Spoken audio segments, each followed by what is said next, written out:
Chapter 241. It wasn't until the next day that the effect of the memory seal finally disappeared, and Rog, who had been wondering if he had aged prematurely, breathed a sigh of relief. For the next few days, he basically accompanied Wanda Pietro to experience the real world. During this time, Pietro didn't give up and had another speed competition with him. This time, he didn't use Raiton Chakra mode to bully Pietro, but used the simpler and more violent Flying Thor. After quietly leaving a Flying Thor on Pietro's body, he easily won the competition, and at the same time, planted a deeper psychological shadow in Pietro's heart. In general, these days were more relaxed and happy, and Walter and Pietro trusted him more. Except for some unpleasant episodes when Sky and Walter met for the first time, everything else was under Rog's control. Of course, in these days, he didn't forget to ask the intelligence department to search for information about Ultron. An intelligent robot that wanted to destroy human beings was still alive and kicking outside, which was always a bad thing. However, he didn't spend too much time on Ultron, but mainly on Walter. In order to use Walter's ability to awaken the Mangekyo Sharingan, he needed to let Walter know in advance about his plan to awaken the Mangekyo Sharingan. Otherwise, Walter might not cooperate with him on this plan that looked like self-harm. This preparation process took him a lot of effort. Several times, he even almost forced himself to seal his own memory seal again. Although it was more difficult than he thought, he finally completed the preparation. Late that night, after completing the preparation, Rog took Walter to his private training room. In the whole of Konoha, only he had the authority to enter this training room. Even Sky, who developed the headquarters system, didn't have this authority. There was nothing special about the training room, except that it was big enough, about the size of a football field. Moreover, unlike other training rooms, this one was set up 10 meters underground. "I've told you what to do in the past few days, just wait and do it." Rog looked at Walter in front of him calmly, and his tone was serious. Awakening the Mangekyo Sharingan is not an easy task. Although he had studied this plan in detail for a long time, no one could guarantee that he would be able to successfully activate the Mangekyo. "Yes," Walter replied solemnly. "Then let's begin."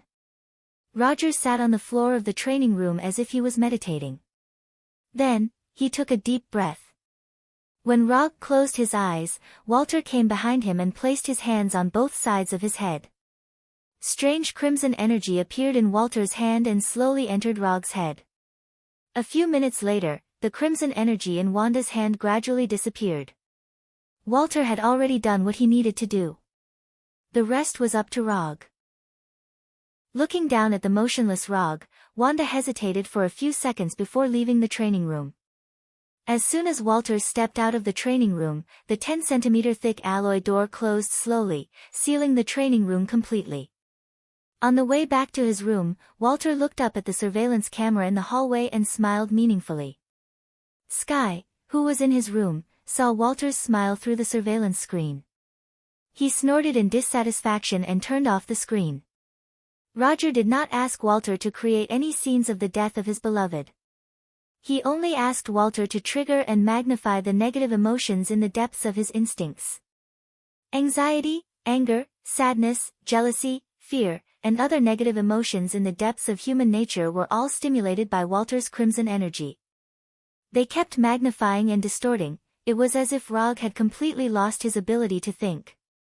Intense negative emotions took over his mind, and he fell into an abyss of pain that belonged only to him. Time passed day by day.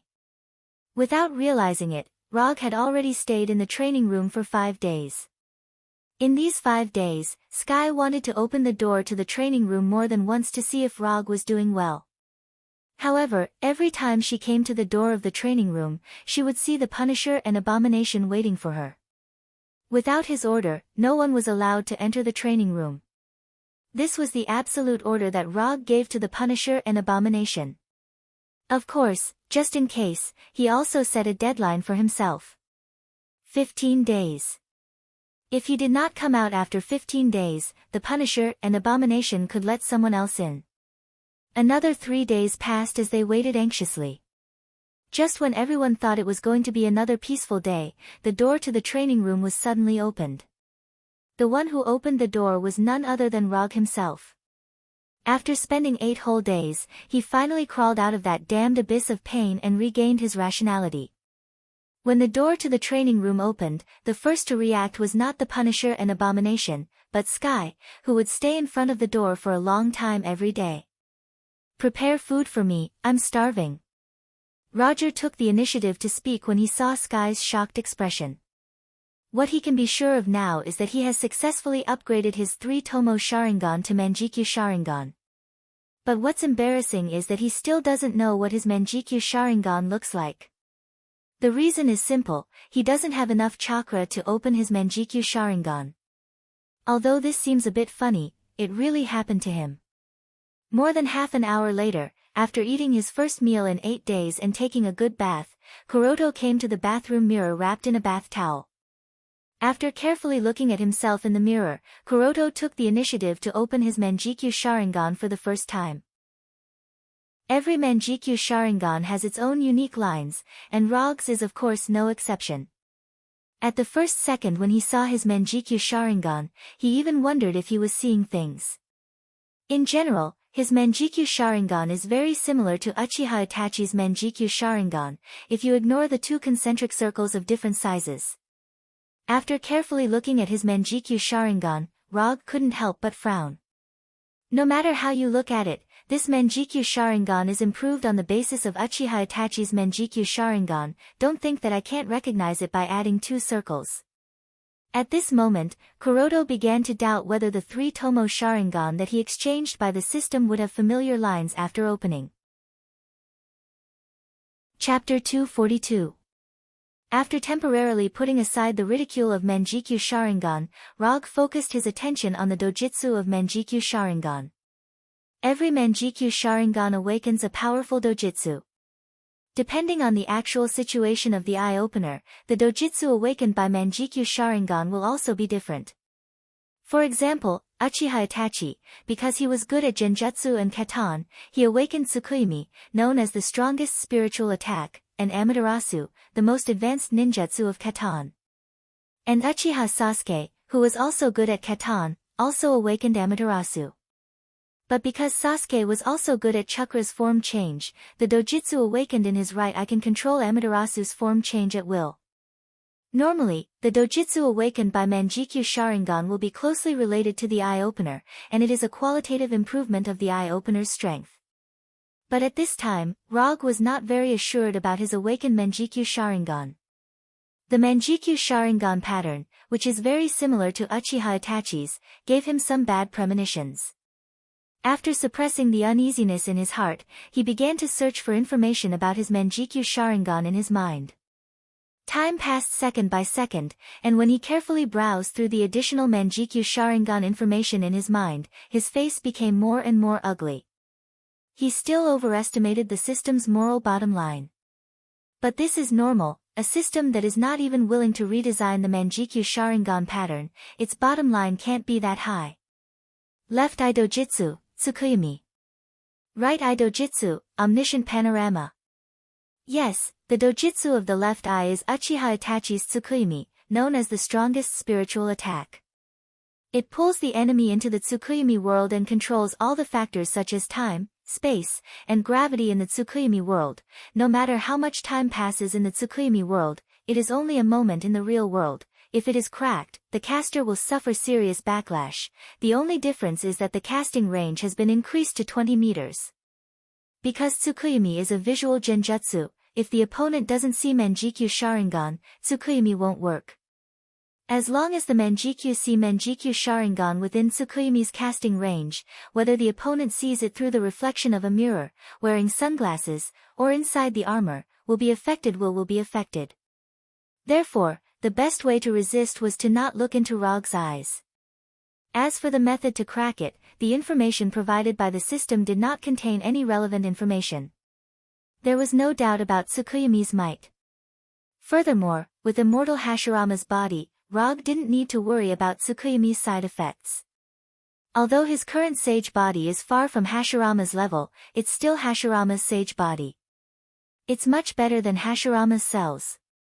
However, he couldn't understand why he had awakened an illusion type I technique like Tsukuyomi. In addition to occasionally using the Sharingan to cast genjutsu, or developing a few genjutsu himself, Kuroto doesn't use genjutsu much. If possible, he would like to awaken a ninjutsu dojutsu, except for Amaterasu. Although it wasn't the ninjutsu dojutsu he wanted the most, Tsukuyomi was still considered a very powerful dojutsu. It seems that I have to study more illusions in the future. Rog sighed silently. After retracting his attention from his left eye's eye technique, Tsukuyomi, he began to browse the specific information of his right eye's eye technique, Manifestation of the Forest. Manifestation of the Forest, this is a dojutsu he has never heard of. And in the exchange page of the system, he has never seen this dojutsu. Compared with the detailed introduction information of Tsukuyomi, the introduction of Manifestation of the Forest is obviously much simpler. Plunder the power of others and store it in the right eye for use. It's not difficult to understand, but it's not that simple to use. First of all, plundering has the possibility of failure. The stronger the target, the higher the probability of failure. Then, the power stored cannot exceed the limit of his tolerance. Finally, the more power is plundered, the easier it is to suffer a backlash when using it. To put it simply, Manifestation of the Forest is a dojutsu with a high growth rate, but the higher the growth, the greater the chance of backlash. Without plundering the ability of others, Manifestation of the Forest is useless. If he plundered too many abilities, it would also endanger the caster. This is a very typical double-edged sword ability. If it's not done well, it can easily endanger the caster's own safety. After failing to get the prize he wanted twice in a row, Rog sighed again. But in any case, he has completed the small goal of opening Manjikyu Sharingan, and he has obtained 2 pretty good dojutsu.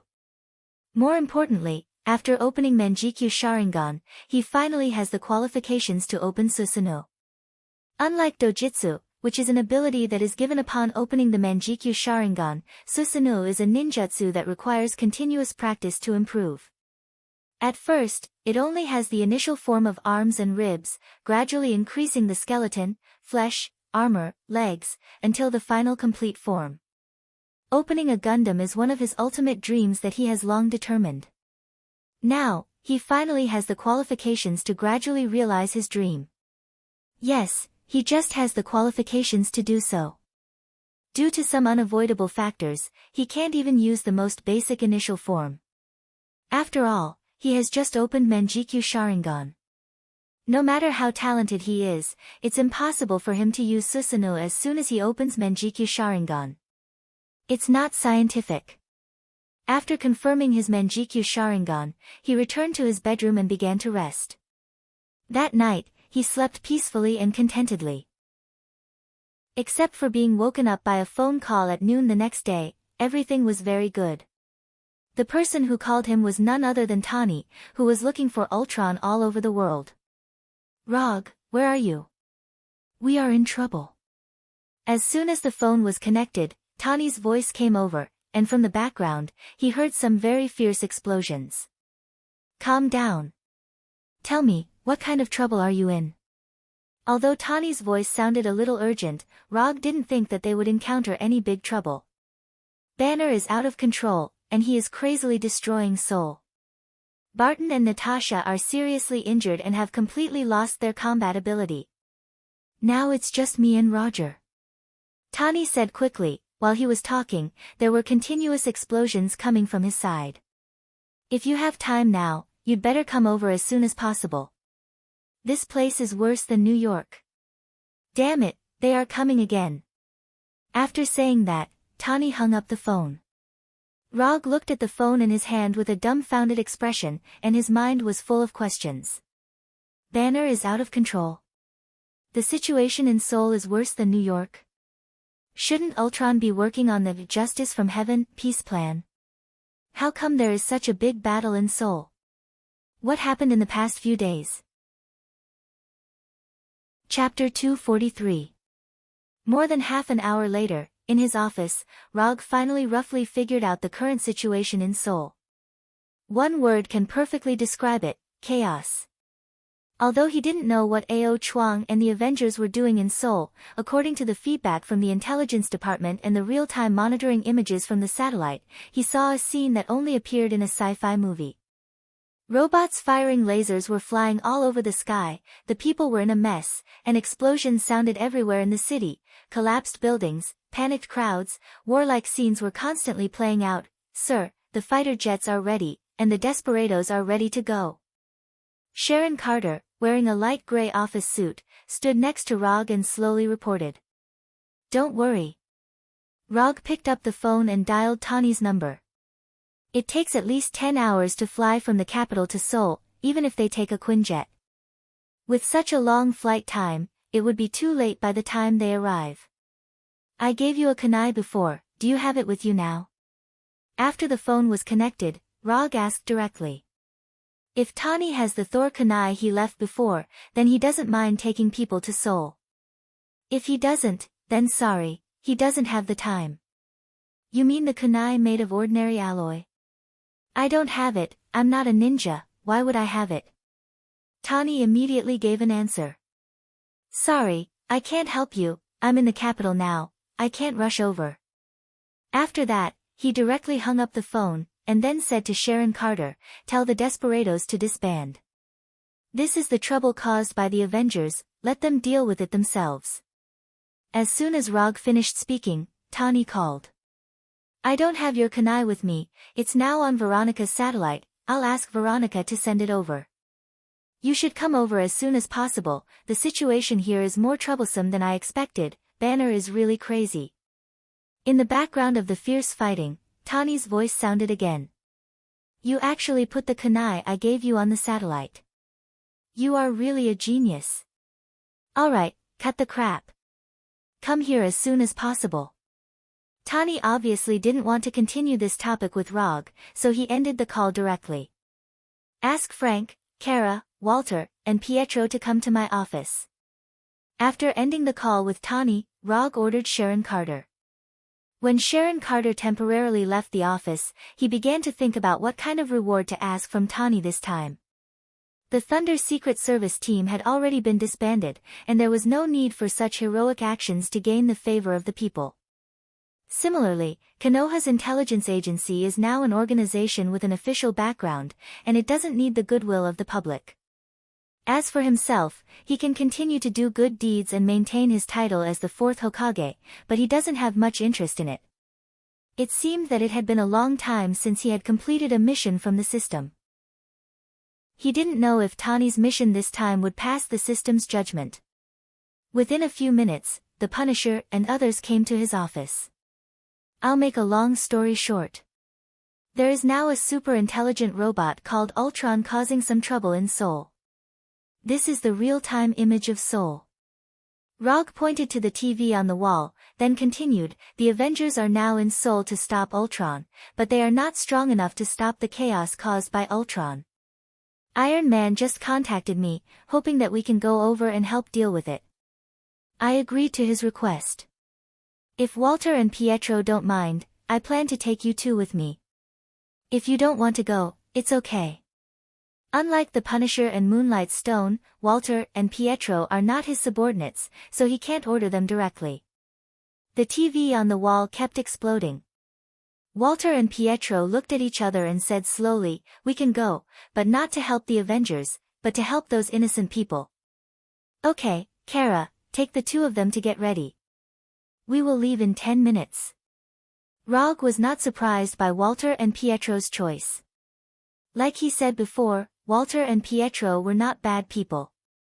They were just a little stubborn. 10 minutes later, Rog, who had specially changed into a tight armor and a white haori, came to the hangar where they would leave. The Punisher had changed into Konoha's black combat uniform and was covered in weapons. He even had a Gatling gun on his back. Moonlight Stone Kara had also changed into her white uniform that fully showed off her feminine charm. Compared to the Punisher and Moonlight Stone, Walter and Pietro's clothes were much more normal. They were just slightly more suitable for moving around. Let's go. Rog put his right hand on Walter's shoulder, while Moonlight Stone and Pietro held Walter's hands. As for the Punisher, he put his hand on Pietro's shoulder. There was only one flying Thorin's soul, so Rog did not have to distinguish them. The moment he connected the spell, he took Walter and the others out of the hangar. In just an instant, the scene in front of them turned into the streets of Seoul, a broken street full of scars. On the other side of the street, two giants were engaged in an intense hand-to-hand battle. The green one was naturally Hulk, and as for the red one, it was Tony who was wearing Veronica. The enemies are those silver robots. As for those crazy ordinary people, try not to hurt them if you can. Let's move separately. In such a chaotic battlefield, there were no specific instructions to give. Anyway, at a time like this, only Ultron's robot army and those crazy ordinary people would take the initiative to attack them. Mokutan Jutsu. Although Hulk was still more than 100 meters away from him, Rog still summoned the wooden Arhut in advance. The 5 to 6 meter tall wooden Arhut crawled out from the ground. Then, like a crazy rhinoceros, it ran toward Hulk in the distance. If Hulk still had any sense, he would have recognized the origin of the wooden Arhut in the first place. Unfortunately, he didn't have that kind of rationality right now. Boom. The wooden Arhut smashed into Hulk like a speeding heavy truck, sending the huge Hulk flying several tens of meters away. Tani had already noticed Rog's arrival. When Arhut slammed into Hulk, he controlled the severely injured Veronica to fly to his side. You're wearing Veronica and you're still in such a mess. This is not your style. Chapter 244. That's because you haven't seen the crazy Banner. He's much more powerful than he said. Tani answered tiredly. Although he was wearing the Mark 44 anti-Hulk armor specially made for Hulk, this intense battle still made him tired. He's Hulk, not Banner. Rog corrected Tani. Okay, Hulk. Anyway, the crazy Hulk is very difficult to deal with now. If you don't come, I can only hold on for another half an hour at most. While talking, Tani controlled the anti-Hulk armor to replace the damaged parts. What did you do with Ultron? It doesn't look like it was done by Ultron at all. Ultron has an army of robots, which is normal. After all, it's not difficult for him to produce robots. But now it's not just robots that are wildly destroying the city, there are also a large number of ordinary people. Don't mention it. Do you remember Loki's scepter? Ultron used that scepter to make Hulk and other people crazy. Tell me, what's going on? Hulk won't disturb us for the time being. With Arhut, Rog was not worried that Hulk would suddenly rush over to attack them. Although he didn't concentrate on controlling Arhut now, it was not a problem to stop Hulk. This is the second time we've fought with Ultron. The one in the building doesn't count. A few days ago, we found that Ultron was trading vibranium with a black market weapons dealer, so we raided their trading site. But unfortunately, we didn't succeed, and Ultron eventually left with the vibranium. Although that raid failed, we also figured out that Ultron's next target was Dr. Zhao Hailuan, so we rushed here immediately. But we came too late. Ultron caught Dr. Zhao Hailuan and used Loki's scepter to confuse the minds of Hulk and a large number of ordinary people. The crazy Hulk injured Natasha and Barton, and Rogers is now commanding the army against Ultron's robot army. Then, this is what you see. Tani briefly explained the ins and outs of the matter. Where did Rogers get the authority to command the army? Although this is Seoul, South Korea is a special country. There is a U.S. military base in Seoul's Yongsan district. Yes, in the capital of South Korea, there is a U.S. military base. Now, in addition to the South Korean troops, there is also a part of the U.S. military that is stopping the Ultron robot army.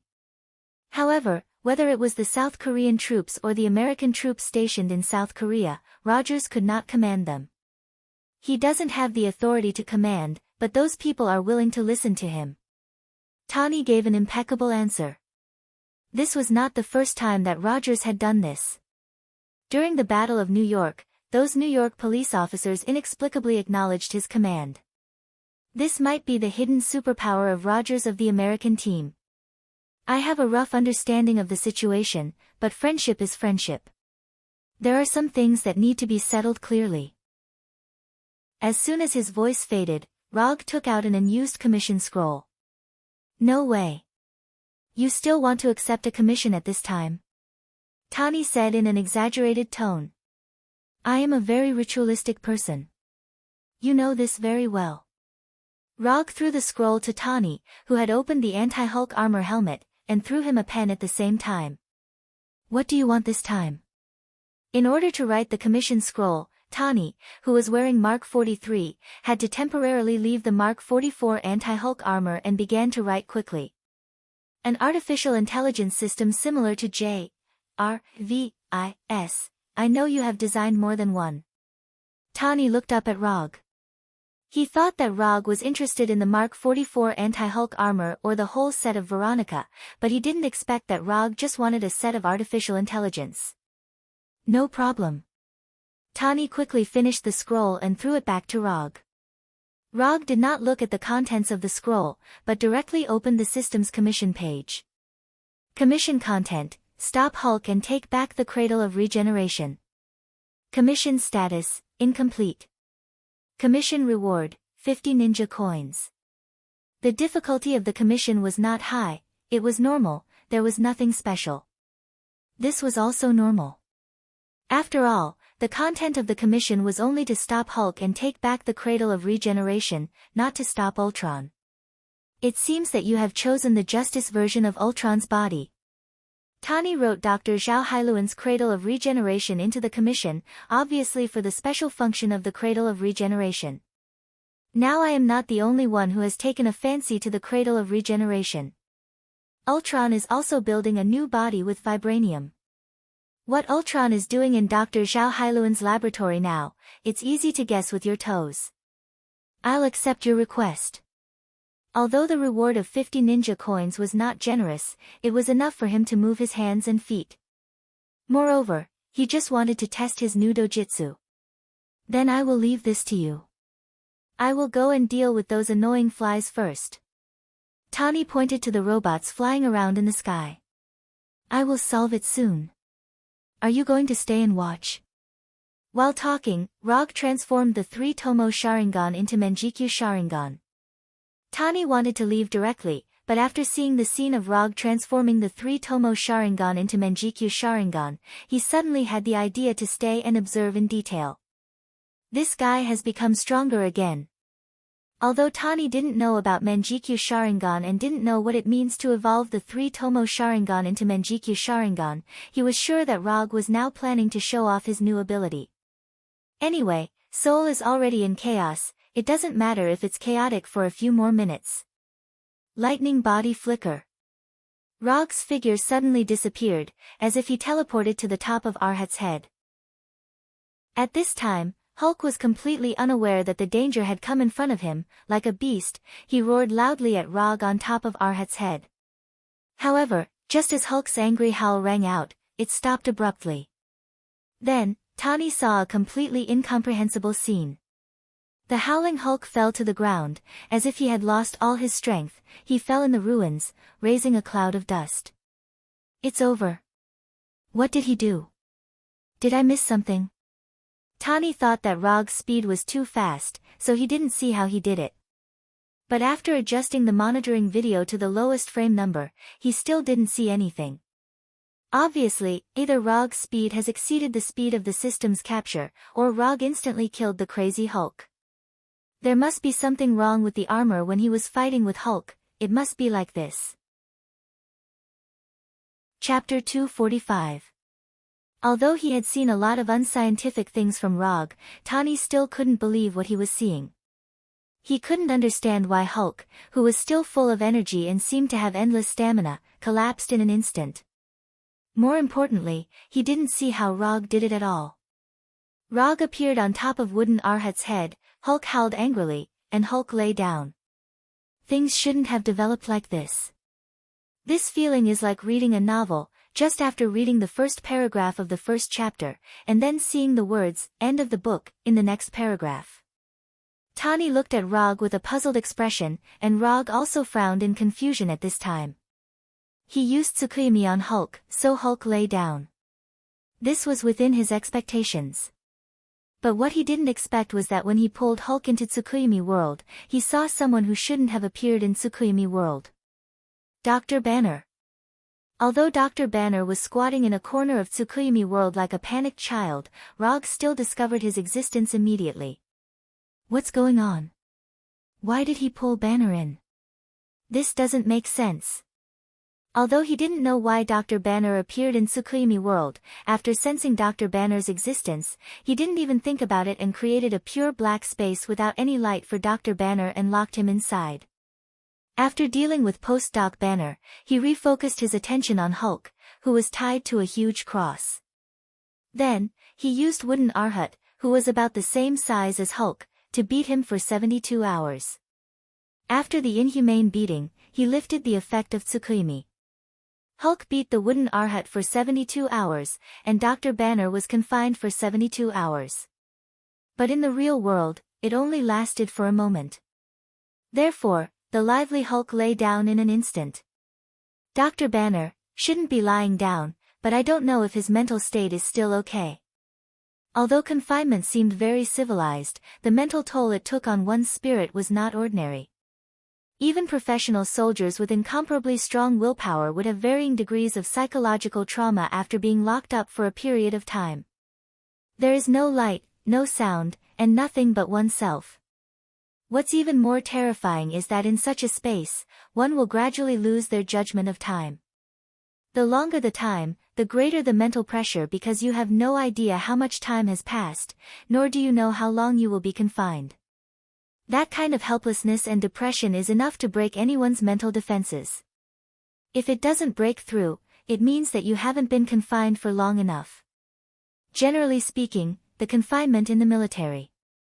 But considering Dr. Banner's, and mainly Hulk's, he's Hulk, Rog only locked him up for 3 days before releasing him. Although it was not long time, it was enough time to leave a deep impression on him. After personally casting Tsukuyomi once, Rog gained a better understanding of the illusion spell. There is no doubt about Tsukuyomi's power, but the side effects are also extraordinarily great. Even though he now had immortal Hashirama's body that hadn't completely evolved, he still felt mentally exhausted after casting Tsukuyomi. Hulk and Banner stayed in Tsukuyomi's world for 3 days, and his mind also stayed in there for 3 days. This is also an unavoidable small flaw of Tsukuyomi's powerful illusion. But fortunately, he only felt a little mentally exhausted, and there was no real physical damage. Mental exhaustion is only a small problem. What he is more concerned about now is how Banner came in. Normally speaking, he only used Tsukuyomi on Hulk, so Hulk would be the only one who was pulled into Tsukuyomi's world, but Banner came in with him. Although the place where he came in was different, it was still in Tsukuyomi's world. Is this a side effect of sharing a body, or does Hulk and Banner have a mysterious mental connection? If the conditions permit, Rog doesn't mind finding out the answer now. But unfortunately, the actual environment here doesn't allow him to do so, and he still has a commission to complete. Because his stamina hasn't been consumed much, the current Hulk won't return to Banner's appearance for a while. And the current Banner probably has no intention of taking over control of the body. Do you want to leave the anti-Hulk armor to take care of him? I don't think he will turn back into Banner for a while. Rog came to Tani's side and asked. Okay. The anti-Hulk armor was built to stop Hulk. Now that Hulk is lying down, it doesn't matter if he wears it or not. And even if he doesn't personally control it, Veronica can control the armor remotely. After leaving the anti-Hulk armor to protect Hulk, Tani and Rog flew towards Dr. Zhao Hailuan's Black Gold Genetics Research Laboratory. Tani was already used to Rog's flying ability. Especially after seeing Rog instantly take down Hulk, flying is just a trivial matter. Dr. Zhao Hailuan's Black Gold Genetics Research Laboratory wasn't very far away, but on the way to the laboratory, they were harassed by Ultron's robots. These mass-produced robots didn't cause them much trouble.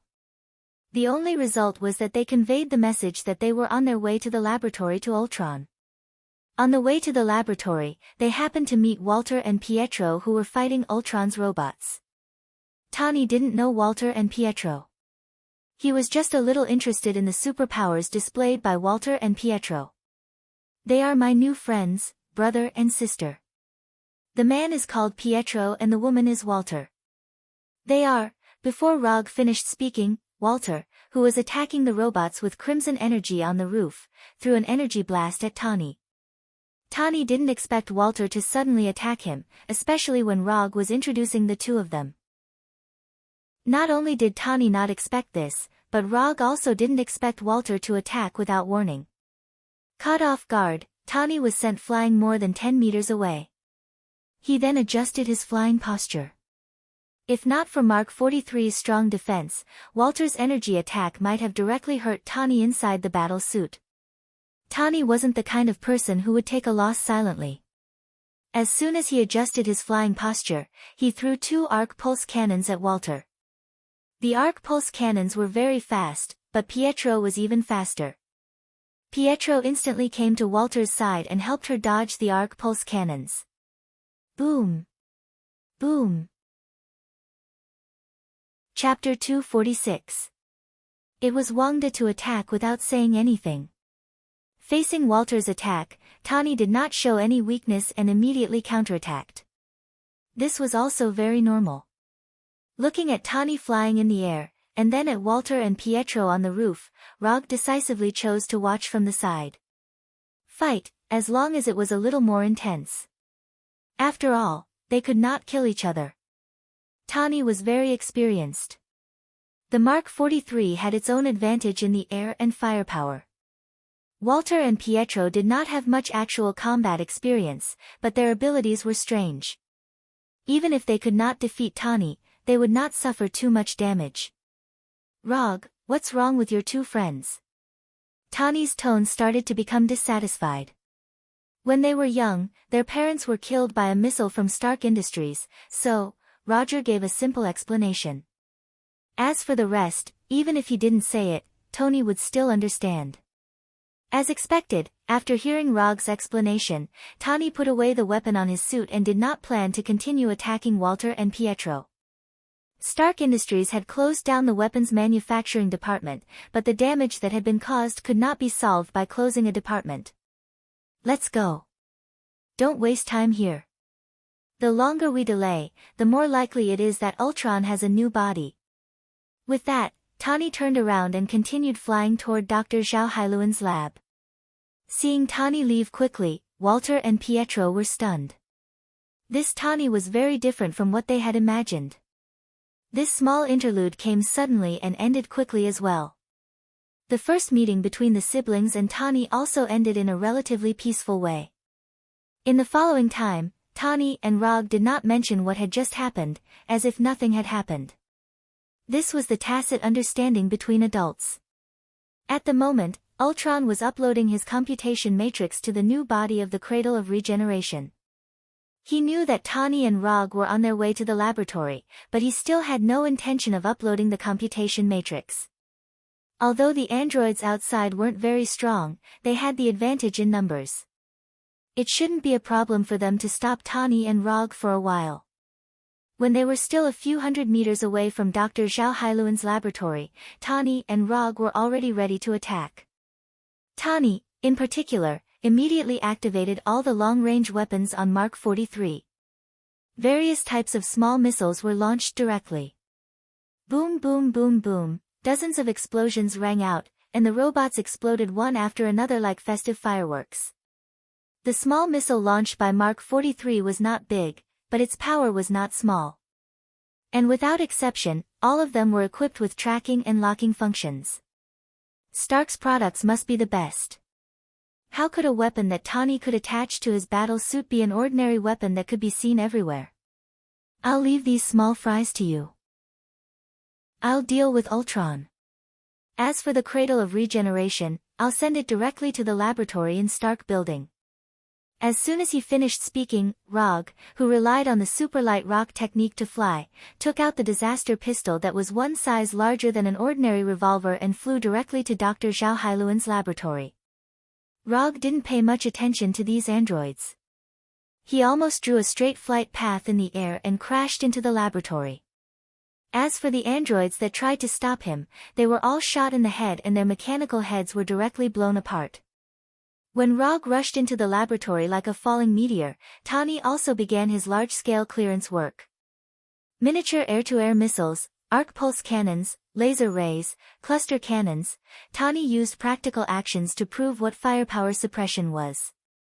Outside the laboratory, Tani was frantically unleashing powerful firepower, while Rog in the laboratory looked at Ultron, who was only 5 or 6 meters away from him, without saying a word. He didn't know if Ultron was full of confidence in his own strength, or if he forgot to arrange a guard for himself. In the laboratory, other than him and Rog, there was only Dr. Zhao Hailuan, who had no combat ability and was still trembling. Ultron casually sat on a small cabinet next to the cradle of regeneration. The back of his head was connected to a data transmission line a few centimeters thick. The cradle of regeneration operated quietly, emitting a faint green light. Through the monitoring screen next to it, it could be seen that Ultron had uploaded more than half of the calculation matrix. It seems that you found the people you want, but it's not a wise choice for you to bring them here. Ultron said unhurriedly, as if he didn't see the disaster pistol in Rog's hand at all. This is their own choice. Your little androids can bully ordinary people, but it's far from enough to deal with the siblings.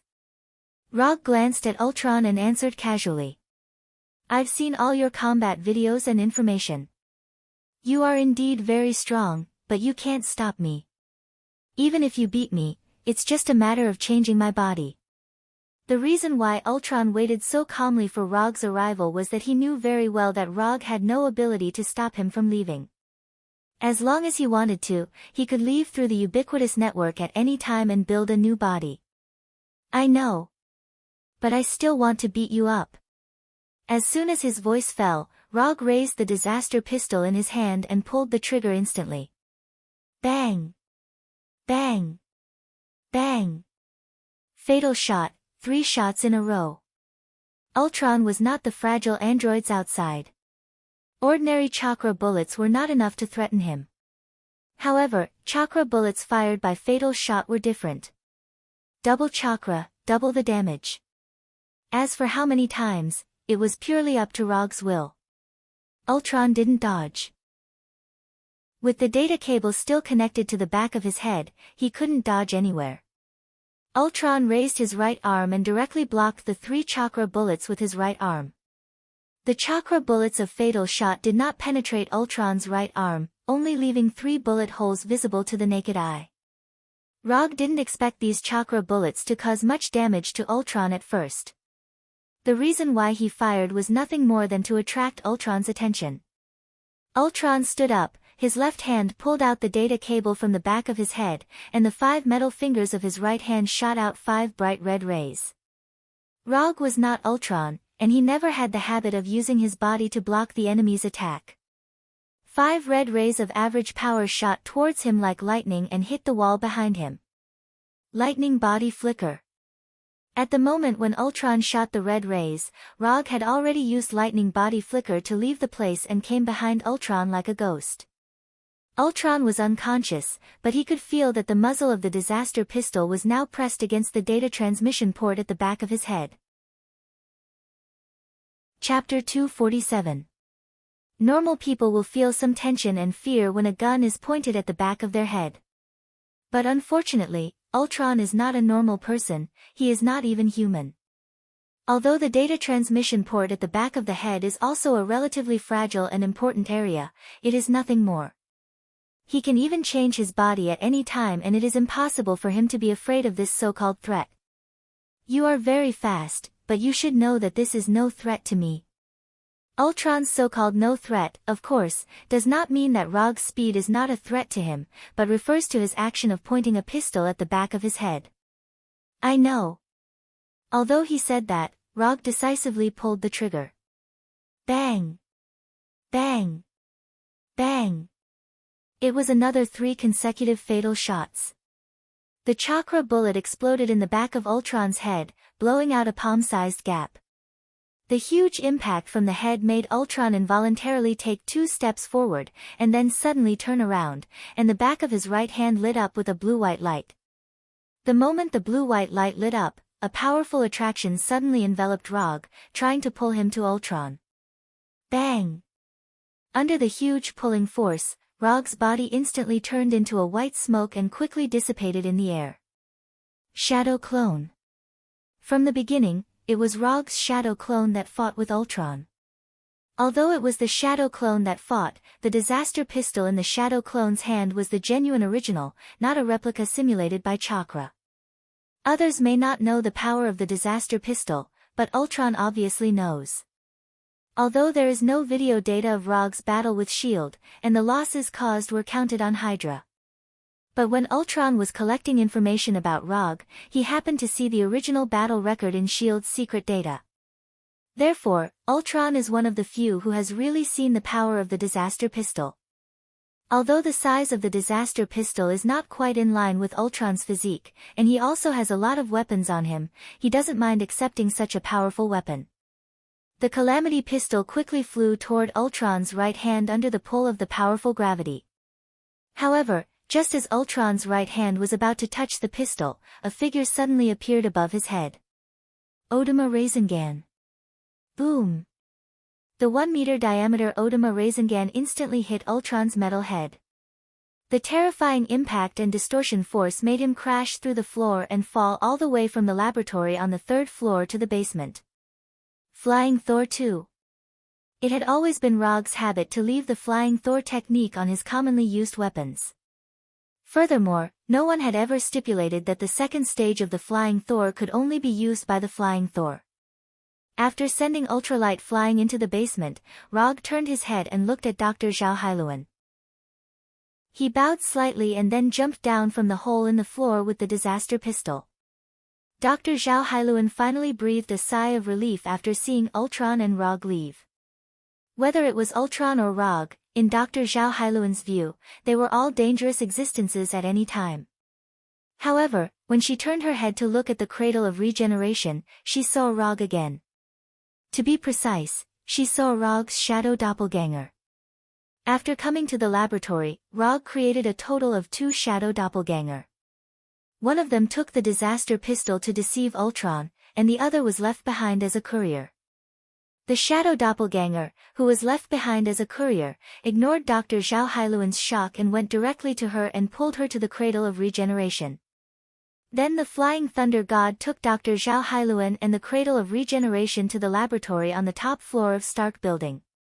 After completing the task left by the original body, the shadow doppelganger didn't say a word and directly removed its existence, leaving Dr. Zhao Hailuan, who was shocked and puzzled, in the laboratory. In the dark basement, Ultron got up from the pit that was larger than his body and tried to control his damaged body. The mechanical eyes still emitted a weak red light, and golden electric sparks flashed on his body from time to time.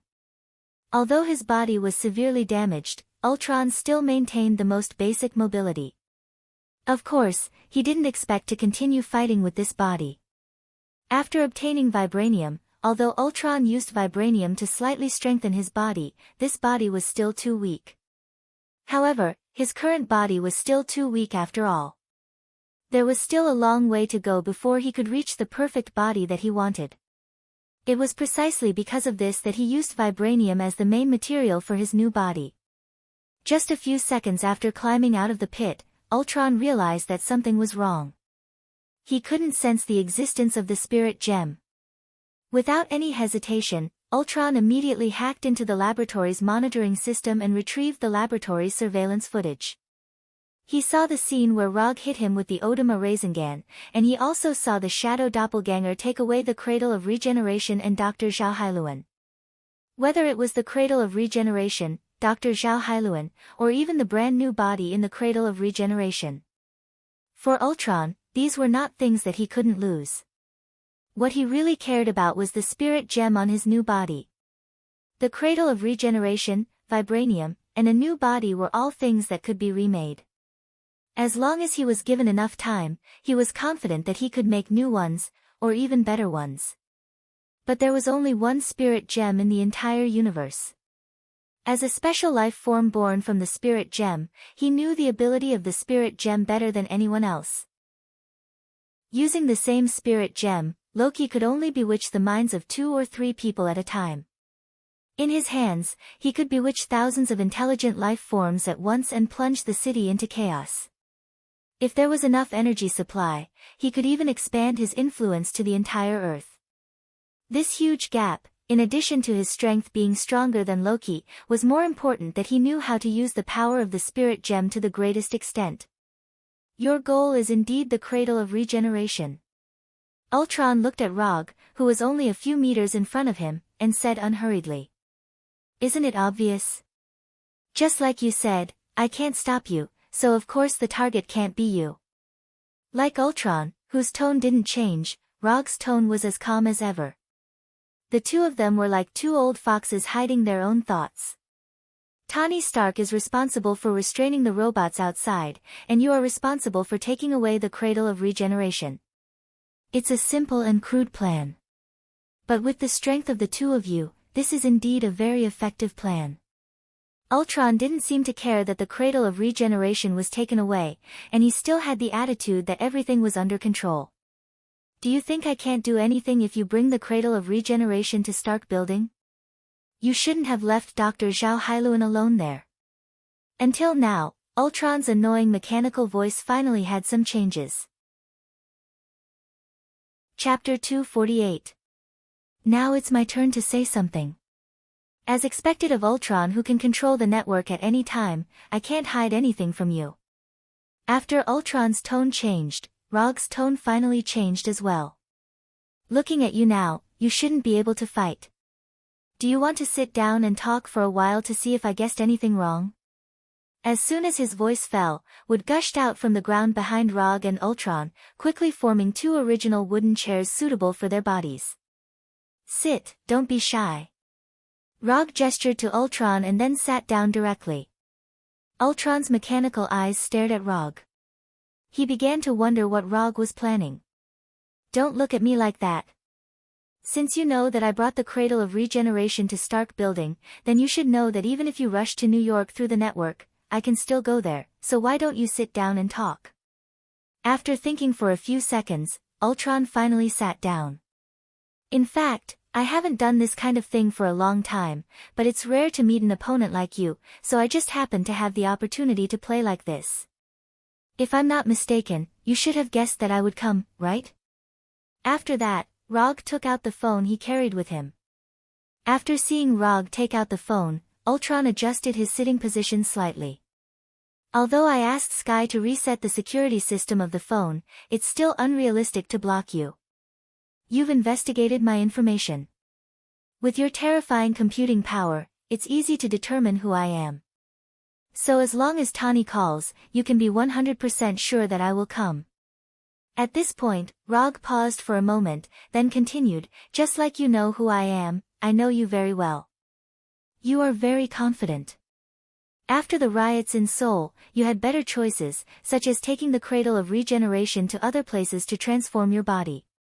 You just have to pick a place to buy yourself a lot of time to complete this vital work without being affected.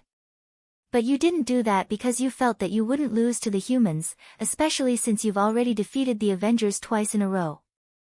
So, you chose a plan that wasn't very wise, but you were confident enough. I'm changing my body here. You know it, but you can't stop me. This is a very confident choice, and once it succeeds, it will bring a great sense of satisfaction. Ao Chuang listened quietly, then said, I admit that I underestimated you, but the winner is still me. Although Ultron's mechanical face could not express complex expressions like a human, it was not difficult to see that he was still confident at this time. Really?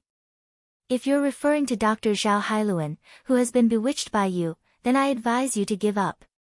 Ultron used the mind gem to bewitch more than half of the people in the city. How could he ignore Dr. Zhao Hailuan, who was right in front of him?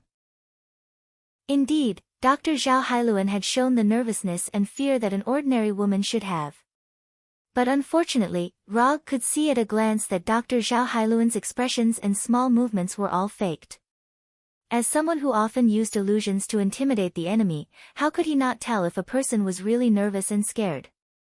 You know something is wrong with Dr. Zhao Hailuan? Of course I know. I also know that she is now operating the Cradle of Regeneration to assist you in remote data uploading. Hearing this, Ao Chuang finally couldn't sit still and stood up with a swish. You should sit down.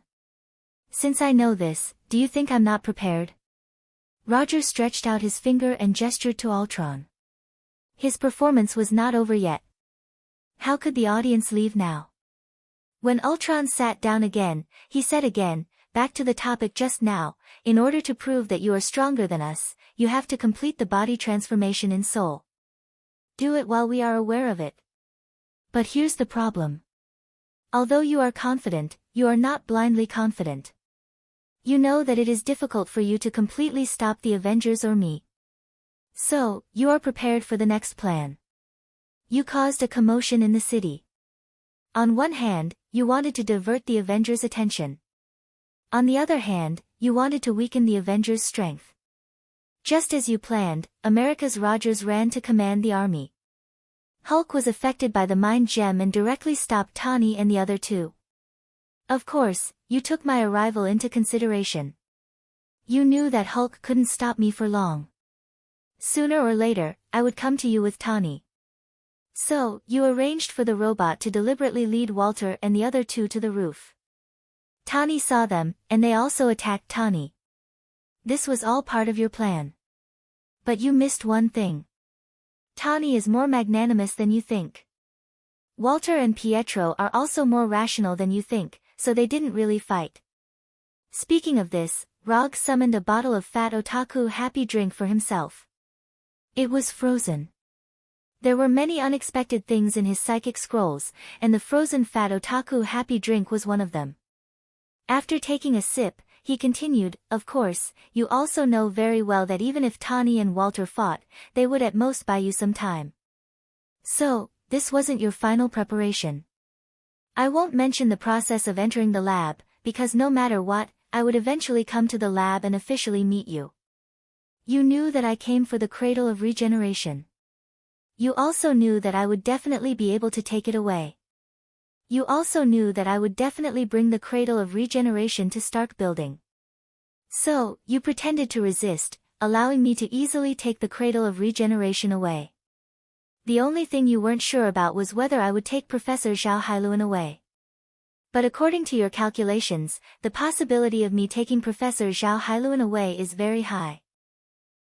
As long as I take Professor Zhao Hailuan away, your surface plan would all be completed.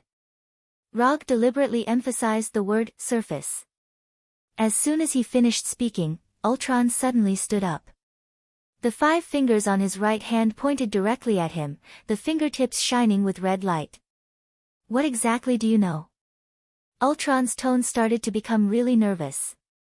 It was the kind of nervousness that came from having his entire plan seen through. If I say that I don't know anything and that it's all my guesses, would you believe me? As he spoke, several vines surged out of the wooden chair behind Ultron. They wrapped around his body and right hand like pythons, forcefully pulling him back into the chair. The real show hasn't started yet. As the only audience, how can you leave? Chapter 249.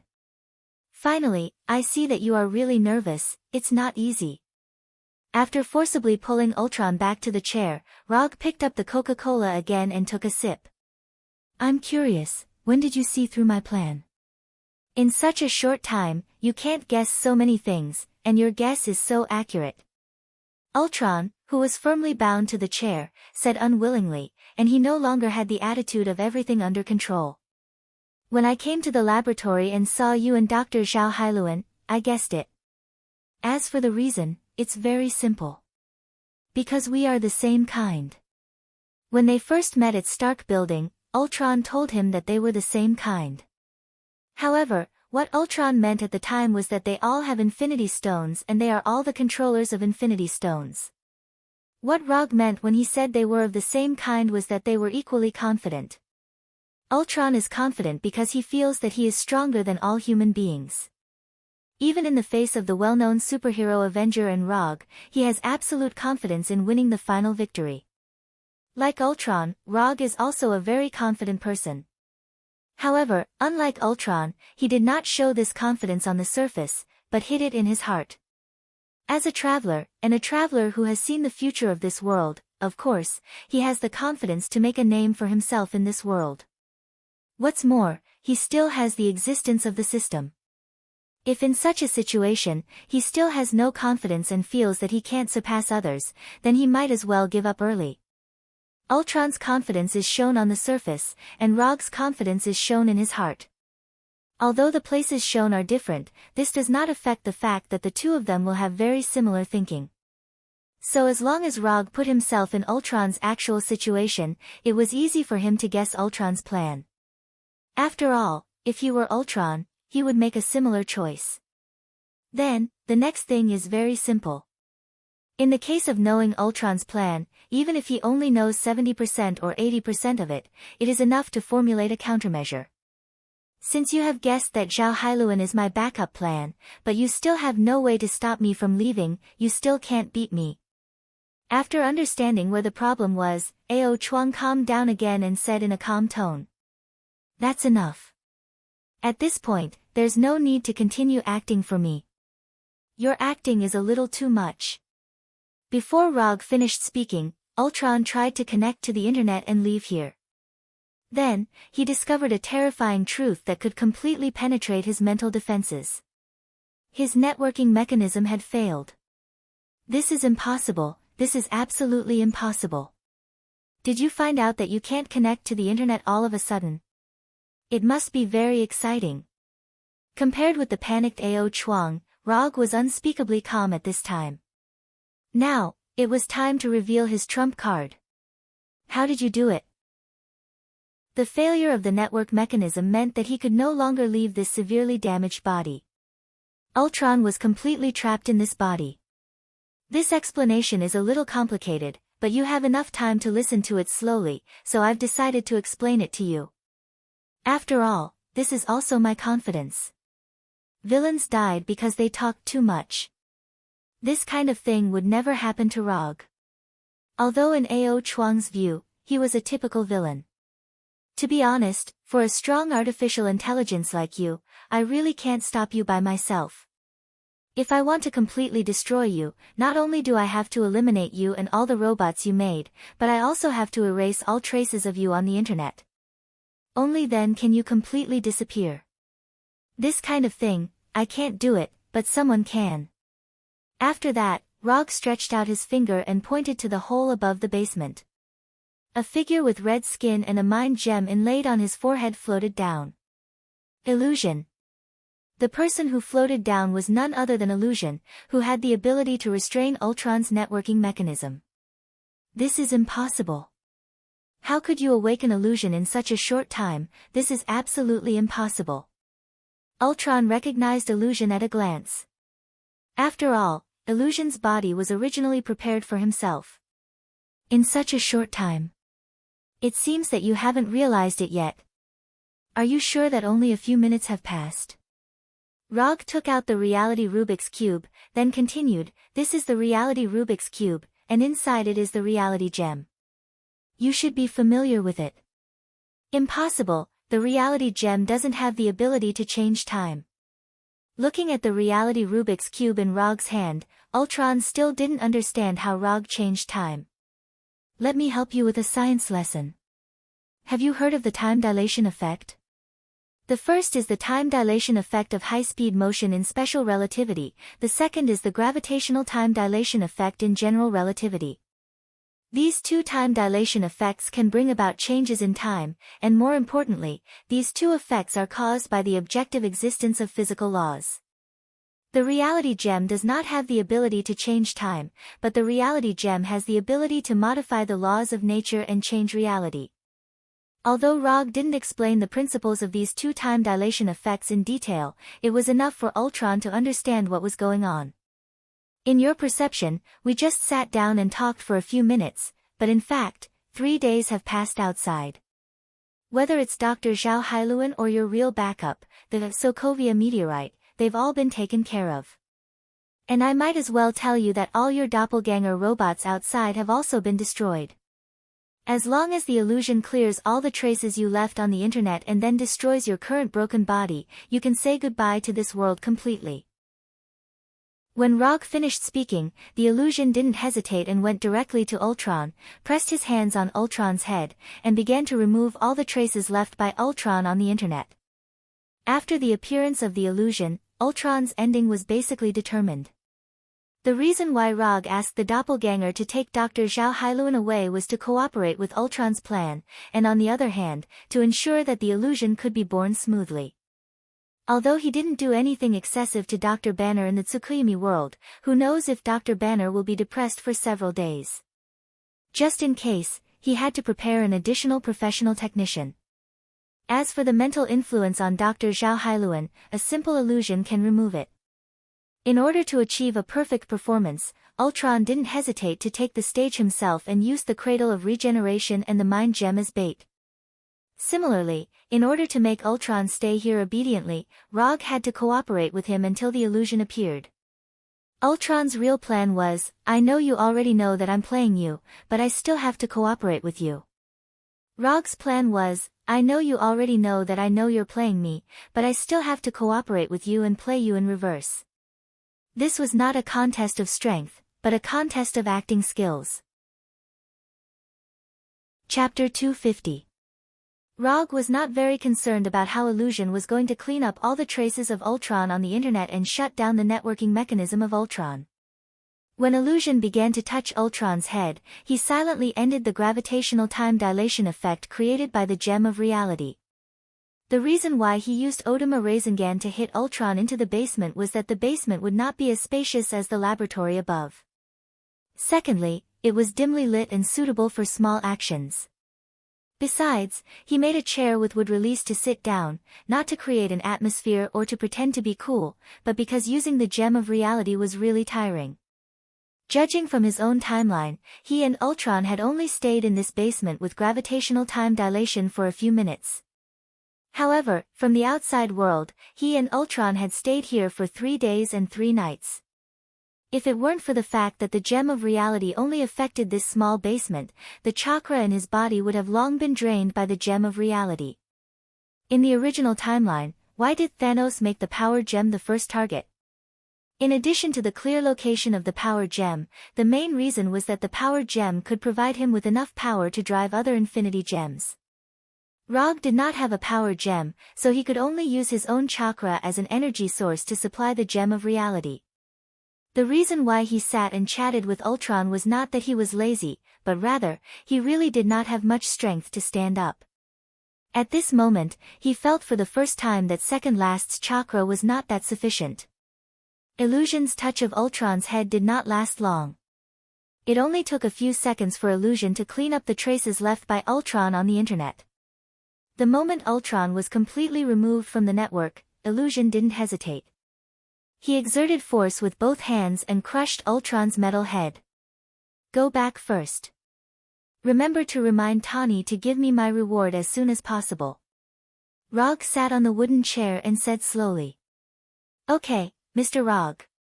Illusion turned around and glanced at Rog before replying in a tone similar to Jarvis. After Illusion left, Rog finally did not have to continue to maintain such a calm appearance. He sighed wearily. Even though he didn't really fight, this feeling was even more tiring than fighting for 3 days straight. After resting alone in the dark basement for more than 10 minutes, he finally left this alternate battlefield with the Flying Thunder God. 3 days were enough for Fu Yen and the Konoha Intelligence Agency to finish everything. Rog summoned 2 Shadow Clone Jutsu after arriving in Seoul, but when he left Konoha HQ, he had already prepared 5 Shadow Clone Jutsu in advance and gave them the corresponding tasks. He didn't know what Ultron's plan was, so he could only leave behind enough Shadow Clones to see what was going on. After the Avengers and the Punishers settled the riot in Seoul, Tawny successfully transferred the returning Jarvis into the Phantom Vision's body. In the end, Sokovia, the giant man-made meteorite, was unable to fly. The Shadow Clone led the Walter siblings and the Impasse Warriors to take care of Ultron's robot army and retrieve a large amount of vibranium. In short, the turmoil caused by Ultron was resolved by the Konoha Intelligence Agency and the Avengers. The Sokovia incident in the original timeline didn't happen, but the Seoul incident happened, and the Avengers once again went to the forefront of the storm. Compared to the Sokovia meteorite, which could be seen with the naked eye, the potential threat of the Seoul incident wasn't that obvious. Therefore, this led to a very awkward situation. Ordinary people and most organizations only saw the Seoul incident caused by the Avengers, but they didn't know that there was a terrorist threat behind it that could threaten the entire world. In their view, it was the Avengers' misdeeds that caused the riot in Seoul. Although the Avengers also announced some of the truth to the public, they didn't get the approval of many people, and they thought that the Avengers were shirking their responsibility. A pot that shouldn't have appeared was put on the Avengers' head. In this regard, although the Avengers were dissatisfied, in the end, they could only bear the responsibility that didn't belong to them. The Avengers have a lot of experience in fighting supervillains. But in the battlefield of public opinion, as superheroes, they are not much different from ordinary people. Not to mention, there are some brainless organizations that hate the rich and think that they violated human rights or trampled on the law. Of course, these are the troubles of the Avengers. As the director of the Konoha Intelligence Agency, Rog was enjoying his leisure time at this time. On the second day after he returned to Konoha's headquarters, Tony sent him his reward. JRVIS became part of the Genjutsu, and Tani gave himself a new artificial intelligence female assistant, Friday. Therefore, Tani gave Rog an artificial intelligence female assistant named Sunday. According to Tani, Friday is Sunday's sister, and Sunday and Saturday are twins.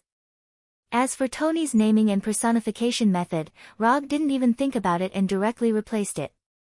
Not only the name, but also the holographic image was changed. Hyuga Hinata.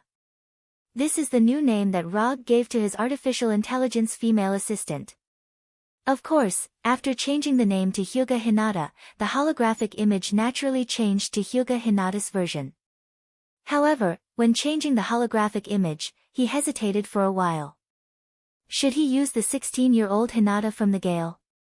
Or change it to the 19-year-old Hinata from the movie The Last? Or change it to the 32-year-old Hinata from the movie The Last? As a man, and an adult man in his early 20s, he decisively made a choice. Only children choose one of the three, and adults choose all of them. As a result, his exclusive artificial intelligence female assistant, Hyuga Hinata, had 3 different versions of the holographic image. As for which one will appear, it depends purely on his mood and choice at the time. It is worth mentioning that the artificial intelligence created by Tani himself is indeed very powerful. On the first day of entering the Konoha headquarters, Hinata made a major update to the system of the Konoha headquarters, especially the defense system of the headquarters. In addition, after the classification and statistics of Hinata, the work that Rog needed to deal with was greatly simplified. A lot of work that was not very important was shared one by one, and he had more and more free time. Even Sky and Sharon Carter were a lot more relaxed because of the appearance of Hinata. No wonder Tani has always relied on JRVIS so much. If he doesn't slack off with such a powerful artificial intelligence, he will really be punished. Because of Hinata's excellent ability, Rog's life is also better day by day. Chapter 251. With Hinata's help, Rog also resumed his long-lost cultivation.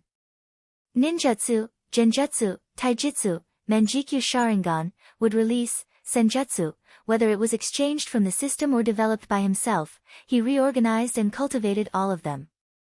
In particular, the improvement of chakra and Susanoo have become his main cultivation content recently. The amount of chakra that Nihilist has gradually been unable to keep up with his actual needs, and he also needs to further improve his Senjutsu while increasing the amount of chakra. His Senjutsu inherited from Hashirama, but it doesn't mean that it is the same as Hashirama's Senjutsu. He still has a long way to go to reach the level of Hashirama's Senjutsu. According to his own estimation, his current Senjutsu should barely reach 1/3 or 1/4 of Hashirama's level. Although the degree of development is far less than Hashirama's, it is enough to ensure that he will not go blind because of excessive use of Manjikyu Sharingan.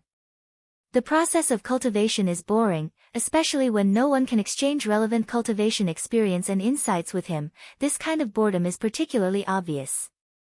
In order to make the process of cultivation less boring, and to expand the commission business that he has put down for a long time, Rog asked Hinata to open a new commission channel. The director of Konoha's intelligence agency, the fourth Hokage of the superhero, semi-openly accepts private commissions. This practice is not in line with his current identity, and it is even easy to cause misunderstandings by others, but he doesn't take these objections and dissatisfaction to heart. Compared with ninja coins, those objections and dissatisfaction are completely negligible. All the commission requests submitted are first filtered by Hinata, and then Rog himself, and finally have a face-to-face conversation and sign the commission scroll. Although not every commission can be judged by the system, after double screening by Hinata and Rog, the probability of the commission passing the judgment reached an amazing 90%. The amazing judgment passing rate, coupled with the fact that the difficulty of the commission is basically not high, Rog earned more than 300 ninja coins from the system in just a few months, giving him the illusion that he is taking advantage of the system. After completing Tani's commission, Kuroto's unconsumed ninja coins had reached 305. After a few months of hard work, he once again broke his record of not consuming any shinobi coins. Unconsumed ninja coins, 645 at the same time, the amount of chakra he had increased from Nibi to Sanbai. Then, it once again fell into a plateau.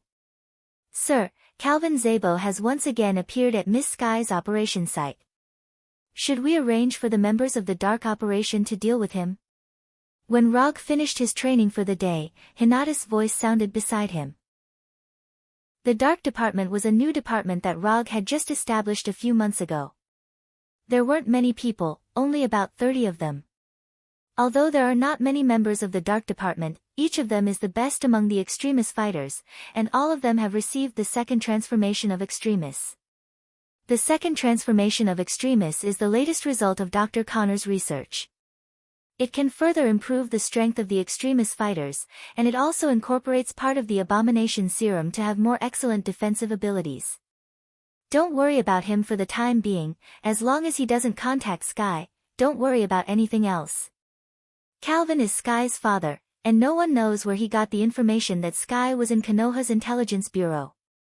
Then, like a perverted stalker, he followed Sky. Rog didn't notice his appearance at first. It was Hinata who discovered the man who often wandered around Konoha's headquarters when she was conducting a security patrol of the headquarters, and then she determined his identity. Okay, I will focus on his next behavior and avoid him from contacting Miss Sky. In addition, Miss Gwen's dinner party has been arranged. Do you need to go there now? Hinata is now not only responsible for Rog's work arrangements, but also his daily life arrangements. Although Hinata is not a real human being, she is still so good at dealing with these interpersonal matters that people have nothing to say. I will go there in half an hour. You should let the restaurant prepare in advance. If there were no lunatics who always wanted to destroy the world, Rog would be quite satisfied with his current life. However, the world never lacks ambitious people and paranoid people. The Himalayas, the afterlife. Jiaying, are we really going to cooperate with the people of Adelan? Once the cooperation is official, the peace of the afterlife will be completely over. Gordon, who had no eye sockets, stood in front of Jia-ing and asked seriously. As one of the few mutants who can freely enter and exit the afterlife, Gordon doesn't want the peace of the afterlife to end. Although Maximus's proposal is crazy, his plan still has many merits. If we really succeed, the mutants will gain true freedom, eternal freedom. Jia-ing, who was writing with a brush, raised her head and glanced at Gordon, revealing her scarred face. But, Gordon wanted to continue to say something, but in the end, he fell silent. With more and more espers emerging in the world, many mutants have become restless. Although life in the afterlife is peaceful, compared to the prosperous life in the outside world, the afterlife is like a backward small mountain village. Not everyone likes peace, especially after having superpowers that surpass ordinary people. There are more and more mutants who are not willing to live a peaceful life. Why can those ordinary people who are inferior to us enjoy a better life than us?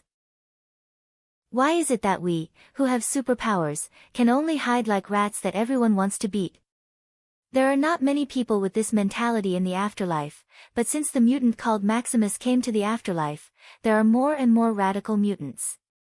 If it weren't for some mutants who remained calm, there might be people who have started to shout the slogan of conquering the world and becoming the ruler of the world. Gordon is one of the few mutants who is still calm. Although he doesn't have eyes, he knows that the outside world is not as good as they think. Especially after the appearance of the Avengers, there are more and more unstable people emerging in the world. The blue zone of the moon, Adelan City. If it weren't for the fact that he didn't know the exact location of Adelan City, Gordon would really want to go and find out if the Adelan City that Maximus spoke of is really as beautiful as he said. After Gordon left the study, Maximus walked out from a hidden corner in the study and went straight to Jiaying, his right hand reaching towards Jiaying's scarred face. Chapter 252. As a mutant who grew up in Adelan City and was a member of the royal family of the mutants, Maximus had a sense of superiority when facing Jiaying and Gordon. In his opinion, these mutants who were left behind on Earth were no doubt inferior mutants. Only the mutants born in Adelan City on the moon were the true mutants. Only they had the right to represent the mutants and take back Earth. Just as Maximus' right hand was about to touch Jia Ying's face, Jia Ying grabbed his right hand and used her ability. The moment Jia Ying grabbed his right hand, Maximus' life force began to flow out rapidly and was forcibly absorbed by Jia Ying. An indescribable feeling of pain spread throughout his body. His skin darkened at a speed visible to the naked eye, and the flesh and blood in his body began to dissipate rapidly. Maximus tried to use his ability to break free from Jia Ying's control and get himself out of this near-death situation. But he soon realized that his ability seemed to be disappearing along with his life force. I'll die. I'll die here. Just as Maximus's heart was filled with despair, Jia Ying retracted her right hand and stopped absorbing Maximus' life force. There won't be a next time, do you understand? Jia Ying's tone was as calm as ever, but Maximus could hear the threat in this calm tone. But he had no time to care about this now. Although Jia Ying had stopped absorbing his life force, he, who had lost a large amount of life force in a short period of time, was as weak as a dying patient. If he had not used his hands to support himself on the edge of the table, he would not even have the strength to stand. Maximus did not expect that Jia Ying would dare to make a move on him, and in such a domineering way. If it were not for the fact that the next plan still needed Maximus to contact Adelan City, Jia Ying would not have minded directly turning him into a paralyzed person. On the surface, Jia Ying looked like a weak woman. Her body was weak, her personality was gentle, and she treated people kindly. But as the ruler of the afterlife, how could she look as weak as she looked? In the past, she might have lacked some ruthlessness and dominance. However, after going through that inhumane and painful experience, her gentle personality had completely died. Now, she was the leader of the mutants in the afterlife, an ambitious person who did not hesitate to plunge the entire world into chaos to achieve her goals. And all of this was taught to her by Hydra's Whitehall. After standing there like a puppet for more than 10 minutes, Maximus finally regained the strength to walk on his own and staggered out of Jia Ying's study. Rog knew nothing about what had happened in the next life. Right now, he was enjoying the gentle experience brought by Gwen. After a crazy night, he was woken up by Hinata's call. "Sir, Miss Sky is missing." Hinata didn't say any unnecessary nonsense and reported the current situation to Rog. Sky, who was supposed to set off with the action team this morning, did not appear. Hinata immediately checked the entry and exit records and surveillance records of the headquarters. Then, he found nothing. Sky hadn't appeared since the surveillance video captured Sky returning to his room at 9:00 last night. There were no records of entry or exit, and the defense system was not damaged in any way. There was no one in the room either. After further retrieving the hidden energy monitoring system, Hinata found a trace of clues. Not long after Sky returned to his room, an abnormal energy appeared in Sky's room. Subsequently, the abnormal energy disappeared, and Sky's life energy signal also disappeared at the same time. See if Calvin is still outside the headquarters. Rog frowned, and a bad premonition emerged in his mind. No trace of Calvin Zabo has been found. Hinata immediately gave a reply. Okay, I know what's going on. Let Kara perform this mission instead of Sky, and I'll take care of the rest. When Calvin Zabo inexplicably appeared near Konoha's headquarters, he had secretly sent people to pay attention to the situation in the afterlife. He doesn't care if the afterlife will do some messy terrorist activities, he only cares if Jia-ing will have ideas about Sky. In terms of identity, Jia-ing is Sky's mother, but he doesn't think Jia-ing is a qualified mother. Although Sky's identity has been tampered with by S.H.I.E.L.D., if Jia-ing really wants to find Sky, it won't be particularly difficult for her. Even Calvin Zabo can find some clues.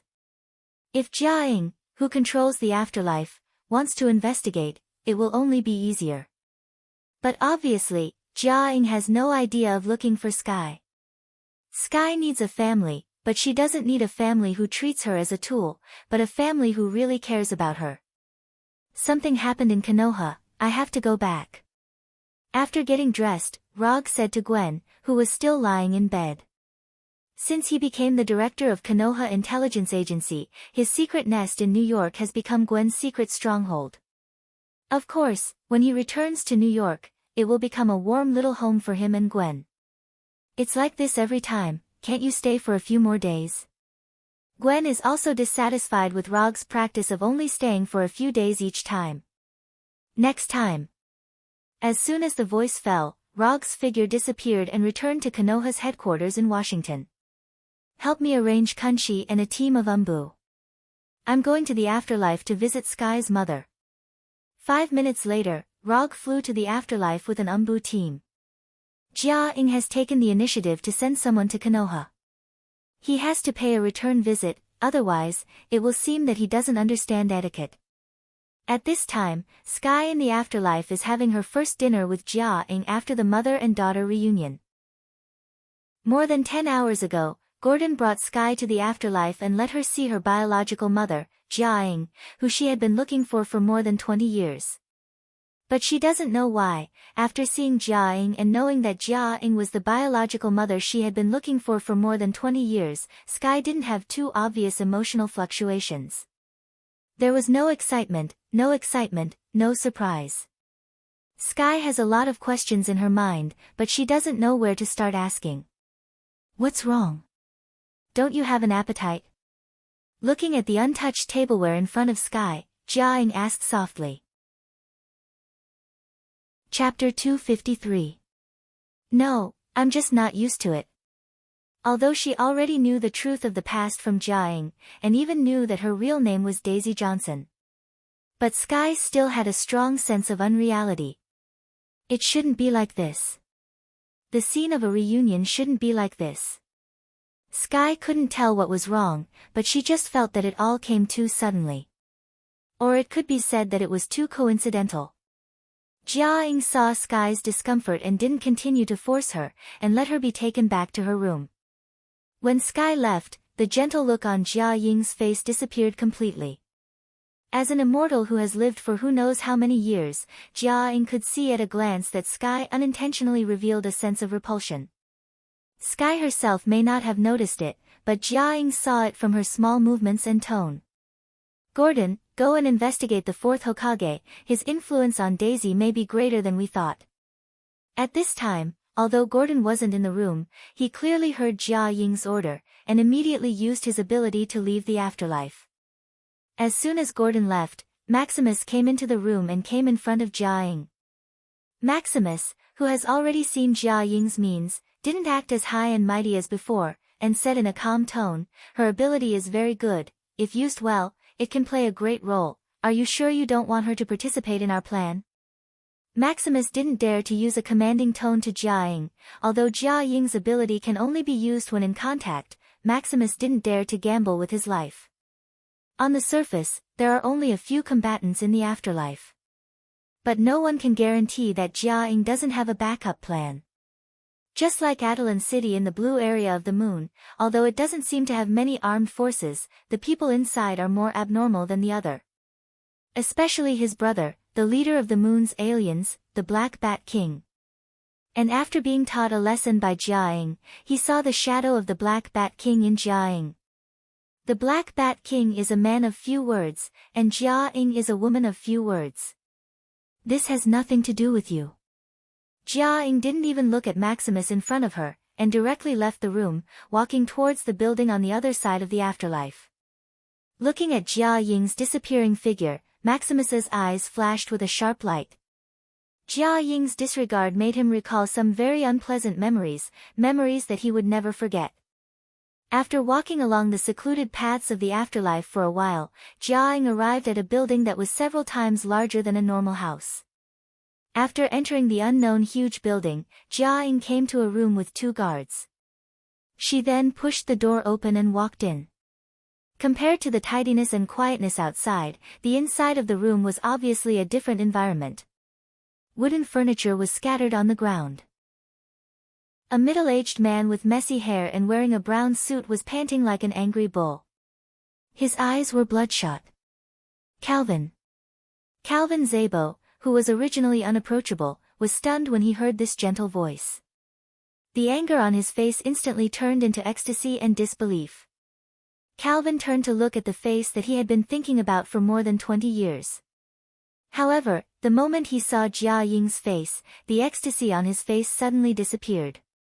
The scars on her face were like sharp knives stabbing into his heart. Half an hour later, the excited Calvin Szabo was like a well-behaved primary school student.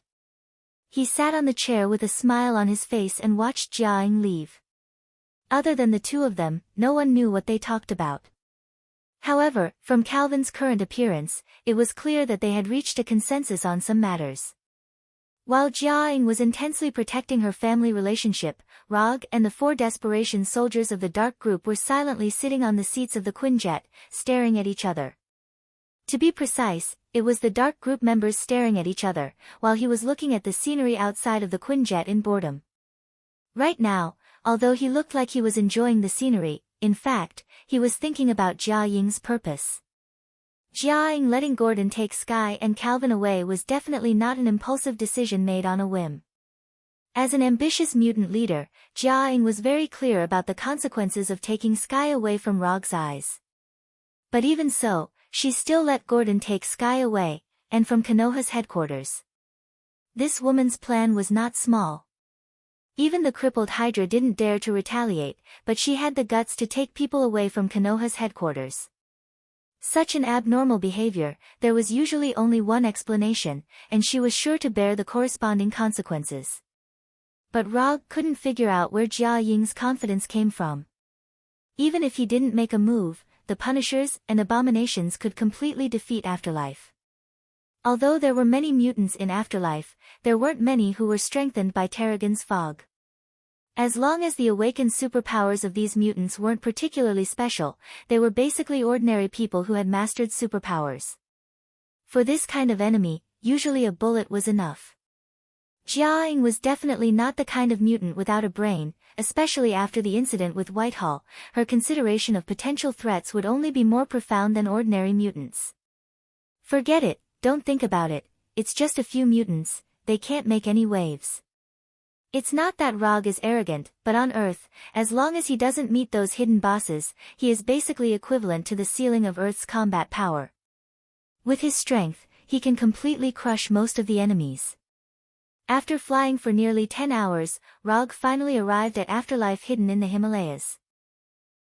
After this long flight, he once again determined that he needed a teleportation ability in addition to the Flying Thor. The Flying Thor is useful, but the premise of its usefulness is that there is a technique. It seems that it's time to add a teleportation ability to himself, and in Afterlife, there just happened to be a mutant who can teleport all over the world. Gordon, it's you. In fact, besides Gordon, he also has other options. For example, go to Kamartaj to learn the portal technique, or get Sasuke's 6 Tomo Rinnegan. Of these 3 methods, Gordon is undoubtedly the least difficult one, and it is also the most suitable one for him at present. As a non-native resident, he has always tried to avoid meeting the big boss like Ancient One. Although the main duty of Ancient One is to prevent the invasion of other dimensions, who knows if crossing through other dimensions counts as an invasion of other dimensions in Ancient One's eyes. So for the sake of safety, it's better not to meet this kind of big boss. Chapter 254. After flying for more than 10 hours, Kunshi landed directly in an open space near the afterlife, without any intention to hide their tracks. In addition to the Kunshi pilot, Rog and the 4 Umbu members went straight to the wooden gate of the afterlife, which was purely decorative. It has to be said that the area where the afterlife is located is indeed worthy of the name. The mountains are beautiful, the air is fresh, the mountains are stacked in the distance, and the vegetation is rich. With few people and a wide field of vision, this is a good place to live in seclusion. Rog and the Umbu members just came to the gate of the archway. Several strong men blocked in front of them, with a vigilant look. "Who are you?" One of the men who looked like the leader took the initiative to come forward and asked in a harsh tone.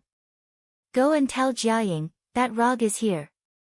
Rog didn't care about the eyes of the man in front of him, as if looking at an enemy, and calmly answered. When these men appeared, he used chakra perception to perceive them. These men, without exception, all of them have abnormal energy in their bodies.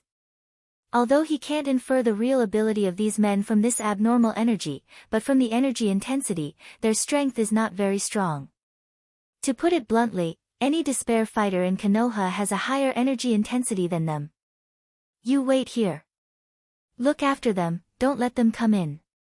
The first half of the sentence was obviously said to Rog and others. As for the second half, of course, it was said to his companions. Before leaving, the man who seemed to be the leader turned his head to look at Log, as if he wanted to engrave Log's appearance in his mind. The 4 members of the Umbu, at this time, were all wearing white animal masks, and a few simple lines were casually outlined on the masks. He didn't know why. The leader always felt that there was something wrong with these 4 Umbu members. There was a very strange feeling. However, he couldn't tell what was strange about it. Rog saw the doubts of the leader. If it weren't for the fact that the current environment is not suitable, he would tell this man that the reason why he felt that the Umbu members look strange is purely because these guys have killed too many people. To be more precise, his killing intent was too strong. Although the 4 members of the Dark Operation didn't say a word, in their eyes, these Inhumans who were blocking their way were no different from a group of chickens waiting to be slaughtered. The afterlife wasn't very big. 5 to 6 minutes later, Rog saw the true ruler of the afterlife, Jiaying, and her most loyal subordinate, Gordon. Other than the 2 of them, there was also Sky and Maximus. Rog didn't remember that there was a person called Maximus in the afterlife, and there was nothing about him that was worthy of his attention. Therefore, he chose to ignore it. Just like the few mutants who had stopped them, he wasn't even interested in knowing their names. It was this kind of person again. That expression again. Maximus saw Rog's disregard, and his sensitive heart instantly became turbulent. However, he controlled his expression and actions very well and did not show the dissatisfaction in his heart. He had experienced Rog's attitude too many times in Adelan City, to the point that he was already used to it. Although he was a member of the royal family, and was the younger brother of the Black Bat King. However, his awakened abilities were not very advanced, or rather, in the eyes of the Moon's Inhumans, they were not very advanced. Therefore, his status in Adelan City was not very high. In terms of technology, Adelan City's technology was more advanced than most of the countries on Earth. However, Adelan City used a rigid caste system, and the status of the members of society was determined by their awakened abilities. Once the decision was made, no matter how great and powerful the Inhumans became in the future, it would not change their status in Adelan City. He came from a good family, and his parents and brother were all of high status in Adelan City. However, he was just an ordinary member of Adelan City, and was on the same level as the lowly Inhumans. This was a fact that Maximus could not accept and was unwilling to admit. Maximus, who grew up with this mentality, did not hate Adelan City to the core, but he definitely did not have a good impression of it. Therefore, he secretly came to Earth, and came to the place where the Inhumans lived in the afterlife. After confirming that Sky was not harmed in any way, Rog went to Jia Ying's study under her invitation. Tell me directly, what are your plans? There were only the two of them in the study, so Rog did not bother to waste time with Jia Ying, and asked directly. Before I answer your question, I want to know what you think of the Inhumans as a race, and what do you think of Sky? Although she did not have much combat power, and was facing a famous and powerful person like Rog, Jia Ying still maintained her composure and calmness. I don't have any opinions, Inhumans are just humans. However, your ancestors were the products of the Kree's experiments, so you can awaken abilities that humans do not have. As for Sky, although you are her mother, I still refuse to answer this question. Rog spoke slowly, at the same time using Chakra's sensing ability to sense all the Inhumans in the afterlife. It seems that you know a lot about the history of the Inhumans, but this is normal. You were able to help Daisy awaken her ability through the fog of Terrigen, and you also know how to help Daisy control her ability. Without a certain level of understanding, you would not be able to do all this. Here, Jia Ying paused, and then continued, Maximus is an Inhuman from Adelan City. A few months ago, he suddenly came to the afterlife, saying that he came on behalf of Adelan City. After hearing the words Adelan City, Rog's face finally showed a look of interest. If it was only the afterlife, it really did not pique his interest. The reason he came in person was purely for Sky's sake. And now, he felt that he might have made the right choice. Unlike the organization in the afterlife, which did not have much strength, Adelan City was an existence that was several levels higher. Not to mention the advanced technology and the Inhumans in Adelan City, just the Inhuman leader of Adelan City, the Black Bat King, was an important character that could not be ignored. Then, if I'm not wrong, what you want to say next should be cooperation with Konoha, right? Jia Ying would not bring forward Adelan City for no reason, and since she took the initiative to say this, it was not difficult to guess what she wanted to say next. That's right, I hope that Konoha can cooperate with the afterlife. And the benefits? No one will cooperate with you if there are no benefits. Chapter 255.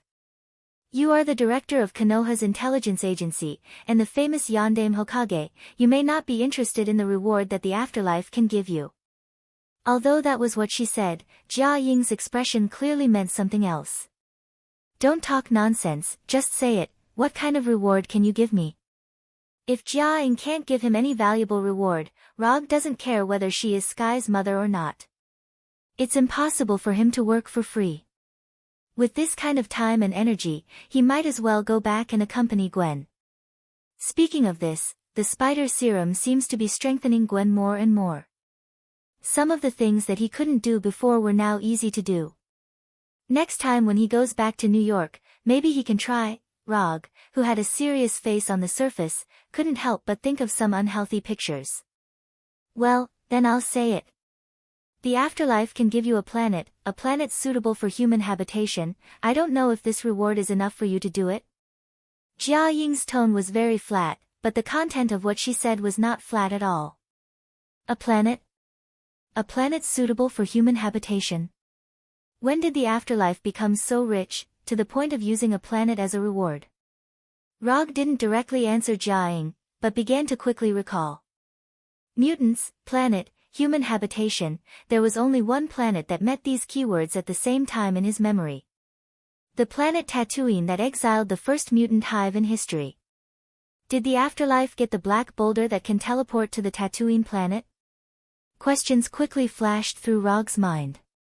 In order to avoid unpleasant misunderstandings, I want to confirm, the planet you said, is it the planet where the first mutant hive was exiled?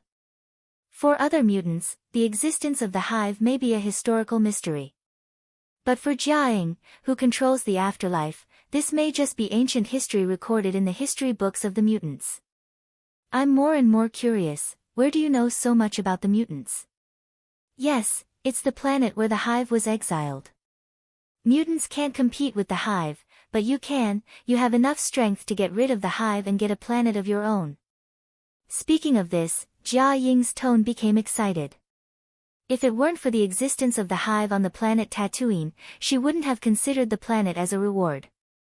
That's a whole planet, and a planet suitable for human habitation. How much value a planet has, even if you think with your toes, you can know it. Your reward is really a big deal. I'm very satisfied with the reward. Tell me, what do you want Konoha or me to do? Rog thought, Jia-ing didn't even dare to retaliate against the hive. But the fact is, Jia-ing not only took revenge on Hydra, but also took away the black boulder that was vital to Hydra. The mutants' hive, the first hive in the history hive. Hive, we hope to get a Crive fleet, or some of the ships in the fleet. In addition, we hope that Konoha's intelligence agency can help the mutants of the afterlife integrate into society. In other words, we need Konoha to endorse the identity of the mutants of the afterlife. Rog understood every word Jia-ing said, but the more he listened, the more confused he became. Crive fleet? Do you have any misunderstanding about me? I'm not the commander of the Crive, and I don't have the Crive fleet you want. If possible, Rog himself also wants the Crive fleet. But the problem is that there is no Crive fleet on the Earth, and there are not many Crive corpses. The black boulder that can teleport people to Tatooine is indeed very attractive, but that doesn't mean he must get it. If the conditions permit, he doesn't mind getting the black boulder in his hands. In fact, when Konoha's intelligence agency was fighting against Hydra all over the world, he also asked Konoha to pay attention to the black boulder. But unfortunately, there has been no harvest. The Crive fleet will appear by itself, you just have to take them before they retreat. Jia-ing apparently had considered this problem for a long time and answered confidently. What's going on? The development of things is getting more and more bizarre, and Rog suddenly has a feeling that he can't keep up with the times. The black boulder is, after all, something on the Earth. As long as you look carefully, you can find it sooner or later. But the Crive fleet is obviously a matter of another level, which is completely outside of the Earth. Maximus, he has a Crive fleet behind him, or he got the support of this Crive fleet to come to the Earth from Attilan City on the moon. Jia-ing first explained Maximus's problem, then continued, Maximus is trying to use the name of Attilan City to lure the afterlife to cause a global mutant disaster on the Earth.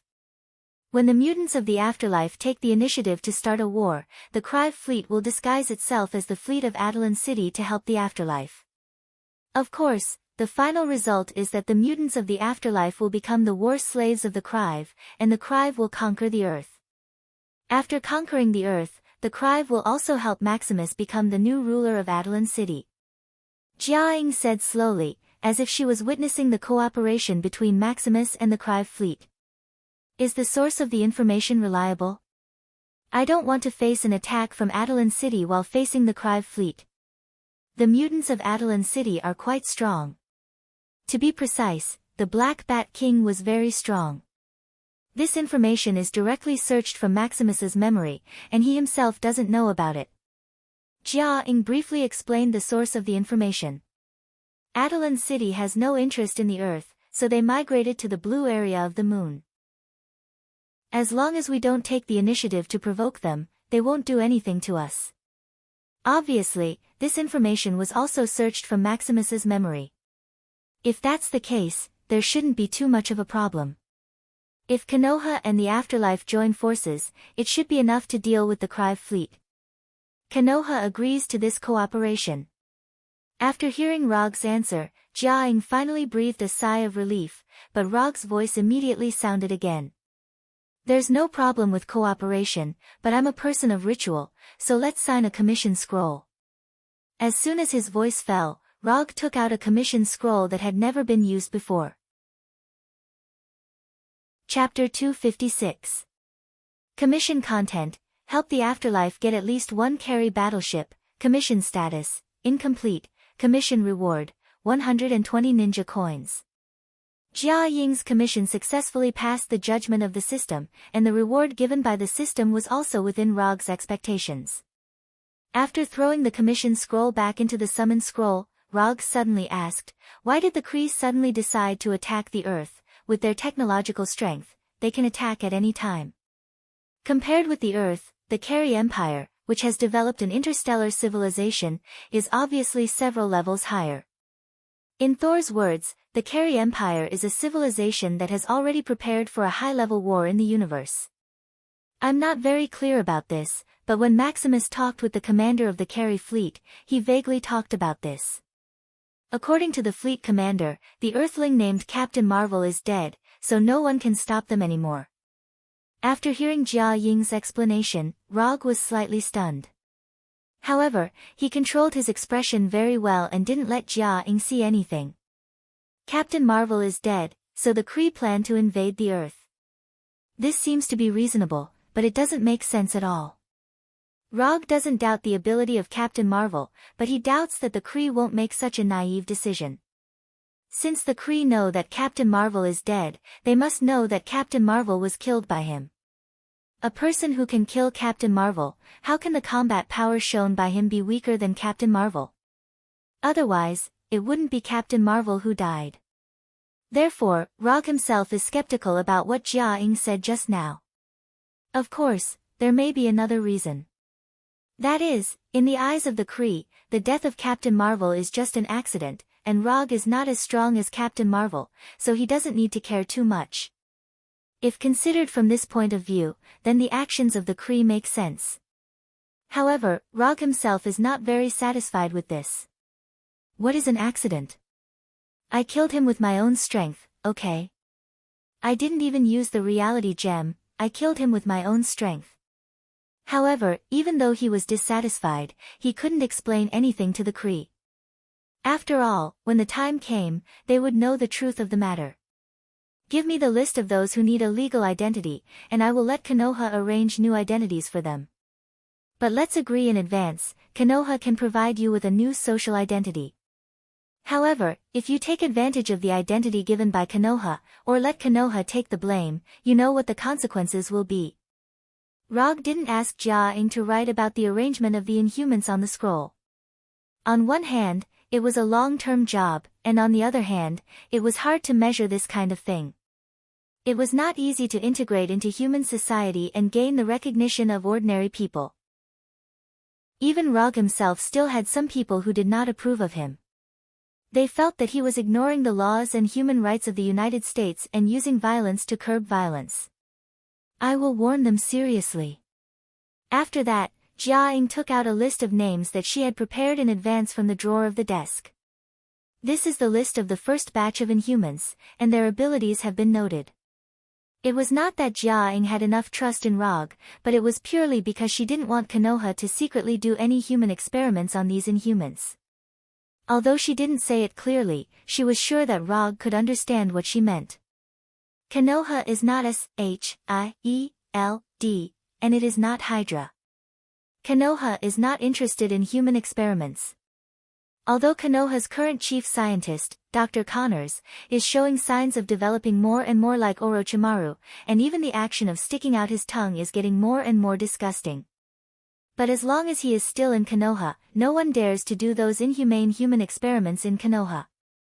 To put it bluntly, Konoha doesn't think much of the superpowers of these Inhumans. Of course, superpowers such as Sky's shock wave, Gordon's transmission, and Black Bat King's sonic wave are exceptions. When Rog and Jia Ying were discussing cooperation and follow-up plans, Maximus was not idle and carried out his secret operations that had been thoroughly monitored. Although Maximus's superpower is not very good, it only has a certain degree of telepathy ability, and it must be used smoothly when he is concentrated. What's more troublesome is that his own mental state is not very stable, so his telepathy ability is sometimes absent.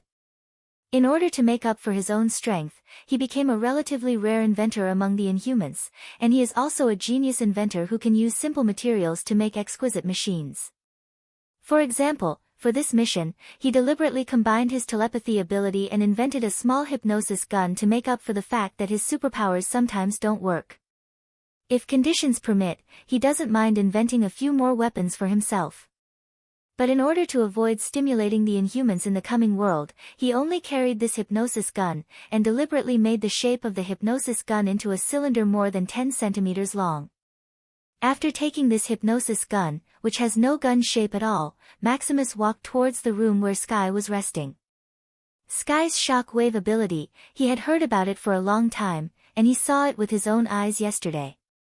If used well, Sky's ability can play an instant role in changing the situation on the battlefield. This ability should not appear on an inhuman from Earth. Only an inhuman from the royal family like himself is worthy of such a powerful ability. On the way to Sky's room, Maximus even fantasized about the beautiful scene when he has Sky's ability. But at this time, he didn't know that his every move was clearly seen by the Inhumans in the future. Maximus's arrival has caused many Inhumans to become fanatical, to the point that they are willing to violate the rules of the future. But as long as Jia-ing is still in the future, as long as the Inhuman soldiers loyal to Jia-ing are still around, the future will not be chaotic. Just as Maximus was about to arrive at Sky's room, the eyeless Gordon suddenly teleported to his side and grabbed his shoulder. "What are you doing?"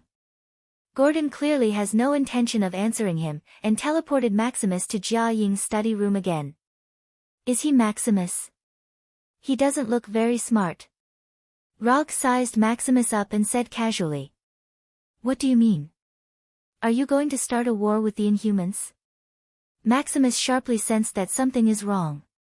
Jia-ing and Gordon's actions made him realize something, so he didn't even think about it and put a big label on Rog's head, changing the concept of attacking him to starting a war with the Inhumans. Chapter 257. You can't represent the mutants. Rog snorted and replied with disdain. Maximus knew his own value and status. He knew that he was not that important. However, being pointed out by Rog in such a merciless manner still made him feel extremely displeased. "What are you trying to do? Don't blame me for not reminding you. My brother is the Black Bat King. If anything happens to me, he won't let you go."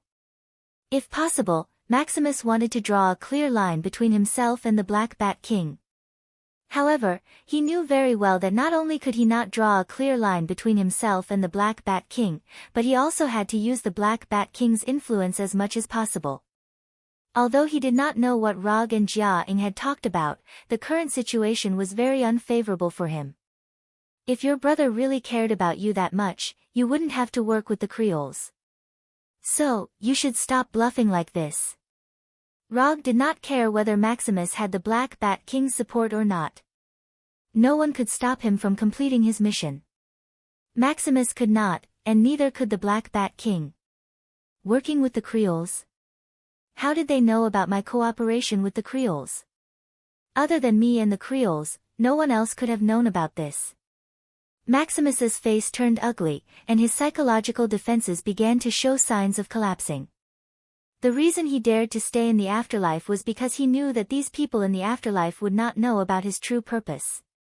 These indigenous mutants who have never left Earth could not have seen through my plan. They don't have any mutants who can read minds here. With that in mind, Maximus shifted his attention to Rog. From Maximus's point of view, Rog was indeed the most suspicious one. However, he did not expect that the one who saw through his plan was not Rog, but Jia-ing and the other indigenous mutants who he had always looked down on. "Are you sure this will lure the Creoles out? They want a mutant disaster that will sweep across the entire Earth. If they don't see the disaster in their plan, they might not appear." Jia-ing didn't look at Maximus. Ever since she had reached an agreement with Logue, Maximus had become a dispensable existence. "Of course not. I'm not a Cree. How would I know what kind of decision they would make?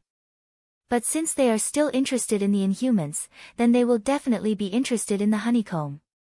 After all, compared to controlling a group of mutants, controlling one mutant is obviously much easier. And with the beehive, it's basically the same as having the key to controlling all the Inhumans. According to the agreement between Maximus and the Kree would conquer the Inhumans and Earth in the afterlife after the Inhuman calamity. Neither Rog nor Jia-ing had any interest in causing a global Inhuman disaster. Therefore, they had to consider other ways to lure the Kree out. The beehive was the bait they had prepared for the Kree people.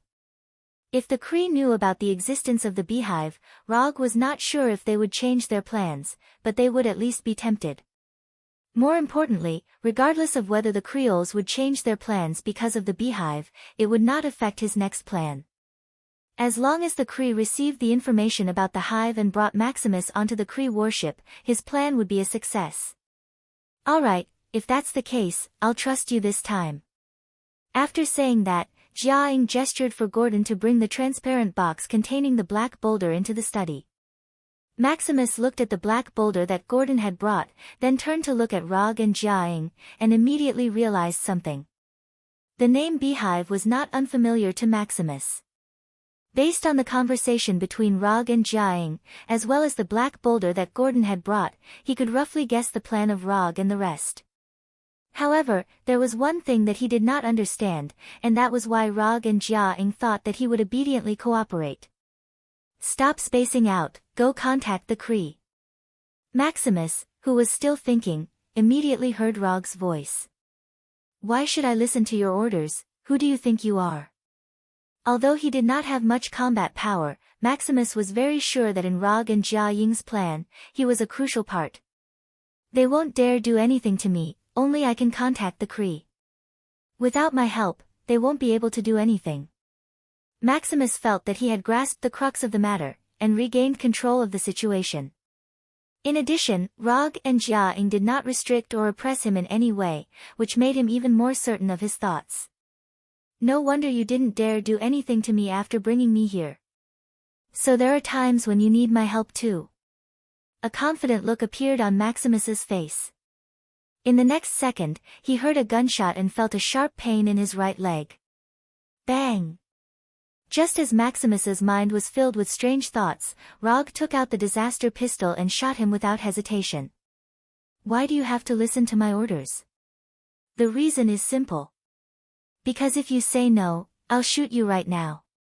Rog's tone was very calm, but the three present could tell that he was not joking. Lunatic, he's a lunatic. Maximus endured the intense pain from his right leg and looked at Rog and the disaster pistol in his hand with an incredulous expression. Not only was Maximus shocked, but even Jia-ing and Gordon did not expect that Rog would shoot him so decisively. Without saying a word, he pulled out the gun and shot. No, it was not just a word, he didn't even say a word and shot him directly. As soon as Maximus opened his mouth, Rog's voice sounded again. Think carefully before you answer. You only have one chance. Maximus was indeed the only one who could contact the Kree, but this did not mean that Rog needed to be controlled by him. Even if Maximus was the only one who could contact the Kree, he could still bring the dead Maximus back. Although this would consume some ninja coins, which would quickly reduce the cost-performance ratio of the whole mission.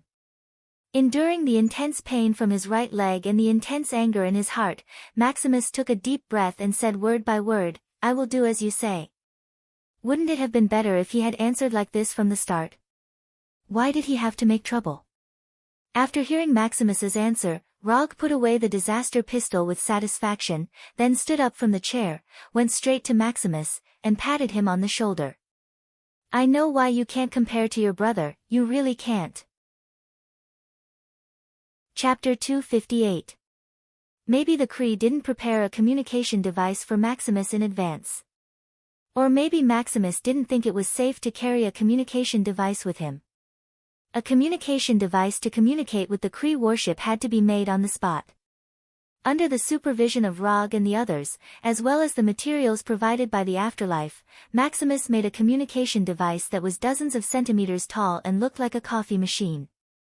Remember, don't do anything stupid. After giving Maximus a final warning, Rog and the others left the room, leaving Maximus and the black boulder in the specially arranged room. Rog didn't care how Maximus would contact the Kree or take the black boulder away. The only thing he cared about now was whether the Kree would bring Maximus on the warship. As long as the Kree brought Maximus on the warship, he could use the Flying Thor spell on Maximus to teleport. However, there was a potential problem with this, and that was the location of the Kree warship might be out of his sensing range. So to avoid this awkward situation, and to avoid losing the black boulder, he and Jia-ing prepared a backup plan. What was in the room with Maximus was not the real black boulder, but the black boulder that the shadow clone had transformed into. Maximus didn't know this, and he didn't have the means to confirm the authenticity of the black boulder. Even if the Kree wanted to confirm the authenticity of the Black Boulder, they would have to bring the Black Boulder onto the warship for further confirmation. So whether the Kree warship was within Rog's sensing range or not, it wouldn't affect his final plan. Under the supervision of Rog and the others, Maximus activated the communication device he made and contacted the Kree warship in outer space. After reporting the news of the Black Boulder and the Hive, the Kree gave a reply that Rog expected. The Kree's response was within Rog's expectations. After all, this was an opportunity to control all the Inhumans more easily. But there was one thing he didn't expect. He thought that the Kree would use some very high-tech and mysterious quantum portal or other means of teleportation to take Maximus and the Black Boulder away. But the Kree's reply was that they would arrange a small spaceship to pick up Maximus and the Black Boulder. This was reasonable, but it didn't look cool. A few hours later, with Rog and Jia Ying's help, Maximus left the afterlife with the Black Boulder and boarded the small Kree spaceship that was specially sent to pick him up. After Maximus boarded the four-cornered Kree warship, Rog connected to the Thor spell. As long as the Flying Thunder God technique stopped moving, he would use the Flying Thunder God to teleport over. Of course, this was under the premise that the Flying Thunder God technique was still within his sensing range. After more than 20 minutes, the Flying Thunder God's skill on Maximus finally stopped its super high-speed movement and returned to its normal small-scale movement level. This small movement was caused by Maximus's own movement. It was a normal change of position. This was because the combat ability of the Otherworlders in the afterlife wasn't very good. At least from Rog's point of view, they were barely passable. So other than Gordon, he didn't bring any other Otherworlders. He only brought 4 of his Dark Ops. As for Sky, she didn't even know about this mission. Just kill the enemy's strength. Try not to damage the warship itself. After instructing the 4 Dark Ops, Rog grabbed one of them by the shoulder and the Flying Thunder God left the afterlife. In just a moment, Rog and the others were teleported from the ancient afterlife to the interior of the Kree's warship. Maximus was still wondering if he should tell the Kree the truth, but before he could come to a decision, he saw Rog's figure again. Rog and the others were like ghosts, suddenly appearing around Maximus and the Kree warriors. Before the Kree warriors could even raise the alarm, they were quickly sent to hell. All of this happened in a flash. Maximus didn't even recover from the shock of Rog's appearance. The Kree warriors around him had already lost their lives. Not only did the killing efficiency of the Dark Group send a chill down Maximus's spine, even Gordon, who was beside him, also frowned. Although Gordon didn't have eyes and couldn't see the Dark Ops actions, he could feel the Kree warriors instantly losing their lives. The 4 Dark Ops used their actions to prove to Gordon what a true professional warrior was. Gordon, bring this guy back. He still has some value left. The reason why Rog brought Gordon up was because Gordon was the only one among the Otherworlders who had the ability to travel between the Kree's warship and the afterlife. As for Gordon's combat ability, he didn't consider it at all. Fighting this kind of thing, he and the 4 Dark Ops were enough. Gordon brought Maximus back to the afterlife, while Rog and the Dark Ops began their journey of plundering the warship. The 4 Dark Ops were divided into 2 groups, attacking from different directions. Rog, of course, went to the command center of the warship alone. Although the Kree Empire's technology far surpassed Earth's, the strength of the Kree warriors still couldn't keep up with their technological level. Other than their bodies being stronger than humans and their weapons being more advanced, these Kerry warriors didn't give Rog any surprises. At the very beginning, he would personally deal with these Kree warriors who came to stop him. After dealing with 2 or 3 Kree warrior squads, he let the Shadow Doppelganger deal with this kind of combat experience. The huge difference in strength allowed him to effortlessly push his way to the command center of the warship. It was a taller and bigger command center that looked like a mausoleum hall. Ugh! This is very Kree style. Just when Rog thought that he was going to take control of the Kree warship without any suspense, he saw a familiar Kree. Strictly speaking, what he saw was the hammer that represented the Warhammer. A dark black Kree armor, a meter-long warhammer in his hand, and a strange black mud-like pattern on his face. This is the accuser Luo Nan. Although it was the first time they met, Rog immediately recognized Luo Nan. A trace of doubt appeared on his face. Why is he here? Even if there was a change in the timeline, the accuser Luo Nan should be looking for the universal orb that contained the power gem. Why did he suddenly have ideas about Earth? Chapter 259. While Rog was looking at Luo Nan, who was holding a warhammer, was also silently observing Rog. Unlike Rog, who knows him, Luo Nan doesn't know anything about Rog. Luo Nan only knows two people from Earth. One is Captain Carroll, who single-handedly forced the Carey fleet to retreat decades ago. The other is a marauder who calls himself Star-Lord. As for the name of this Star-Lord, Luo Nan doesn't know, nor is he interested in knowing. The reason why he knows Star-Lord is purely because Star-Lord is a relatively rare Earthling in the universe. That's all.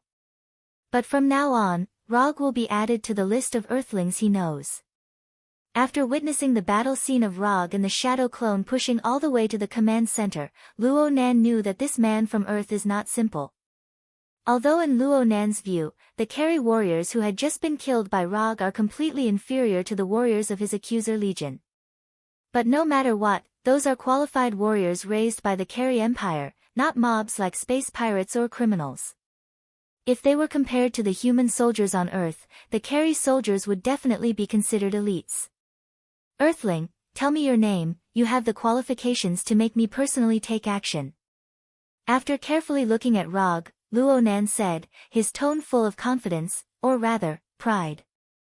Not to mention that Rog is just an Earthling, even if he is a person from the Nova Empire, Luo Nan's attitude will not change much. He is the commander of the Carey Empire, Luo Nan, who has an illustrious existence in the entire universe. Although Luo Nan's attitude is not very friendly, he does have the strength to match his pride. However, Luo Nan obviously ignored one point, that is, Rog can't understand what he is saying at all. Luo Nan doesn't know the language of Earth, and Rog also doesn't know the language of the Carey Empire.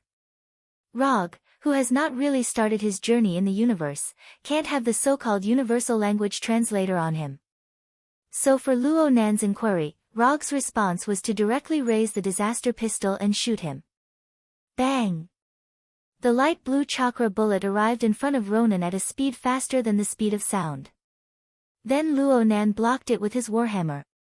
Although in the original timeline, the manipulator Luo Nan died in a hilarious manner at the hands of the Milky Way awkward dance troupe. But there was one point that couldn't be denied. And that was that Luo Nan was a ferocious person who could hold the strength gem with his bare hands without dying. In Rog's memory, there were only 3 people who could do this alone. One was Luo Nan, one was Thanos Dominator, and the other was an unknown member of the Celestial Group. For such an existence, no matter how serious he was, it would not be an exaggeration. After casually blocking the chakra bullet, Luo Nan finally realized that there was a language barrier between him and Rog. Thus, he opened his mouth once more. But this time, he deliberately turned on the language translation function on the spaceship. Report your name. If you want to know my name, beat me first. I don't have the habit of reporting my name to a loser. Rog put the disaster pistol back into the holster and replied arrogantly. I'm not afraid of showing off. Luo Nan didn't expect that Rog would give such an answer. However, he didn't have any dissatisfaction or anger because of this. Instead, he felt that what Rog said was very reasonable. 2 men of different races with similar names had achieved a strange resonance in such a strange way. Fortunately, Rog didn't have any telepathy ability now, otherwise, he would definitely tell Luo Nan clearly that they were not the same kind of people, and it was impossible for them to have the same hobby. Luo Nan didn't speak again. He snorted softly and instantly attacked Rog. In terms of speed, Luo Nan's speed wasn't very fast. He wasn't as fast as Quicksilver and Owl, who had awakened the speed god power. But in terms of combat experience, Luo Nan was obviously several times stronger than Quicksilver and Owl combined. In a battle, speed was very important, but whether there was a corresponding attack that matched the speed was even more important. Luo Nan's speed wasn't very fast, but his attack completely matched his speed. The warhammer in his hand attacked Rog's head like a meteor. Clang! Just when the head of the warhammer was about to hit his head, the silver-white Kusanagi sword appeared in Rog's right hand and hit the handle of the warhammer like lightning. Boom! Neither Luogu nor Ronan unleashed any energy attacks. However, a visible shockwave surged out from the point of impact when the warhammer and the Kusanagi no Tsurugi sword collided. The shockwave produced a powerful explosion. The shock wave produced by the explosion was like a wave hitting Rog and Luonan's body. The shock wave that was enough to blow away ordinary people didn't make them shake at all. The two people stood motionless like boulders on a mountain peak. Luonan didn't hesitate when his attack failed. The warhammer, which was not known for its flexibility, showed a side that was beyond common sense. The warhammer in Luonan's hand was like a viper that had a life of its own. It suddenly retracted and changed directions, drawing a beautiful arc. Then from top to bottom, it smashed straight at Rog's head. If it hit, Rog's head would explode like a watermelon falling from a high place. However, Rog wouldn't give Luonan such a chance. It was always him who smashed other people's heads. When had he ever seen him get smashed in the head? The warhammer attack was fast, but Rog disappeared even faster. Accurately speaking, he didn't disappear, but attacked. Lightning body blink.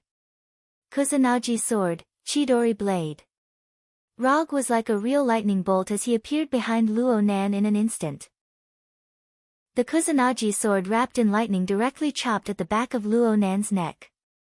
Right now, Luonan was wearing battle armor, and he was wearing a hood made of unknown metal or some other material. As long as the Chidori blade hit, even if Luonan's neck was made of steel, Rog had the confidence to cut him in half. The warhammer was still descending, Luonan didn't have time to turn around and defend. The moment Luonan's silhouette disappeared, Luonan was on full alert. As a warrior who had experienced hundreds of battles, he obviously knew that his biggest weakness was behind him. When the Kusanagi sword was only 10 centimeters away from Luonan's neck, Luonan's body suddenly exploded with a dark energy that was as dark as ink. This sudden dark energy didn't disperse like a shock wave. Instead, it instantly formed a 360-degree energy shield, completely enveloping Luonan. Zizizi. The Kusanagi sword wrapped in lightning chopped at the black energy shield, exploding with a silvery white electric current. Chapter 260. Rog wasn't surprised that Luonan was able to block his sword. In other words, he would be surprised if Luonan wasn't able to block it. How could a person who was able to make a name for himself in the universe be killed so easily? Without any hesitation, Rog pulled back his sword and retreated, instantly pulling a distance of over 10 meters. After Rog retreated, Luonan, who was holding a warhammer, turned around in a calm and unhurried manner. He stared at Rog with a dull expression. At the beginning, Luonan didn't have a clear understanding of Rog's strength. The Keri soldiers who went to stop Rog were like amateurs who were killed in an instant. They didn't provide any valuable information. After exchanging a few blows with Rog, Luonan finally understood why those Keri soldiers couldn't withstand a single blow. Whether it was strength, speed, skill, or combat intuition, Rog could be considered to be at the top level. And he was different from the soldiers who were only good at physical attacks. He was also proficient in energy attacks. Even though Luonan didn't know what ninjutsu was, he could determine that Rog was proficient in energy attacks just by looking at the lightning body blink and Chidori blade. This wasn't a baseless guess, but rather a combat intuition cultivated from his rich combat experience. An enemy who didn't have any shortcomings in the offensive aspect. Interesting. Other than his constitution being a bit weaker, Luonan didn't see any weaknesses on Rog's body. But this was only the information obtained from the short exchange. As for whether Rog had any other weaknesses, Luonan needed further confirmation. Luonan silently adjusted his evaluation of Rog's strength and increased his threat level by a few levels. In the Keri Army's general evaluation standard, the threat level of an ordinary adult male from Earth was close to 0. But the threat level of the flake meta beast, which was known as one of the most dangerous creatures in the universe, was extremely high. As for Rog, Luo Nan felt that his threat level was even higher than the flake meta beast. He had reached an extremely high level. But even so, Luo Nan didn't have any thoughts of retreating. Creatures that were evaluated as extremely threatening had died by his hands more than one or two. Although Rog was very strong, he hadn't reached the point where he couldn't resist. If Luo Nan only felt that Rog had the qualifications to make him personally take action against him before, then right now, Rog was an opponent worthy of him taking seriously and going all out against. The controller, Luo Nan, was prepared to attack with all his strength. Without any warning, Luo Nan attacked Rog once more. This time, he did not hold back at all and directly unleashed his peak strength. Luo Nan charged towards Rog like a meteor, and the warhammer in his hand began to radiate with a black glow. Rog hadn't arrived yet, but the shockwave from the warhammer had already arrived in front of Rog. Boom! The terrifying shockwave hit Rog's position like a missile, blasting a 10-meter-wide hole in the metal floor. The huge impact caused the entire command center to shake violently. The shockwave emitted by the warhammer was indeed powerful, but it did not cause any damage to Rog. In the instant that the warhammer radiated with a black glow, he used lightning body blink to leave his original position. The warhammer in Luo Nan's hand looked ordinary and mediocre, just like an ordinary warhammer made of metal. But this warhammer was a high-tech product of the Carry Empire, and it had a very special name. Omnipotent Weapon, this was the name of Luo Nan's warhammer. Don't look at the name, the warhammer's abilities were not lacking at all. It could disintegrate or recombine matter, manipulate matter's gravity and density, it could control lightning, absorb energy, manipulate energy, create an energy shield, fire shockwaves, it could fly, create a force field, create a time shift domain, carry out hyperspace teleportation. Even in the technologically advanced Carry Empire, this omnipotent weapon, warhammer, was a rare god-level weapon. In terms of pretentiousness, Luo Nan's omnipotent weapon warhammer might not be able to compare to Thor's hammer Mjolnir. But in terms of practicality, the omnipotent weapon warhammer threw Thor's hammer by several levels. And it was different from the picky Thor's hammer. The omnipotent weapon warhammer was much more approachable, and its requirements for the user were much lower. After using the lightning body blink to dodge the shockwaves emitted by the warhammer, Rog didn't hold back against Luo Nan. He waved his hand and threw out two ninjutsu. Water Release, Water Dragon Bullet. Fire Release, Fire Dragon Bullet. A 20-meter-long enormous water dragon appeared behind Rog out of thin air. It opened its enormous dragon mouth and flew directly towards Luo Nan. At the same time, the flames that Rog spat out from his mouth turned into 3 enormous flame dragons, attacking Luo Nan from 3 different directions at the same time. Wanting to use close-range attacks to get rid of Luo Nan wasn't an easy matter. And close-range attacks would bring unnecessary threats to himself. As a sufficiently cautious ninja, Rog obviously wouldn't mindlessly rush up recklessly. Rumble. The water dragon and the fire dragon arrived in front of Luo Nan in the blink of an eye, and then they hit the energy shield around Luo Nan's body. Whether it was the water dragon bullet or the fire dragon bullet, they weren't particularly powerful ninjutsu.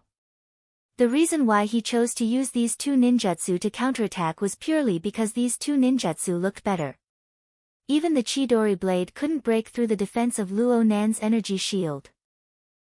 Of course, the fire dragon bullet and the water dragon bullet couldn't break through.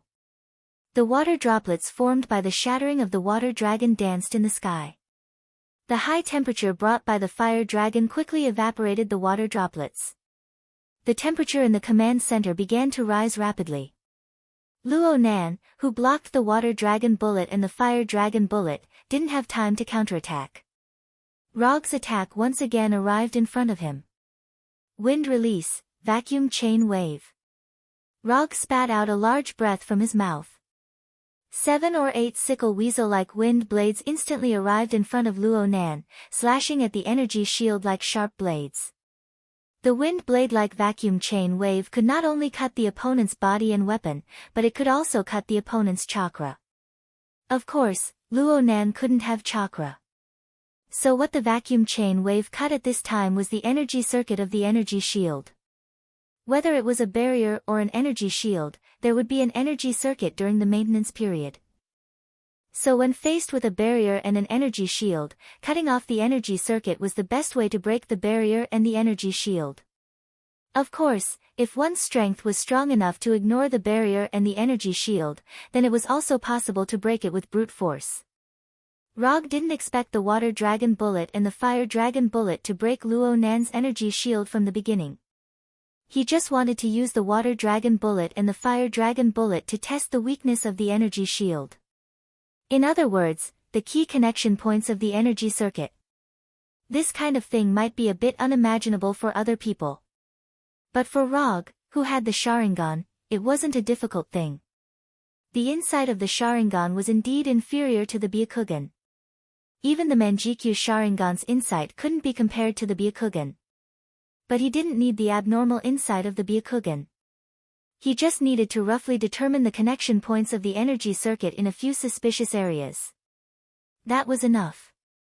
Vacuum chain wave sickle weasel wind blades seemed to randomly cut at the energy shield, but every landing point was meticulously designed by Rog. Luonan never thought that Rog would actually be able to formulate an attack plan that specifically targeted the energy shield in such a short period of time. At this time, he still maintained absolute trust in the energy shield. However, at the moment when the sickle weasel's wind blade hit the energy shield, it had helped him block countless attacks. The energy shield, which had never been broken by anyone, shattered like glass. Lightning release, Chidori. Chapter 261. Rog, who was originally 20 meters away, instantly arrived in front of the accuser Luonan. His left hand, which was sparkling with a silvery white lightning, directly pierced towards Luonan's heart. Right now Luonan was still in shock from his energy shield being broken. He never thought that his energy shield, which had never been broken before, would actually break at this time. Compared to the shattering of his energy shield, Rog, who had instantly appeared in front of him, didn't give him too much of a shock. It was already too late for him to reconstruct his energy shield. Rog wouldn't give him this kind of time.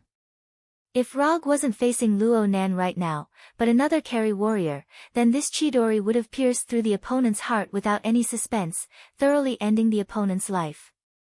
But Luonan wasn't an ordinary carry warrior. This wasn't the first time he faced a fatal attack that was close at hand. Even though he didn't have enough time to make any sort of defense or counterattack, he was still able to dodge the Chidori. The Kree armor he was wearing had bought him a true moment of time. And it was in this instant that normal people were unable to detect or grasp, that Luonan activated the most peculiar ability of the Universal Warhammer. Time Shift Domain. Luonan didn't have the ability to control time. The Universal Warhammer couldn't control time like the Time Gem.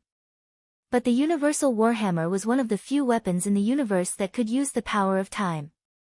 In the technologically advanced Carry Empire, why was the Universal Warhammer able to be called a god-level personal weapon? Aside from the Universal Warhammer being extremely versatile, the most important thing was that the Universal Warhammer was able to use Time Shift Domain. As for how the domain of Time Shift was created, even the Carry Empire's highest intelligence couldn't give an accurate answer. This ability was like time playing a joke on the Universal Warhammer. It inexplicably allowed the Universal Warhammer to possess this ability. How the Time Shift Domain appeared wasn't the main point that Luonan cared about right now. What he needed right now was to use the Time Shift Domain's ability to dodge Rog's Chidori. When the Time Shift Domain's ability was activated, the time Luonan was in seemed to be completely isolated from the time of the entire world. It formed a sort of time parallel. For others, time didn't change at all. It flowed as it should. But for Luonan, who was in the domain of time movement and movement, the time he was in was extended. It was extended in a different sense. In this extended period of time, he had no way of changing what was already happening in the real world. Because that was the power of time.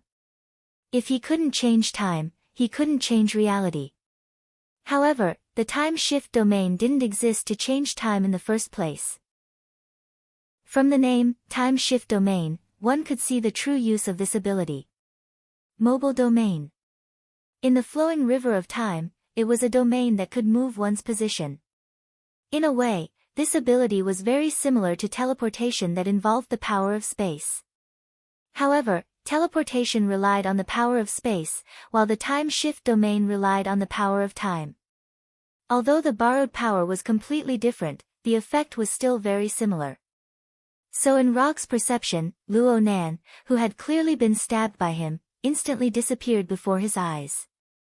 He dodged it. Luo Nan's instant disappearance made Rog frown slightly. He knew better than anyone else how fast Chidori's speed was.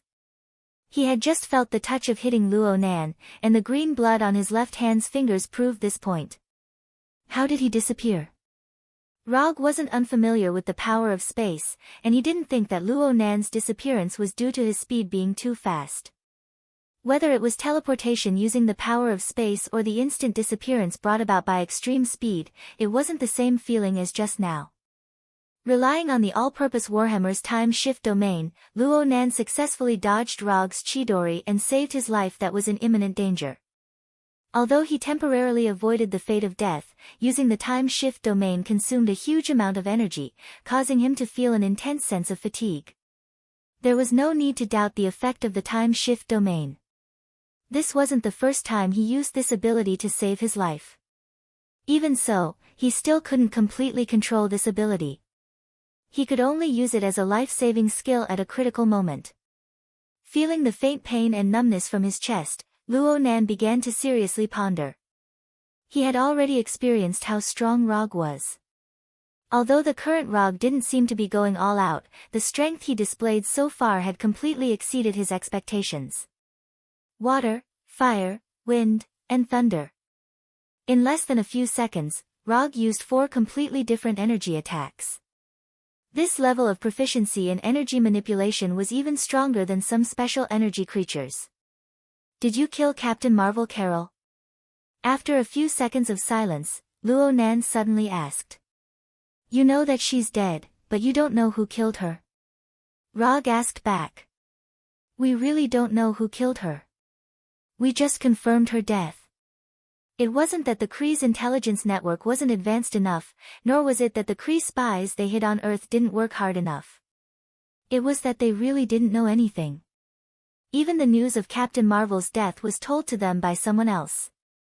Of course, Luo Nan wouldn't completely believe this kind of news from an unknown source, so he made some small confirmations. After a hint from the Supreme Intelligence and a visit to the planet Captain Marvel Carol guarded, he finally confirmed that the news of Captain Marvel Carol's death was true. Thus, he brought the Kree battleship to Earth and contacted Maximus at the same time. According to their plan, this should have been a very simple plan to conquer the planet, just like the other conquering operations they had done before. But it was very clear that things didn't develop as smoothly as they imagined.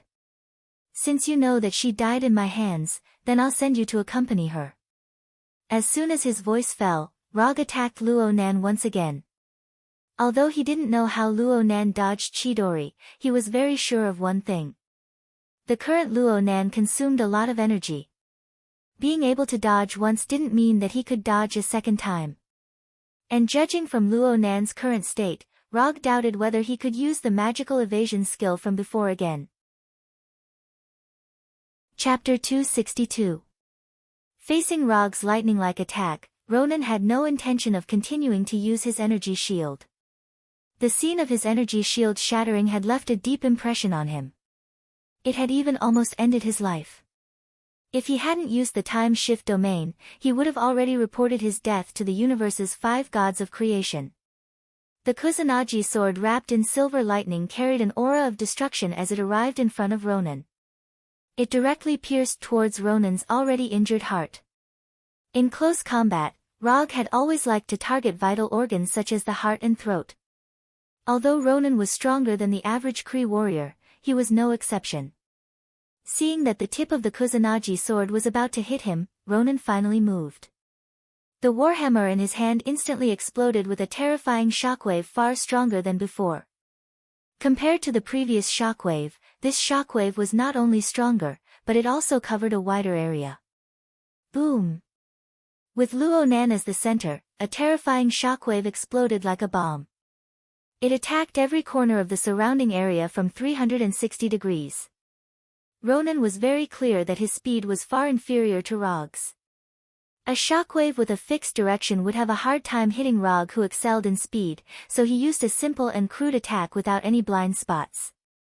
The command center that had already suffered a shockwave once welcomed another terrifying shockwave. But this time, it wasn't just the command center that was shaken. Even the battleship itself began to shake violently. Rog was no stranger to Ronan's attack style. It could even be said that in the past few months, this kind of area of effect attack was the most familiar attack style he had. The shockwave that couldn't be seen by the naked eye had just touched the tip of the Kusanagi sword when he decisively let go of the sword in his right hand. The Kusanagi sword was sent flying without any suspense, and his figure disappeared in an instant. Flying Thor. After being on the Kree battleship for so long, how could he not have left behind a few Flying Thor spells? Before fighting a boss in a game, you must save it. When you arrive at a place that could potentially become a battlefield, you must prepare a Flying Thor spell in advance. Being a cautious ninja wasn't just for show. The Kusanagi sword was sent flying, and the terrifying shockwave was like a hurricane that attacked the surroundings. The control panel was sent flying, the walls were broken, and the floor was shattered. Not only did Ronan's attack stop Rog's attack, it also destroyed the warship's command center. Luo Nan was different from Rog, who needed to preserve the warship to complete his mission. Clearly, Luo Nan didn't have any misgivings in this aspect. Let alone destroying the command center of the battleship, even if the battleship was blown up, he wouldn't feel any heartache. When the shockwave completely dissipated, the command center that was originally filled with Kree style was already a mess, turning into an even more punk style of space pirates. No! Even a space pirate's spaceship would not have such a dilapidated command center. It was absolutely impossible to kill Rog with just the shockwave, no matter how strong the shockwave was. Luo Nan was very clear on this point. So when Rog disappeared in front of him once again, he suddenly raised the warhammer in his hand and fiercely smashed it into the ravaged ground. Bang! The shining black hammer hit the metal floor heavily. The black light from the hammer head flowed to all the places and objects it touched like an electric current. Gravity manipulation. Luo Nan didn't choose to manipulate energy. After witnessing Rog's ninjutsu, he knew that he was no match for Rog in terms of energy manipulation. So he set his sights on materials that were easier to manipulate. Compared to manipulating energy, manipulating materials was undoubtedly much simpler. The metal and materials that flowed through by the black energy began to slowly float up. The devastated command center seemed to have sunk into an environment where gravity was out of control. Relying on the all-purpose warhammer, Luo Nan could manipulate the gravity and density of materials. To a certain extent, he could control these materials as he pleased. What he was doing now was to create a battlefield that was more suitable for him, a battlefield where he could display his full strength. These seemingly floating metal fragments could be turned into weapons to attack Rog when he needed them. They could also be turned into shields to block Rog. After doing all this, Luo Nan added a new energy shield to himself. Although the energy shield couldn't completely block Rog's attack, blocking Rog for a while wasn't too big of a problem. With the energy shield added and the battlefield constructed, the next step was to find Rog's tracks.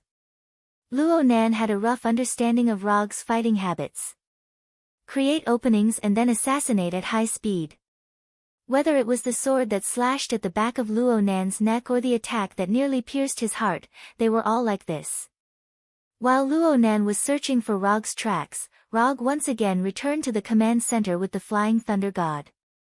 He stood on the blade of the Kusanagi sword that was inserted into the wall and looked down at Luo Nan from above. An energy shield and floating metal fragments. This was a defensive counterattack. Rog wasn't surprised by Luo Nan's choice. Anyone would have made the same choice after experiencing two assassin-like close-range assassins in a row. When Rog stood on the Kusanagi sword and looked down at Luo Nan raised his head to look at him. His face was full of vigilance. At the same time, there was a hint of provocation. Aren't you very good at high-speed close-range assassinations? Come on then. Bring it on. Although Luo Nan didn't say a word, Rog saw through his thoughts. However, even if the two of them wanted to communicate now, they probably wouldn't have the chance. Most of the external equipment in the command center was destroyed by Luo Nan's shockwave attack that didn't distinguish between friend and foe. If nothing unexpected happened, the translation system should have been completely destroyed. Looking at Luo Nan's vigilant expression, Rog suddenly sighed. Luo Nan's response wasn't wrong. He should have been vigilant. However, he overlooked a very important matter. Or rather, he didn't realize this matter at all. Rog was good at more than just physical attacks and energy attacks. He was good at mental attacks as well. When Luo Nan stared at him without blinking, Rog silently changed his 3-tomo Sharingan to Mangekyo Sharingan. Tsukuyomi. Seeing Rog's 3-tomo Sharingan inexplicably rotate, Luo Nan sensed that something was wrong. However, he didn't have any chance at this time. In just an instant, Luo Nan's mind was pulled into the Tsukuyomi world by Rog. It was a Tsukuyomi world that was completely controlled by Rog. The ground was as black as ink and flowing water. A huge red moon hung in the gray sky. Luo Nan's face was full of vigilance as he constantly sized up this strange world. Then, he saw Rog wearing a black auspicious cloud robe and the Kusanagi sword in his hand that shone with a cold light. Chapter 263. The moment he saw Rog, Luo Nan instinctively wanted to clench the omnipotent warhammer in his hand. But he soon realized that there was nothing in his hand. Not only that, but he was also instantly bound by a powerful force that he could not resist. His entire body was tightly bound to the cross that was slightly larger than him. Not good. Although Luo Nan didn't know what had happened to him, he was certain that he had completely lost the ability to resist.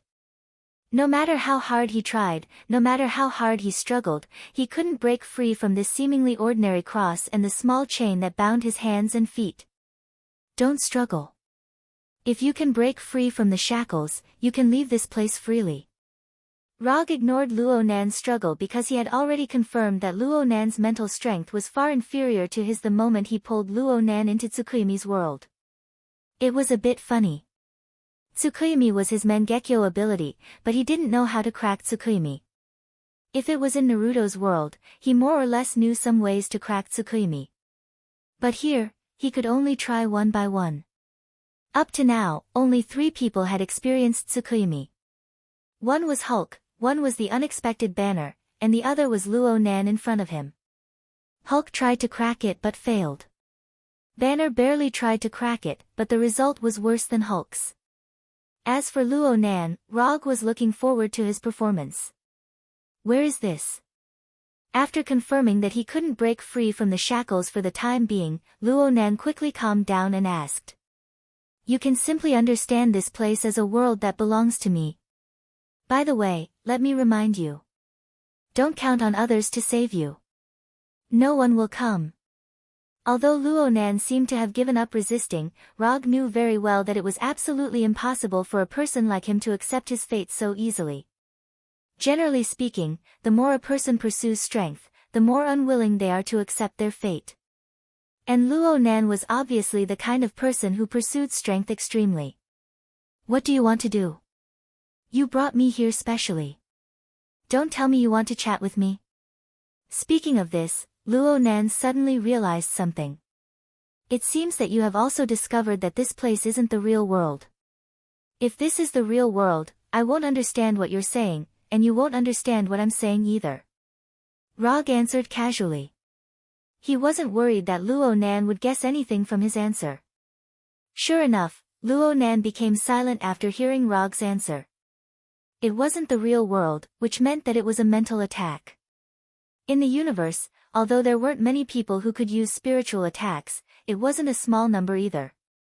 Some races were born with mental or telepathic abilities. Mental attacks were what these special races were good at. Although Luo Nan's many years of battle experience didn't allow him to obtain any unparalleled super strength, it allowed him to possess a wealth of experience that far exceeded that of an ordinary person. In his memory, there was a race with antennae on their heads that had the innate talent of telepathy. Luo Nan began to rapidly recall the memories in his mind related to mental attacks and how to break away from them. He hoped to find useful information from within. Time passed bit by bit. Rog didn't stop Luo Nan.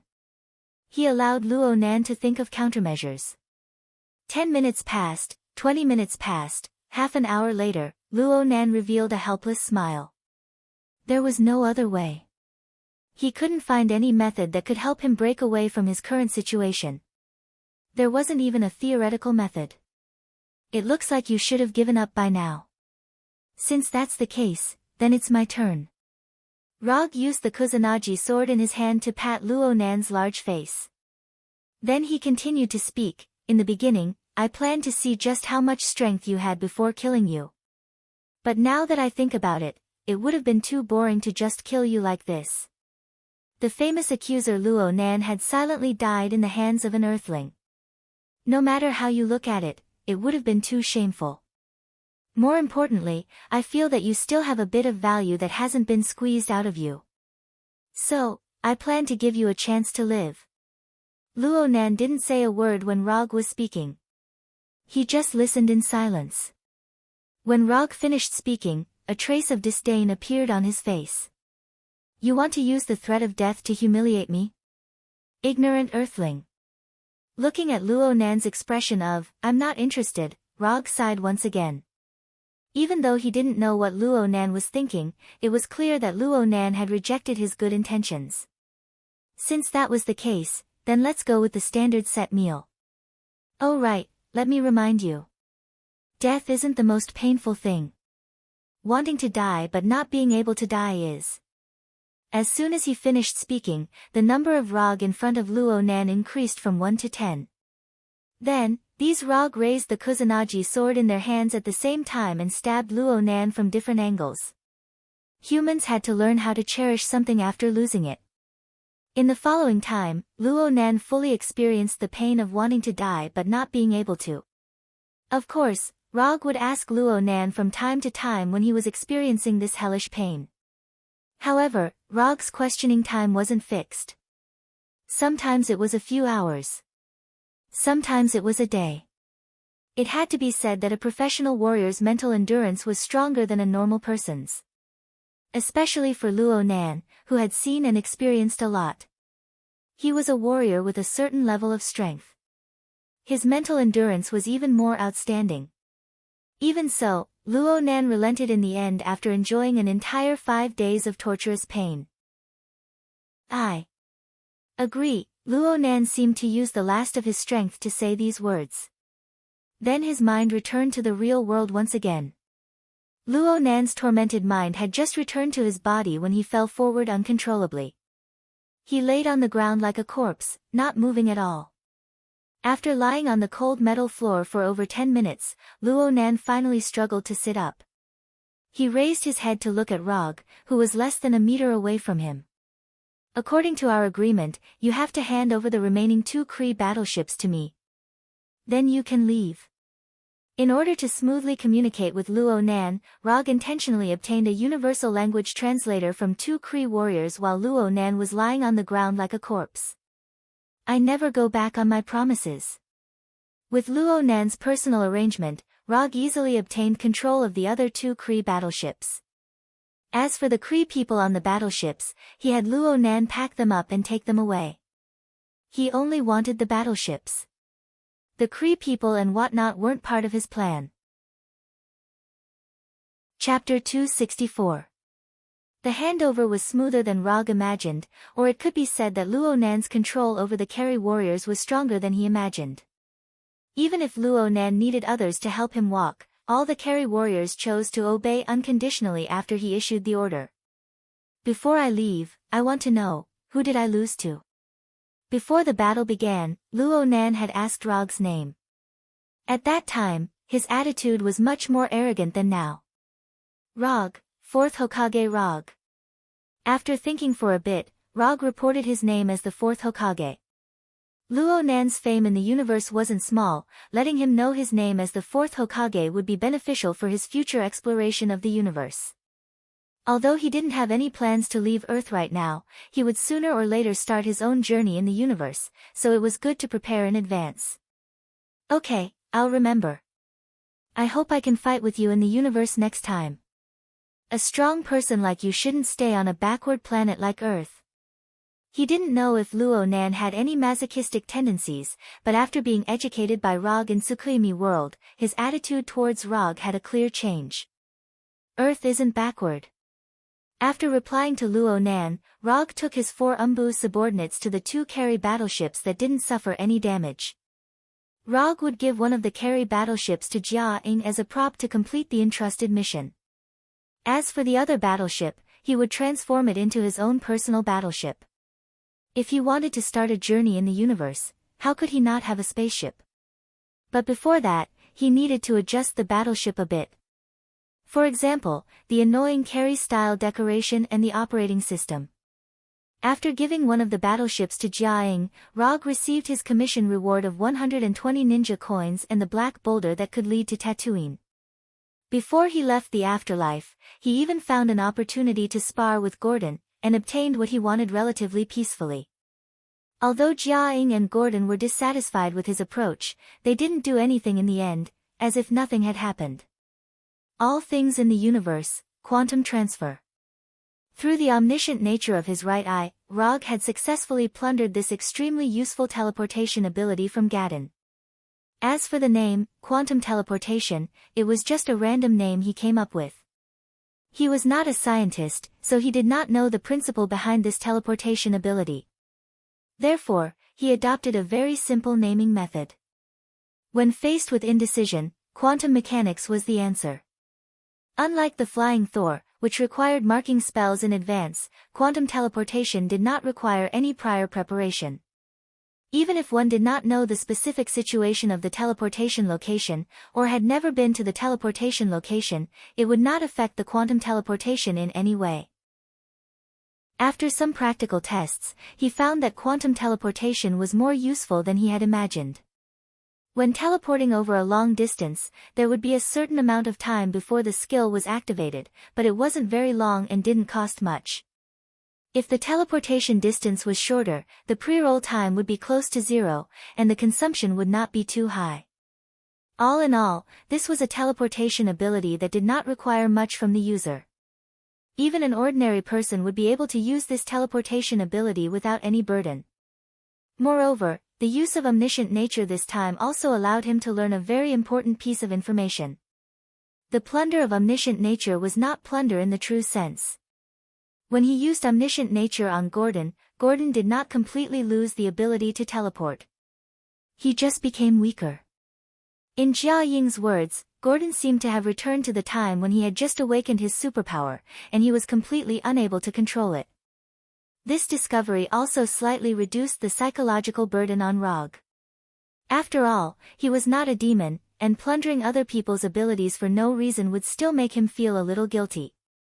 The carry battleship was in his hands, the black boulder was in his hands, and the quantum teleportation was also in his hands. Rog's trip to the afterlife could be said to be a fruitful one. Before leaving the afterlife, she should be called Daisy now. Daisy said that she wanted to live with Jia Ying and Calvin for a while and experience the feeling of living with her parents. In this regard, Rog had no objection and waved his hand to give Daisy half a year's annual leave. After saying goodbye to Daisy, Rog and the 4 Umbu members teleported back to Konoha's headquarters. Time flies, and half a year passed in the blink of an eye. Daisy, who has officially changed her name, also took the annual leave given by Rog a few days ago and returned to Konoha.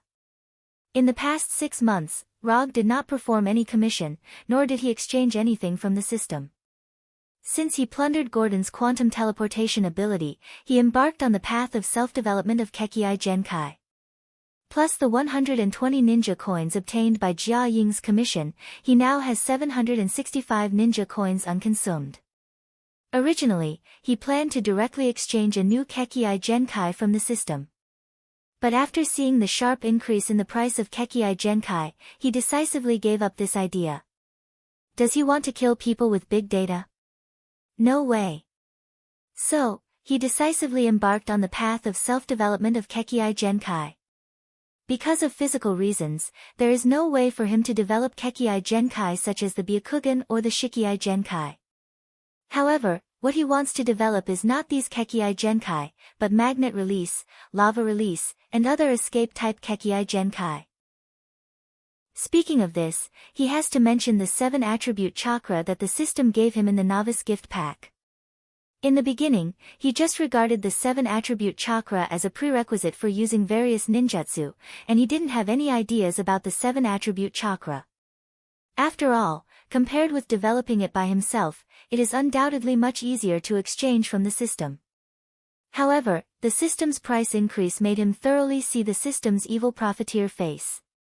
Raising the price on the ground, rogue to the extreme. However, what Rog didn't expect was that the system's price increase this time was really justifiable. He already has 2 Kekii Genkai, Sharingan and Mokuton, and his body has reached a certain extent of the capacity limit. If he can develop Hashirama's sage body to the limit, then he can indeed continue to accommodate more Kekii Genkai. But the problem is that he doesn't. So the system increased the exchange requirement of Kekii Genkai, not to kill people with big data, but to hint to him that he should improve his sage body as soon as possible. But obviously, Rog didn't understand the system's hint, but embarked on the road of self-development of Kekii Genkai. This is very Rog, this is also very straight. Because straight people don't understand the hint. Chapter 265. Although he accidentally embarked on the path of developing Kekii Genkai due to a misunderstanding, Rog still gained a lot after seriously studying the fusion of different attributes of chakra for half a year. He didn't succeed in developing Kekii Genkai such as magnet release and lava release, but he got another good harvest. Chakra fusion energy. When fusing his different attributes of chakra, he found that his chakra has a scumbag attribute in a sense. In short, in addition to his own 7 attributes, his chakra can also fuse different energies absorbed from the outside world and transform them into the form of chakra.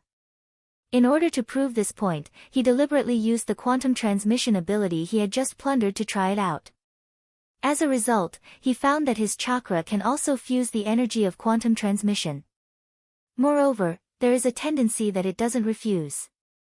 Rog doesn't know whether this is his own uniqueness that caused his chakra to become more and more abnormal, or it's because the chakra given by the system was originally set in this way. In short, his current chakra is a bit different from the chakra he imagined. In addition to chakra's ability to fuse other energies from the outside world, his other gain is that he can temporarily make his chakra possess more than 2 different attributes.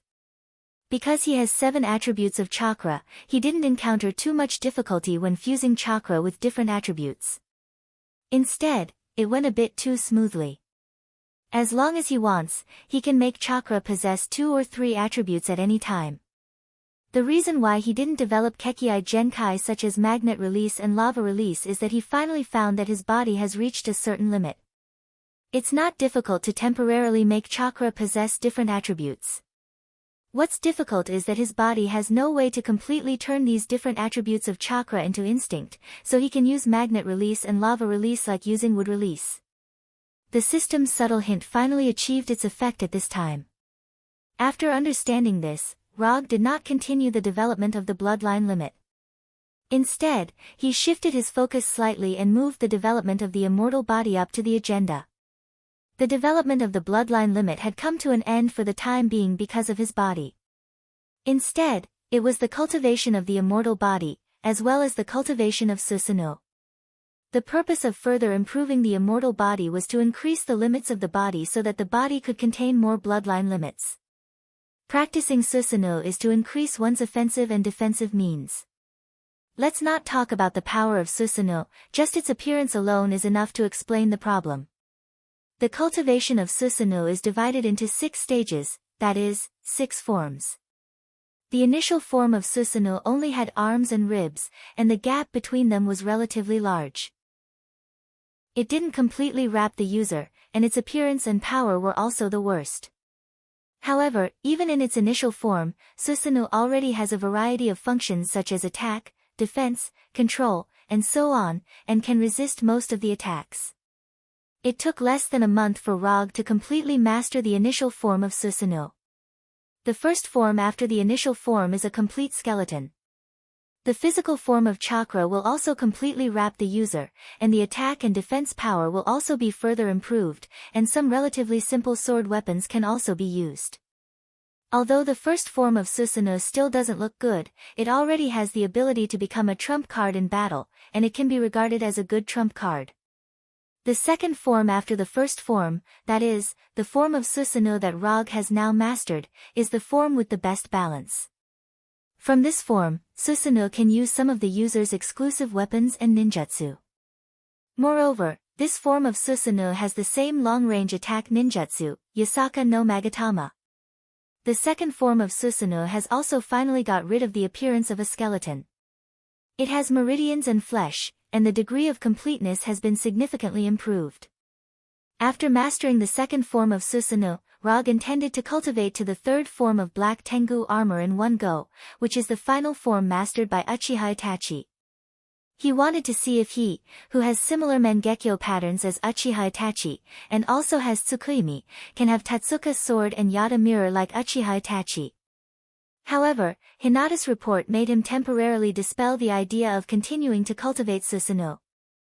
After spending half a year and a lot of manpower and material resources, Hinata completed the transformation of the Kree battleship, completely transforming it into the appearance requested by Rog.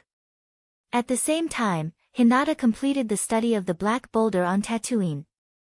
Hinata can now open the portal to Tatooine at any time through the Black Boulder, and when he needs it, she can open it again and let him return to Earth.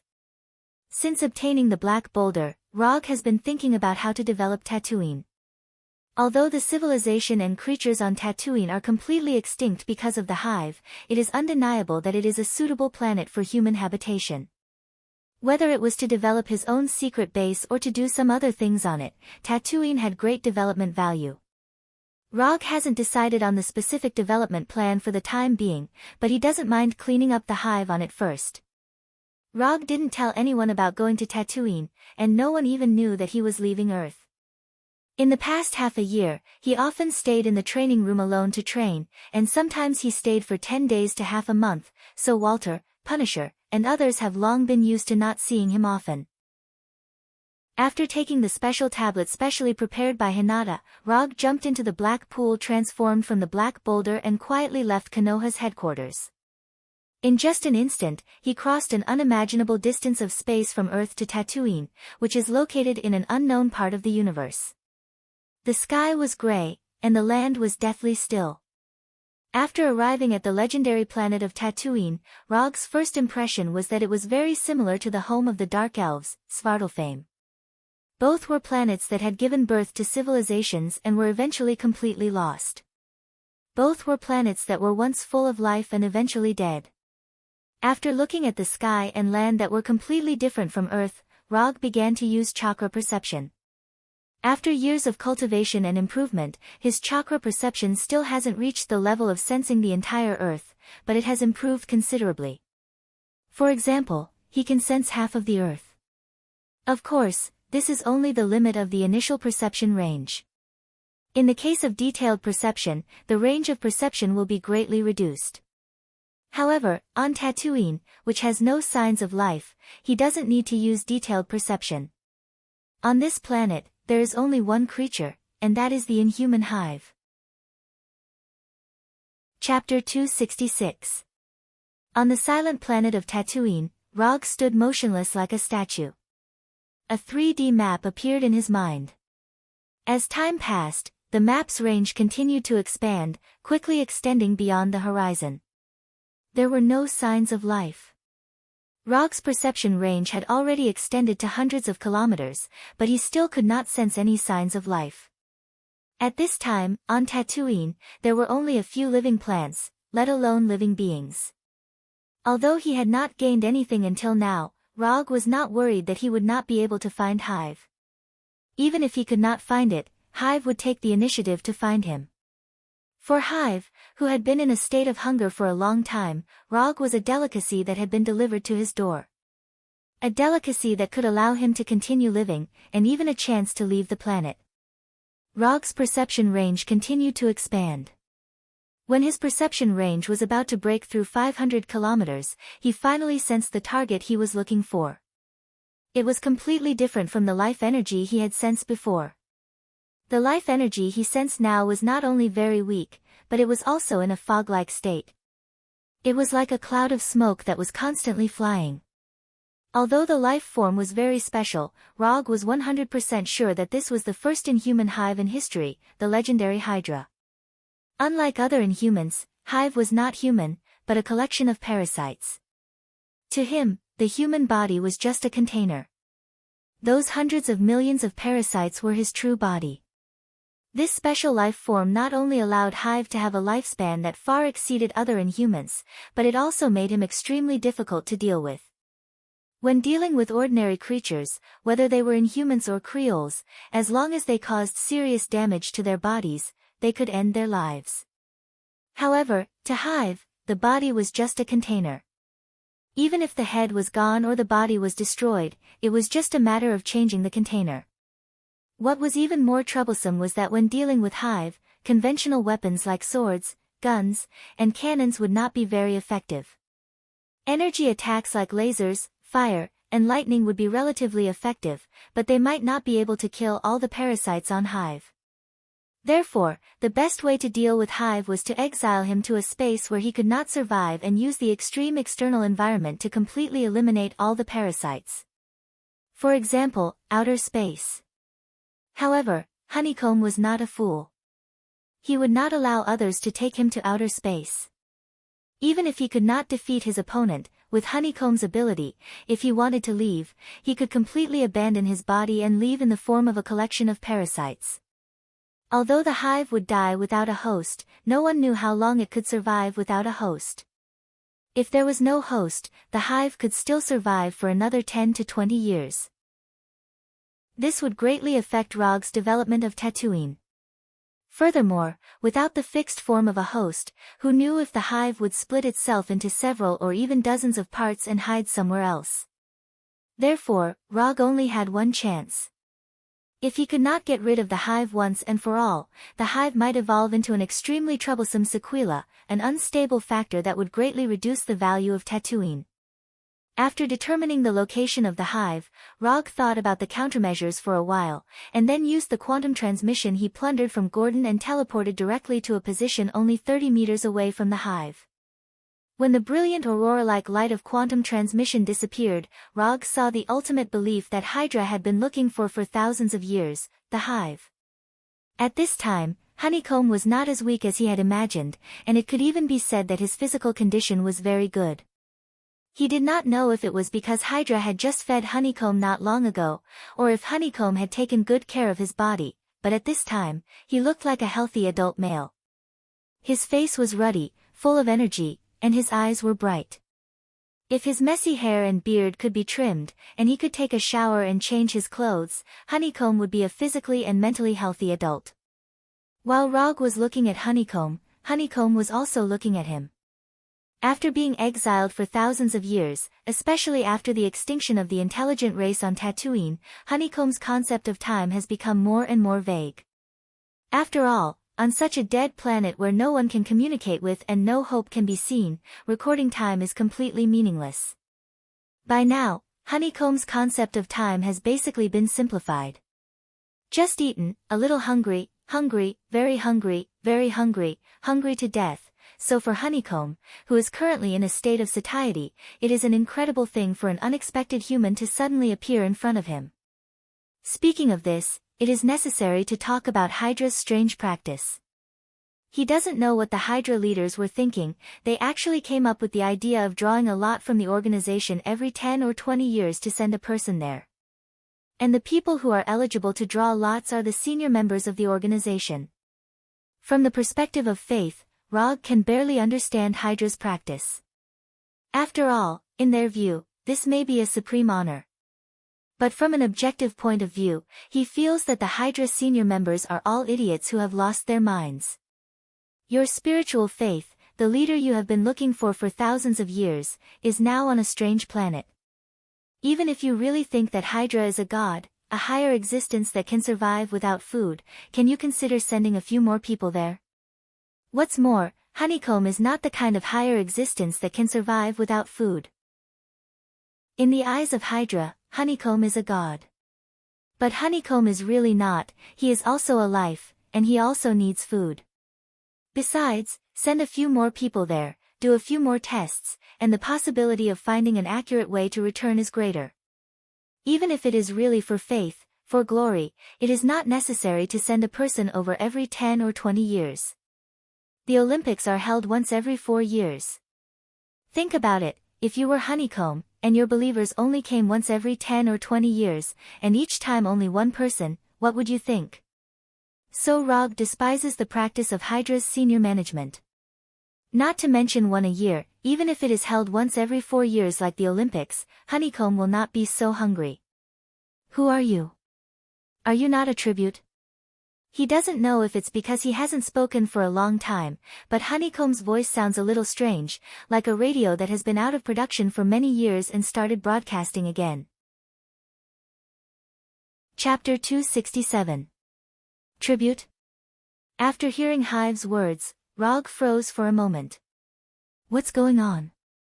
The first impression I give people is that I've fallen to the level of a tribute. Rog could endure other people's mockery of his strength, and he could also endure other people's disapproval of his character. But he couldn't endure other people's contempt of his appearance. As a man who had the title of 4th Hokage and was even more handsome than the original 4th Hokage, he couldn't accept Hive's tribute evaluation. Have you ever seen a tribute as strong as me? Have you ever seen a tribute as strong and handsome as me? Have you ever seen a tribute as strong, handsome, and reliable as me? Tribute? You're the tribute, your whole family is the tribute. After trying hard to calm his excited heart, Rog looked at Hive as if he was looking at prey. Honeycomb would never have thought that a simple sentence from him would cause Rog to have such a complicated mental state. Seeing that Rog's attitude had changed, Hive's face showed a trace of doubt. Wasn't he a tribute? When parasitizing the host, Hive could obtain the host's memory. But under normal circumstances, he wouldn't do this. Because searching the host's memory was meaningless to him. Whether he searched the host's memory or not, it couldn't help him leave this damn planet. And every time he searched the host's memory, it would consume a part of his energy. For Hive, who hadn't eaten a full meal for thousands of years, every bit of energy was extremely precious. So over time, he lost interest in searching the host's memory. But now, he suddenly had the urge to search the current host's memory. This host had just parasitized for a short time, and the energy in his body was enough for him to consume for a long time. More importantly, he now had a backup host. Although he didn't know who Rog was, and he didn't know what kind of ability Rog had. But the first time he saw Rog, Hive had a very strong intuition. This is the right host for me. This is the host I want. This is the perfect host for me. Hive didn't know why he had such an intuition, but he was sure that his intuition was right.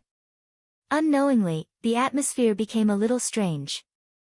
Rog scanned Honeycomb's body, and Honeycomb scanned Rog's body. If it weren't for the inappropriate surroundings, it would have been easy to misunderstand that Rog and Honeycomb were looking at each other with a gaze that went beyond friendship. Do you have any last words? Give me your body. After a few minutes of silence, Rog and Honeycomb spoke at the same time. Looks like you don't have any last words. Looks like you don't intend to give me your body. After pausing for a few seconds, Rog and Honeycomb spoke again at the same time. This damned tacit understanding. After the two of them spoke at the same time, Rog and Honeycomb gave up on the idea of continuing the conversation. Instead, they looked at each other seriously. Although Honeycomb didn't understand Rog, after carefully sensing Rog, his face showed a look of victory. Mutants. This guy is a mutant. Although it was different from the mutants he had sensed before, he definitely wouldn't mistake this special mutant energy. To others, mutants didn't have any particularly obvious energy characteristics. But to Honeycomb, every mutant had a unique form of energy that proved their identity as a mutant. Among all the mutants that had been modified by the Kree's Terrigen experiment, Honeycomb was definitely the most special one. Not to mention that his life form had undergone fundamental changes, just his ability to control all mutants was enough to prove this point. In the Kree's Terrigen experiment, the other mutants were powerful mutant warriors, and Honeycomb was the leader of these mutant warriors. Therefore, Honeycomb was born with the ability to control other mutants, and it was absolute control, and there was no way to resist control. However, no one would have thought that Honeycomb, who was set as the leader of the mutants from the beginning, would be exiled to Tatooine by the Kree before he could enjoy his days as a leader. Since he was a mutant, it would be easy to deal with him.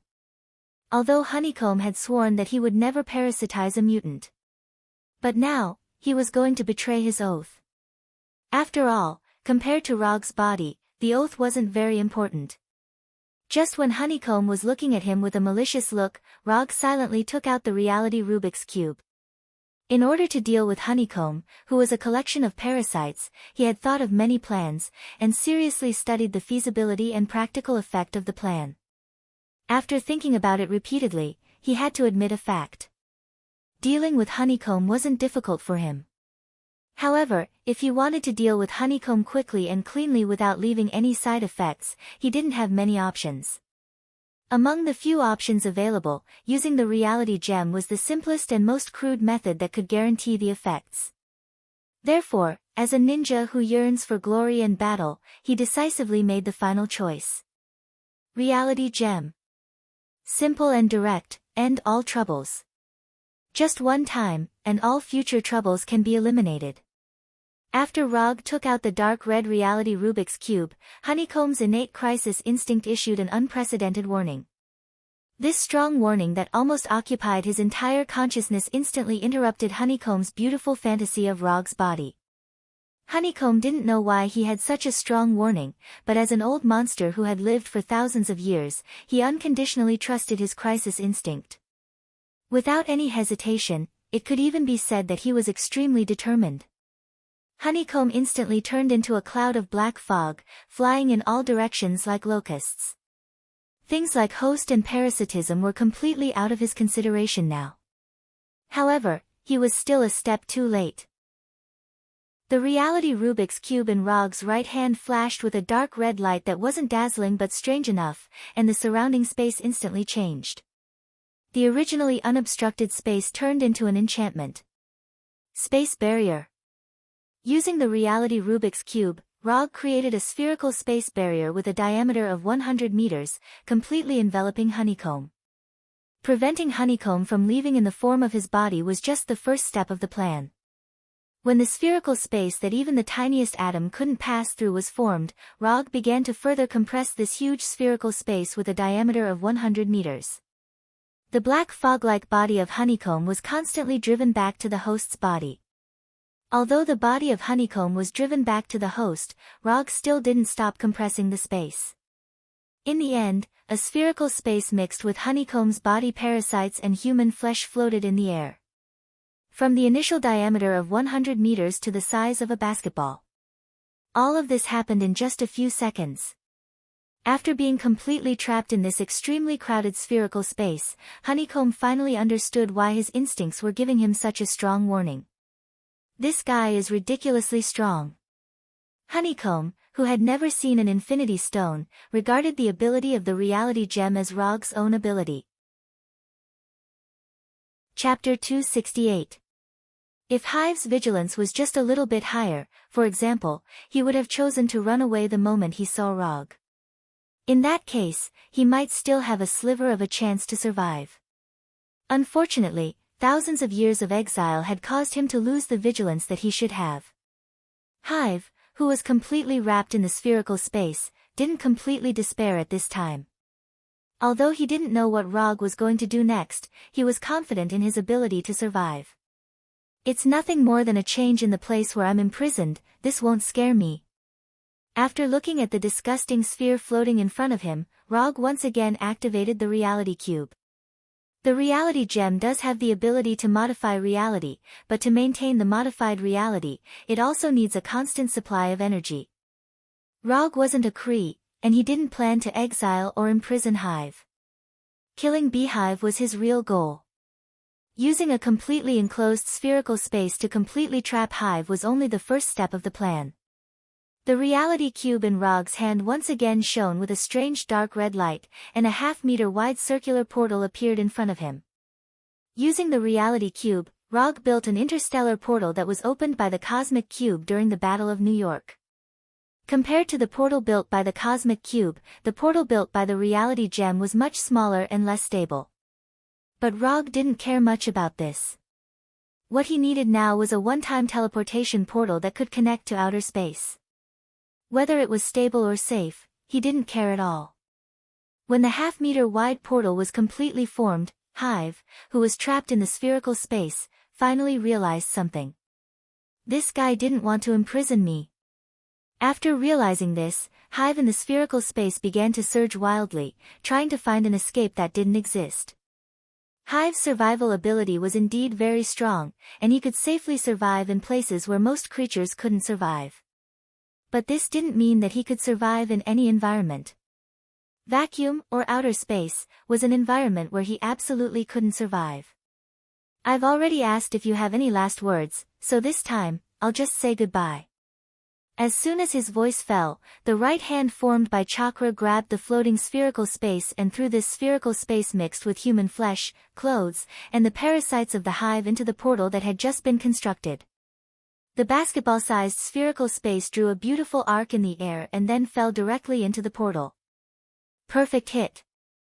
When the spherical space passed through the portal and entered an unknown place in outer space, Rog ended the maintenance of the portal. The portal that emitted a faint blue light disappeared as if it never appeared. After the portal closed, Rog was forced to end the maintenance of the spherical space. The terrifying distance in space increased the energy required to maintain the spherical space. As a meticulous person, and in order to kill the Hive as soon as possible, Rog cut off the energy supply without hesitation. Without a continuous supply of energy, the spherical space that violated the laws of nature could not continue to exist. So, in a corner of the universe, the basketball-sized spherical space shattered with a bang. The human remains and the Hive itself in the space welcomed the warm welcome of the outer space environment. Rog had no interest in what would happen to the Hive in outer space in the vacuum environment. At this time, he summoned the tablet specially modified by Hinata from the summon scroll. The black boulder can open the space channel connected to the planet Tatooine, but because the planet Tatooine is constantly rotating, the location of the space channel is different every time. So to ensure that he can return to Earth smoothly, Rog asked Hinata to perform a series of preliminary experiments and calculations to calculate the time and place of each opening of the space channel. The tablet in his hand recorded the corresponding opening time and channel. According to his request, Hinata at the Konoha headquarters will open the space channel every hour, and each opening will last for 3 minutes. It has now been more than half an hour since he came to Tatooine, so he has to rush to the next opening location of the channel in the remaining 20 minutes. Quantum transmission. At this time, Rog once again thanked Gordon for his free quantum transmission ability. After more than 20 minutes, Rog, who easily solved the problem of the Hive, returned to Earth. Hinata, we can now start the second phase of the Tatooine plan. After returning to the Konoha headquarters, Rog gave the latest order to Hinata. Although he hasn't yet figured out how to develop Tatooine, this doesn't prevent him from making some preparations in advance. Okay. The steel engineering team and construction materials of the Tatooine Hidden Village have been arranged. In a month, the initial establishment of Konoha Hidden Village will be completed. Under the control of Hinata, robots of different shapes were activated, and boxes of packed construction materials were continuously sent into the transmission channel built by the Black Boulder. Rog didn't tell anyone about the establishment of Konoha Hidden Village on Tatooine.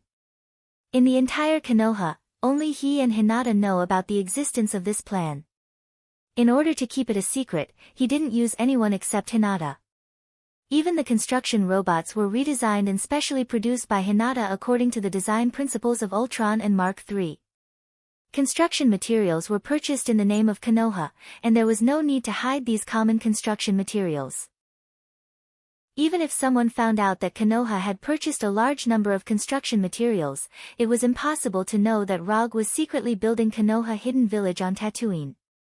While Hinata was secretly building the Konoha Hidden Village, Rogue was also continuing to practice his Susanoo, hoping that he could reach the third form of the Black Tengu armor as soon as possible. However, his cultivation plan was soon interrupted again. According to the feedback of Konoha's intelligence department, an alien life form that he listed as a key observation target was suspected to have appeared in San Francisco, and it caused a certain amount of damage in San Francisco. Konoha's special operations team in San Francisco has set off at this time, but they haven't captured the alien life form that caused the riot.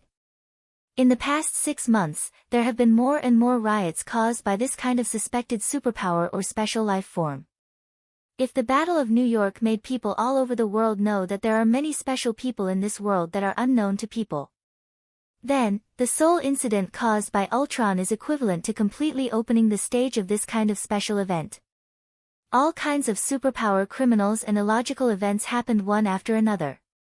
Even those criminals who only want to rob and bully ordinary people on weekdays have embarked on a different path of upgrading. Chapter 269. Under normal circumstances, the riots caused by this kind of special event would not be reported to Rogue, but would be handled by Konoha's Special Operations Team. However, Rogue once reminded the intelligence department that once the special event he mentioned was discovered, he must be notified as soon as possible. So this time, the riot caused by a suspected alien life form in San Francisco was directly reported to him. There weren't many special events that Rogue could specifically request attention to. Up until now, there had only been 2. One was an alien life form that was suspected to have the ability to change its form, and the other was a skeleton with flames all over its body. Of course, this was only a general description of the intelligence department. What he really wanted to pay attention to was actually Venom and Ghost Rider.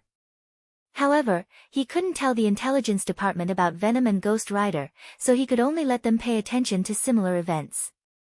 San Francisco, alien life form. If there was no accident, this should be the Venom he had been waiting for a long time. Or rather, a symbiote.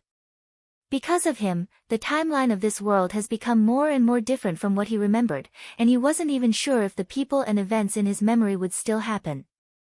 After carefully browsing the information submitted by the intelligence department in his office, Rogue put this special event in San Francisco under his name. At present, there were only a few people in Konoha who were qualified to lead a team to solve special events. Punisher and Abomination were his earliest subordinates, and now they were the main force of external operations. Gecko Kara and Daisy would also deal with some tasks that were not so difficult.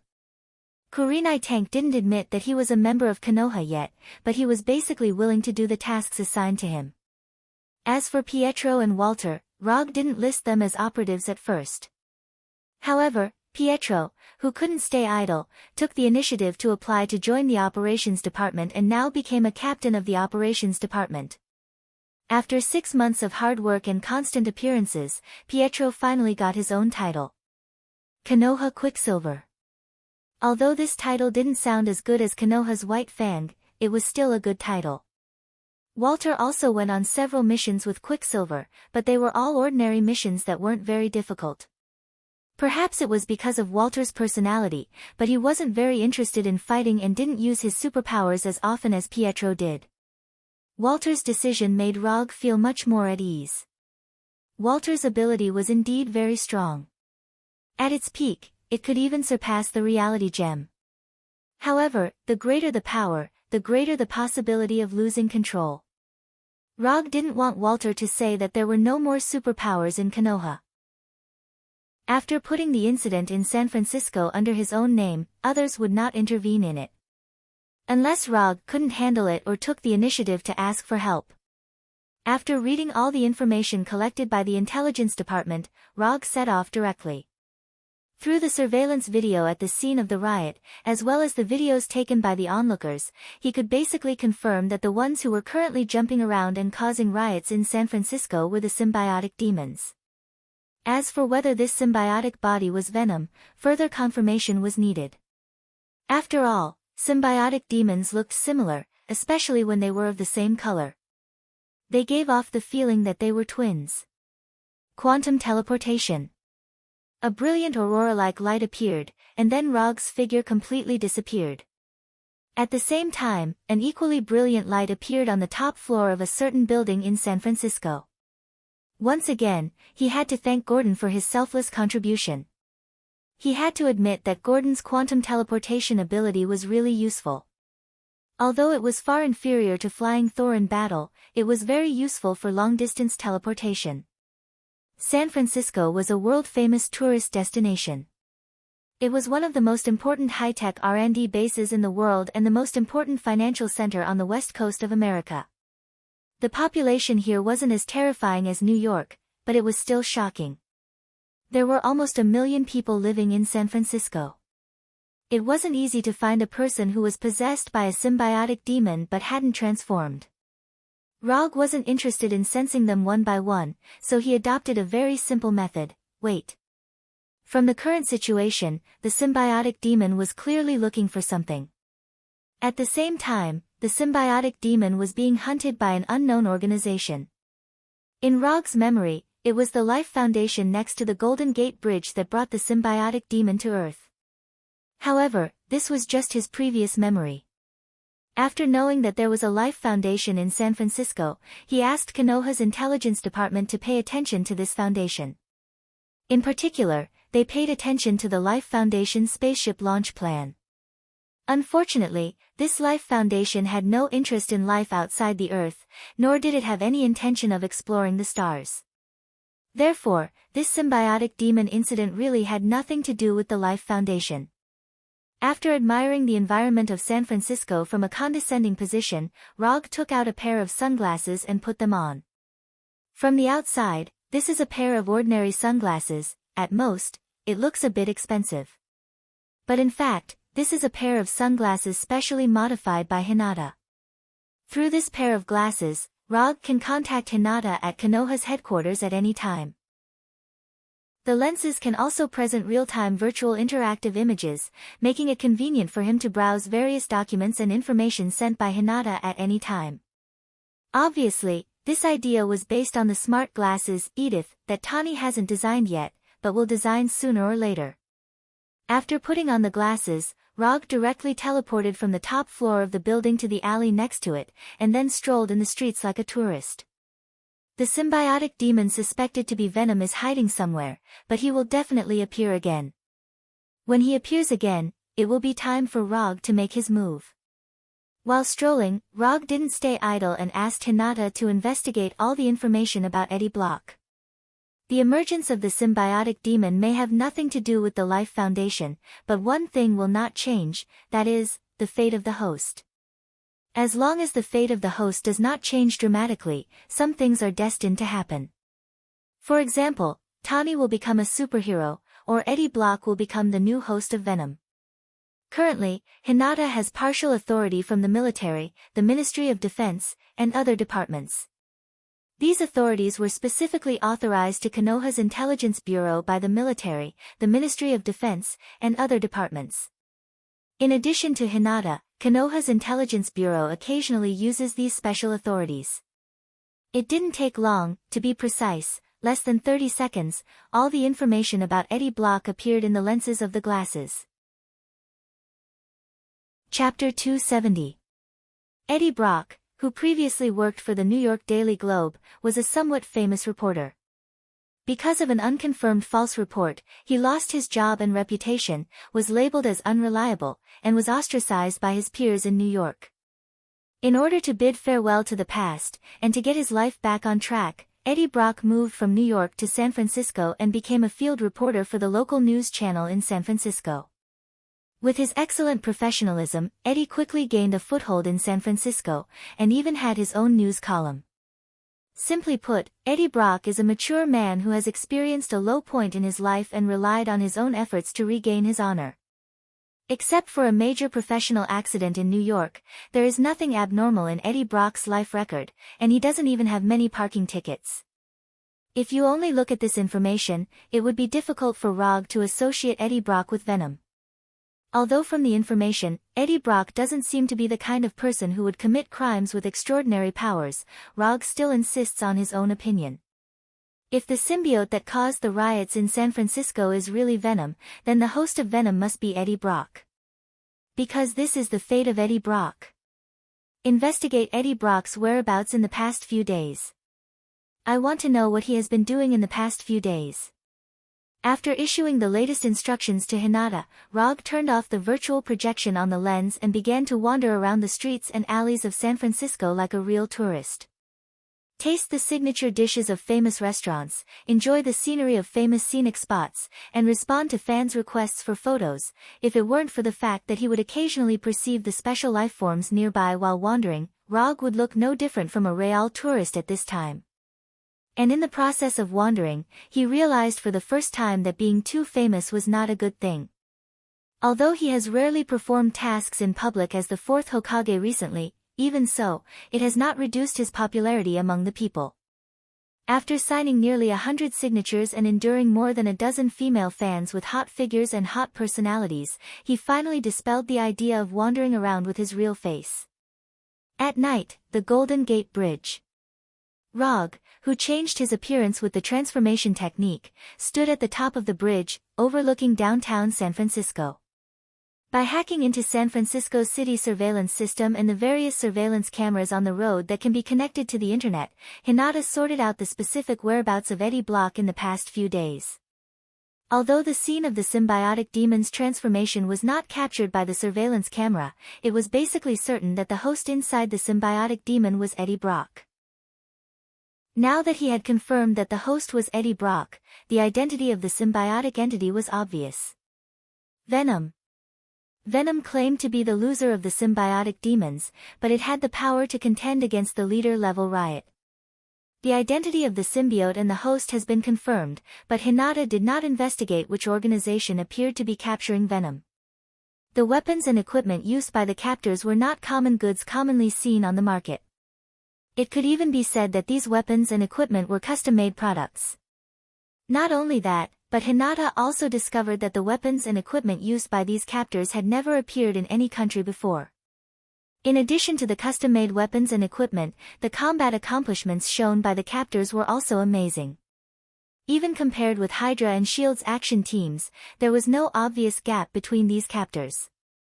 Custom-made weapons and equipment, excellent capture teams, these all prove one thing, that is, the organization that is now targeting Venom is not a third-rate character. A mysterious organization with good research and development capabilities and excellent operations personnel. Rog began to be interested in this mysterious organization. Based on what he had always done, any organization that piqued his interest usually didn't have a good ending. Rog had just given Hinata an order to continue investigating this mysterious organization when a strong explosion occurred in downtown San Francisco not far from him. The flames of the explosion rose into the sky, like a small mushroom cloud standing in the bustling city. As soon as the strong explosion came, Rog directly teleported to the street where the explosion occurred through quantum transmission. The originally lively street was now a mess as if it had been through a long war. Broken windows, burning vehicles, crumbling houses. Just looking at the scene in front of him, it was impossible to believe that this would be downtown San Francisco. The streets were filled with pedestrians who had been affected by the explosion. Around these injured or dead pedestrians, there were many combatants in black uniforms and combat helmets. Rog ignored the captors of these mysterious organizations and quickly scanned every corner of the street. It didn't take long for him to find the target he was looking for in a broken ruin. A humanoid black body, a mouth full of sharp teeth, and a pair of iconic big white eyes.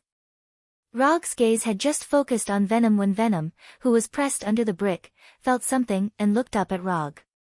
The moment he saw Rog, Venom seemed to have seen an indescribable horror. His big white eyes suddenly shrank, and then he jumped up and ran wildly without looking back. What's going on? Venom's abnormal behavior stunned Rog. Although he didn't know why Venom was so scared, Rog had no intention of letting him go easily. Venom, who was nearly 3 meters tall, used both hands and feet to run wildly on the streets of San Francisco like a beast. Venom, what's wrong? As the host, Eddie Brock asked quickly. This was the first time he had encountered such a situation. The person behind us is very dangerous. Venom, who was running wildly, replied with a serious tone. The person behind us? There is no one behind us. Eddie Brock just wanted to continue asking when he saw Rog in front of them. Although it was Venom who was controlling his body now, this did not affect him from using Venom's senses to observe the outside world. Venom's running speed was not slow, but it was undoubtedly a pipe dream if he wanted to get rid of Rog. After using Lightning Body Blink a few times, Rog easily overtook Venom and blocked Venom's path in advance. Fire Release Grand Fireball. Without any hesitation, Rog directly spewed out a huge fireball with a diameter of more than 3 meters. The huge orange-red fireball flew towards Venom like a cannonball. Chapter 271. For a long time, fire release has been described as smokeless and can't burn people to death. However, this situation will never happen to Rog. Although he didn't count carefully, the number of people who died under his fire release attack is not small. Among them are many Warnerheim Protoss warriors whose physique is far beyond that of the Earth's humans. Seeing the huge fireball with a diameter of 3 meters coming towards him like a cannonball, Venom quickly began to change direction. This level of fire attack, not to mention Venom himself, is afraid of fire attacks. Even if he doesn't have the weakness of fire, he doesn't intend to use his body to resist the fireball. Venom's limbs suddenly exerted force, and his whole body jumped high like a flea, trying to directly avoid the oncoming fireball. However, Rog's attack is not so easy to avoid. Under normal circumstances, Grand Fireball can only be used in a straight line attack, and it is very easy to avoid. This is why fire release ninjutsu is underestimated. Ninjutsu that can't hit the target, or ninjutsu that can be easily avoided, is a ninjutsu that has no practical value. Therefore, in order not to waste the ninjutsu he used to exchange for Grand Fireball, Rog made some improvements to the Grand Fireball jutsu. The Grand Fireball jutsu is indeed not much of a threat. But what if the Grand Fireball can change its trajectory? In order to change the trajectory of the Grand Fireball, Rog borrowed some of the techniques of Fire Dragon Bomb. Chakra can control the direction of the Fire Dragon Bomb, making it extremely difficult to avoid. Since the Fire Dragon Bomb can do this under Chakra's control, then Grand Fireball naturally has this possibility. After a series of tests and practical operations, Rog successfully mastered the method of controlling Grand Fireball with Chakra. Venom, who jumped high, just breathed a sigh of relief, then he saw the huge fireball that should have continued to fly forward suddenly change direction and flew straight towards him in the air. Bad. The air is not the ground, there is no place to borrow strength here. Although the sudden change of direction completely disrupted Venom's rhythm, Venom still didn't give up. Venom's hands shot out a black spiderweb-like substance that flew like lightning towards the houses on both sides of the road. As long as a black spider silk sticks to the house, Venom can swing out of here like Spider-Woman Gwen. Venom's response wasn't wrong, but he underestimated the flying speed of the fireball and overestimated the speed of the black spider silk. Boom! Venom's hands had just shot out black spider silk when the huge fireball hit him like a heavy truck, and the orange-red flames instantly engulfed his entire body.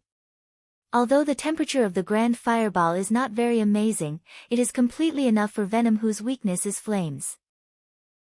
Venom, who was engulfed by the orange-red flames, fell heavily to the ground. His whole body rolled crazily as if he had lost his mind.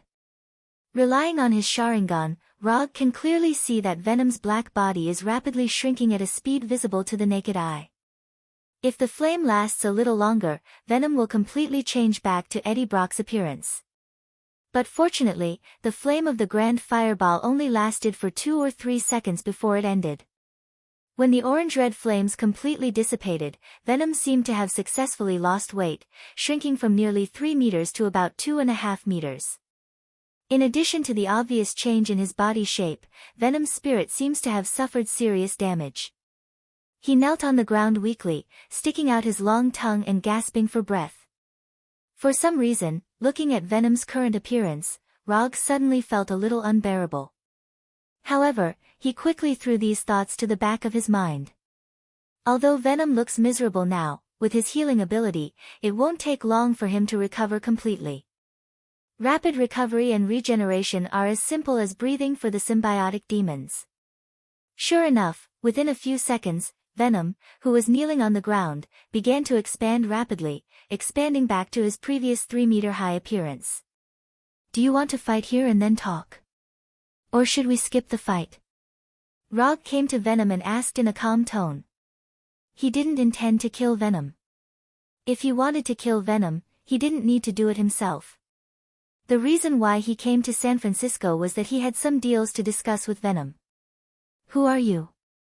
I never talk to guys who pretend to be other people. Although Venom couldn't see through Rog's transformation technique, he was sure that Rog had used some kind of mysterious disguise. This is not a special ability, it is purely an intuition that he has obtained after living for a long time and experiencing too many things. My name is Rog, if you like, you can call me Yondaime Hokage. Rog directly reported his identity, but he did not remove the effect of the transformation technique. After hearing Rog's reply, Venom did not answer immediately, but began to search the memory of the host. Whether it was Rog or Yondaime Hokage. For Venom, who had just arrived on Earth and was inexplicably hunted as soon as he arrived, they were all completely unfamiliar existences. After roughly figuring out the identity of Rog through the memory of the host, Venom gave his answer. Where are we going to talk? Of course, we are going to the hotel to talk. As soon as the voice fell, the light of quantum transmission emerged from Rog's body, and then completely enveloped Venom. After the brilliant aurora-like light disappeared, the figures of Rog and Venom also disappeared completely.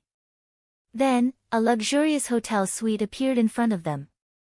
This suite was specially reserved by Rog during the day.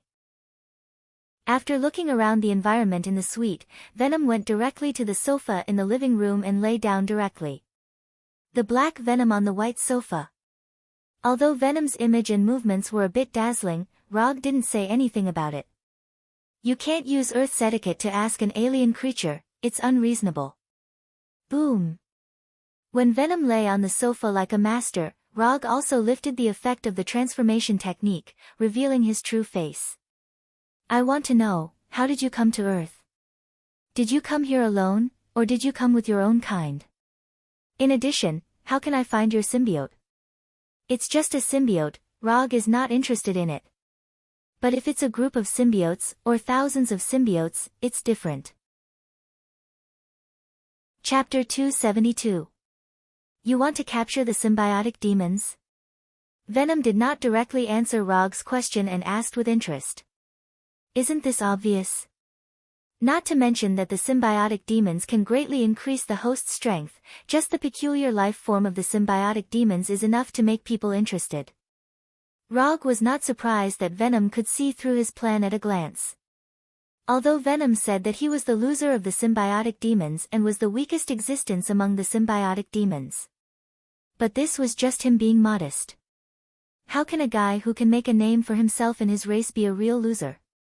A real loser can't have the popularity of Venom at all.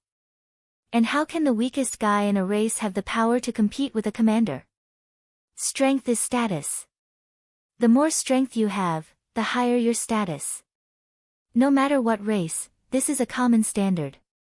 Why should I help you, anyway? They are my kind, I don't think I need to help you. Venom, who was lying on the sofa, carefully looked at Rog and said silently. If it is under normal circumstances, you really don't need to help me, but unfortunately, it is not normal now. After speaking, Rog paused for a moment, and then continued, after experiencing the events of the past few days, you should also be very clear that you are now being watched. Judging from the weapons and equipment they use, the people who are now capturing you have enough understanding of the symbiotic demons. Although you can still jump around, you are only one person after all. Even if you can hold on, your host may not be able to hold on. If my perception is not wrong, your current state is not very ideal. With your current situation, how many times do you think you can escape capture? Once, twice, or 3 times. Symbiotic demons have amazing regeneration and repair abilities. Even if it is a broken limb, or even a fatal injury, the symbiotic demons can recover to normal in a short time. It's just that this world is a reasonable world. If you want to get something, you must pay something. There was nothing that could be obtained without paying a price. Even the Infinity Stone that can change the laws of the universe is the same. The symbiotic demons did indeed possess astonishing regeneration and repair abilities, but this regeneration and repair ability was not obtained out of thin air.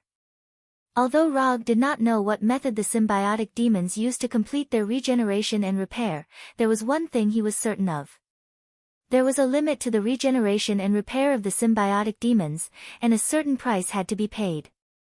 After comparing the life energy intensity of Venom before and after being attacked by the fireball, he was even more convinced of this point. Do you think I'm the kind of person who would betray my own kind for my own safety? Venom snorted in disdain. Do you think you're the kind of person who would sacrifice yourself to protect your own kind? Rog asked. The atmosphere in the room began to become a little awkward. After 2 or 3 minutes of silence, Venom spoke again. First, I came to Earth through a meteorite. Secondly, apart from me, there are 3 other guys who came to Earth with me. They are Howl, Fear, and Rip. Thirdly, those 3 unlucky fellows have already been captured. If you want to find them, you can only look for the people who captured them. If you want to find more symbiotic demons, you can only go to the universe to find our home planet. The home planet is the only planet where we can live normally without possession. As for the specific location of the home planet, I don't know. Venom answered the 3 questions raised by Rog at the beginning, and then fell silent again. After listening to Venom's answer, Rog frowned slightly. Excluding Venom, there are only 3 symbiotic demons, which is a lot less than he thought. This number is a bit far from the symbiotic demon army he wants, very far. You can only live freely without possession on the home planet, then how did the 4 of you survive on the meteorite? Rog asked his doubts. The meteorite was a stone on the home planet. Howl and I were discussing something on the stone, and an inexplicable space channel appeared around us and sucked us in with the stone. Then we were near the Earth, sucked in by the Earth's gravity, and finally came to the Earth. Venom briefly explained the ins and outs of the matter. From his tone, it can be heard that he was also speechless about his experience. But this is also understandable. Think about it, if you stay at home and are inexplicably teleported to a completely unfamiliar planet, your mood will also become very bad. An unexpected disaster. Venom and the other 3 used their own personal experience to prove what is called bad luck. Excuse me for asking, how big is that stone, and the 4 of you are not all men, right? From the names, Venom, Howl, Fear, and Tear are all typical male names. As far as Rog knows, the reproduction of the symbiotic demons seems to be asexual, so he is a little curious about why the 4 of them appeared on the same stone. Put away your strange thoughts, we are different from humans. We don't have your strange hobbies and primitive reproduction methods. In the following time, Rog asked some questions about the symbiotic demons and the symbiotic demons' mother planet. If he remembers correctly, on the symbiotic demon's mother planet, there is a fierce man who cut off the head of a member of the Kagami group with a sword. The god of symbiotic demons, Nar. Of course, when mentioning the god of symbiotic demons, he has to mention his famous sword, the Black Death Sword. He doesn't know if the Black Death Sword is now in the hands of the God Slayer. If there is a chance in the future, he can inquire about the relevant information. After reaching the initial cooperation agreement with Venom, Rog used quantum transmission to bring Venom back to Konoha's headquarters. Before the mysterious arrest organization is solved, Venom will live in Konoha's headquarters for a while. Konoha will protect Venom's safety, and Venom will provide the information Rog wants. After arriving at Konoha's headquarters, Venom removed his transformation form and returned control of his body to Eddie. After arranging a room for Eddie and Venom to live in, Rog returned to his office and issued the latest order to the intelligence department. Search for the mysterious organization that captured the symbiotic demons. According to Venom, they were teleported to the outside of the Earth by an inexplicable space channel. But Rog always felt that things were not that simple. The reason is simple: the weapons and equipment used by the mysterious organization are a bit wrong. Chapter 273. The time doesn't match. Although the weapons and equipment used by the mysterious organization during the capture were not particularly high-tech, it was not something that could be designed and produced in a short period of time. According to Venom, they had only been on Earth for a few days, and not long after they landed on Earth, they were captured by the mysterious organization. Combined with these circumstances, it was not difficult to infer that this mysterious organization knew about the existence of the symbiotic demons early on and knew when the symbiotic demons would come to Earth. Therefore, Venom and the others, who inexplicably came to Earth, encountered such a professional capture team. There are only two possibilities for the mysterious organization to arrange the plan to this extent. One is that they can predict the future. The other is that the bizarre encounter of Venom and the others was planned by them. Rog first ruled out the possibility that the mysterious organization could predict the future. Predicting the future, this is a super advanced power that involves time. Unless this mysterious organization has mastered the Time Stone and mastered the correct use of the Time Stone, it is impossible for them to have the ability to predict the future. If this mysterious organization really has the ability to predict the future, they would not have the idea of the symbiotic demons. Compared with the ability to predict the future and time, the symbiotic demons are obviously several levels lower. If it is not the ability to predict the future, then there is only the second possibility. This mysterious organization single-handedly planned the appearance of Venom and the others and forcibly brought them from the symbiotic demon's mother planet to Earth. Of course, the mysterious organization may not know the identity of Venom and the others. For them, this is similar to fishing in the sea, they can catch whatever they want. It's just that Venom and the others had bad luck and were caught by the mysterious organization. Although this will involve the problem of space channels. However, compared with predicting the future, space channels and so on are obviously much easier and more realistic. Under the full search of Konoha's intelligence department, this mysterious organization that has never appeared in the past finally revealed some clues. Because of time, although Konoha's intelligence department did not fully grasp all the information of this mysterious organization, they still dug out a lot of valuable information from it. Oscorp. After a series of investigations, Konoha's intelligence department found that this emerging mysterious organization was inextricably linked to Oscorp. Whether it is the weapons and equipment used by the mysterious organization or the secret base used by the mysterious organization to hide their whereabouts, they are more or less related to Oscorp.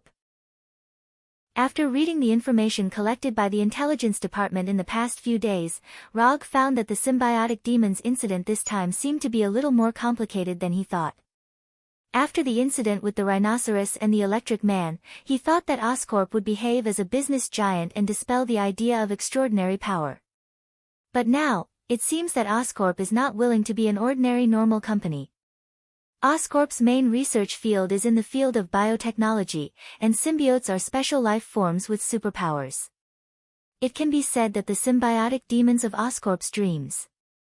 In this case, Oscorp's D of the symbiotic demons of T of the mysterious organization. Although the relationship between the mysterious organization and Oscorp has not yet been fully determined, Roger has decided to go to Oscorp in person. Come to think of it, Oscorp is also his old rival. No, it's not an opponent, it's an old helper. Whether it's Dr. Connor's Super Lizard Serum or Gavin's Super Spider Serum, Oscorp has helped a lot and can be regarded as a great contribution. In particular, Oscorp's electric demon selflessly contributed himself, allowing him to develop several good lightning ninjutsu. After reading the information submitted by the intelligence department, Rog teleported to the public training hall of the headquarters and found Venom, who was wrestling with Abomination. He didn't know how Venom saw Abomination. Since Eddie met Abomination by chance a few days ago, Venom had a great interest in Abomination. In the past few days at Konoha's headquarters, Venom was basically online 24 hours a day, not giving Eddie any private time at all. After Venom took control of his body, he didn't do anything strange, he just inexplicably fought with Abomination. Compared with Abomination, compared with Abomination, compared with Abomination, compared with Abomination, compared with Abomination, except for not competing with Abomination in terms of fire resistance, high temperature resistance, and resistance to sonic attacks, Venom basically has to compete with Abomination in everything. If he wasn't sure that Venom had no intention of changing hosts, Rog couldn't help but wonder if Venom intended to let Abomination be his host. Speaking of which, it was strange. The Abomination, whose appearance and body were equally shocking, had an unusual and powerful attraction to those with long tongues. Perhaps he had chosen the wrong charm point, but he had a strong attraction to those with long tongues. Dr. Connors is like this, and so is Venom. Do creatures with long tongues like big green guys? Just as Rog's imagination was running wild, Venom and Abomination also decided the winner of the arm wrestle. Although Venom's strength is good, compared to Abomination, especially compared to Abomination who has been strengthened by Extremis, his strength is still a little weak. Stop playing, it's time to go out and work. Coming to Venom and Abomination, Rog looked up and said to Venom. Although a little reluctant, Venom temporarily dispelled the idea of continuing to compete with Abomination.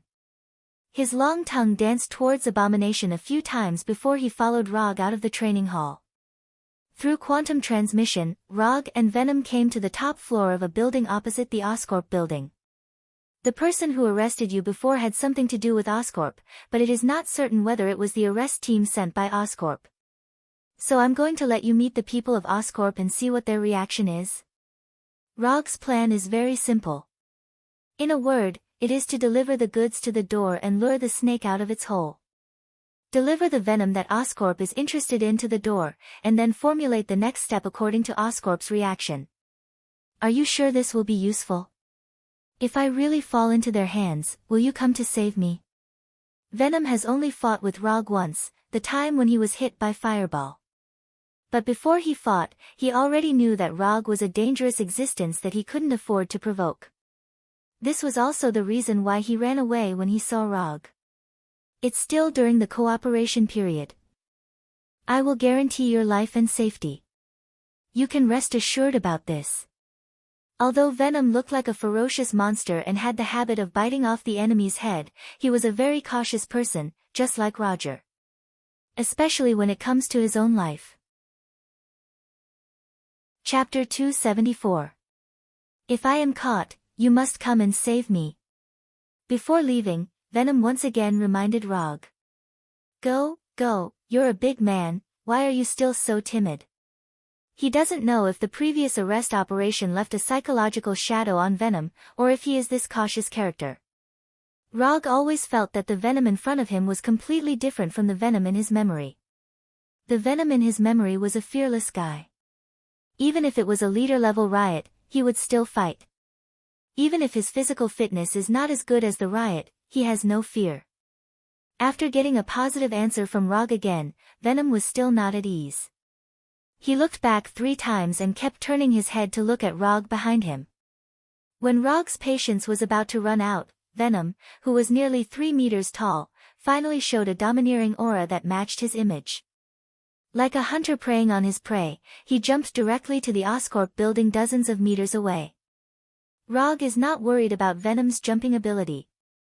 Even if he can't jump over, Venom won't die from this height. What's more, Venom is also a guy who is very good at using various weapons and props. The black Venom drew a beautiful parabola in the air, and then crashed into one of the floors of the Osborn building like a baseball that had been hit. Not long after Venom broke into the Oscorp building, a shrill alarm sounded in the Oscorp building.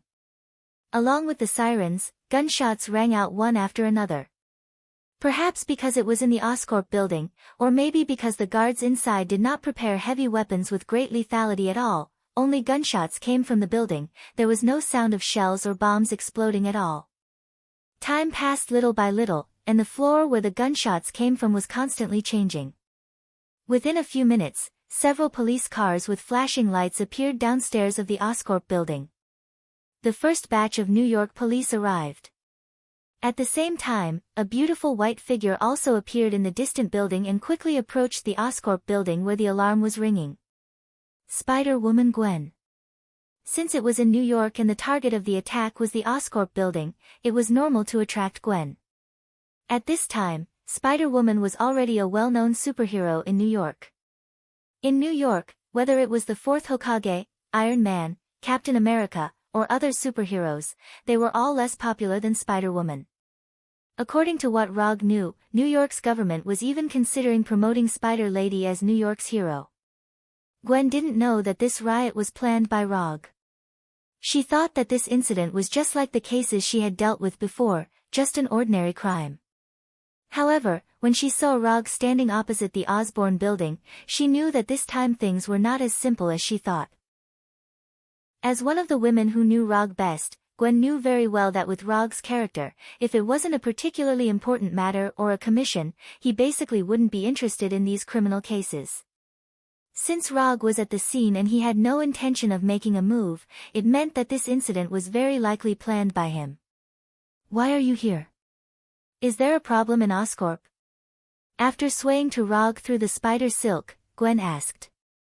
"It's not a big problem, I'm just interested in some things in Oscorp." For Rog, this is not a big problem. Whether it's Venom, who is now rampaging in Oscorp, or the 3 symbiotes who are likely to have fallen into Oscorp, they are not particularly interesting to him. 3 or 4 symbiotes can't meet his ambitions. 30 or 40,000 symbiotes or Nar, the god of symbiotes, meet his requirements. Won't the action inside hurt innocent civilians? Gwen asked worriedly as she glanced at the Oscorp building opposite. "Don't worry," I told him. After hearing Rog's answer, Gwen put down some of her worries a little. However, her eyes never left the Oscorp building where gunshots and sirens were ringing. Although Gwen has power beyond ordinary people, she is different from Rog. Her concern for ordinary people is far above Rog.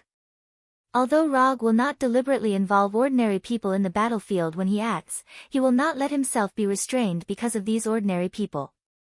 This is the main reason why S.H.I.E.L.D. previously gave him a lack of sympathy for the weak evaluation. But Gwen is different. She is like a real police officer, and she is the kind of police officer who puts the safety of ordinary people first. Roger had warned Gavin many times before, warning her that such an approach could easily cause her to suffer unnecessary threats and harm. But no matter what he said, Gwen still insisted on this approach. In Rog's view, Gwen's approach was completely unnecessary, but perhaps it was because of her persistence that she was able to gain more support and love in New York than Rog and the Avengers. "Don't worry too much. Although the guy inside is bloody and violent, he won't do anything to innocent people. He also has principles." Looking at the still worried Gwen, Rog opened his mouth to comfort her. "Although Venom doesn't look like a good person, there is one thing he will never do, that is, hurt innocent people." The riot in the Oscorp building continued, and Venom also wantonly destroyed the Oscorp building in an almost crushing manner. At this time, Harry Osborn, who was in a secret research base of Oscorp, was observing everything that happened in the Oscorp building through real-time monitoring. Venom seems to have found something, and he actually took the initiative to come to us. As the chairman of the Oscorp group, Harry Oscorp was very clear about the origin of Venom, or rather, he was the one who brought Venom and others to Earth. According to the original plan, these symbiotes who came to Earth would become Oscorp's latest research material. But no one thought that with full preparation, Venom actually broke out with strength far beyond their imagination, forcibly breaking through the encirclement and successfully avoiding several subsequent pursuits. As a result, the symbiote capture plan, which should not have alarmed any organizations and forces, became a San Francisco special creature invasion event. What's more troublesome is that after the failure of the last capture, Oscorp completely lost news of Venom. Looking at Venom's wanton destruction in the Oscorp building on the screen, Harry Osborn's face became extremely gloomy. Chapter 275. They actually used such an obvious trap to test our reaction. It seems that the guy who took Venom away didn't put Oscorp in his eyes at all. Although Harry Osborn didn't know who took Venom away, he was sure that Venom's appearance in the Oscorp building had something to do with the guy who took Venom away. Harry Osborn didn't particularly care about Venom's wanton destruction in the Oscorp building. Even if Venom completely destroys the Oscorp building, it won't have any serious impact on Oscorp. It's just a building, it's no big deal if it's destroyed. What Harry couldn't accept was that the other party used such a simple and crude plan to test Oscorp. Venom, who managed to escape capture, wouldn't show up on his own initiative with such fanfare, let alone set the location of his appearance in the Oscorp building.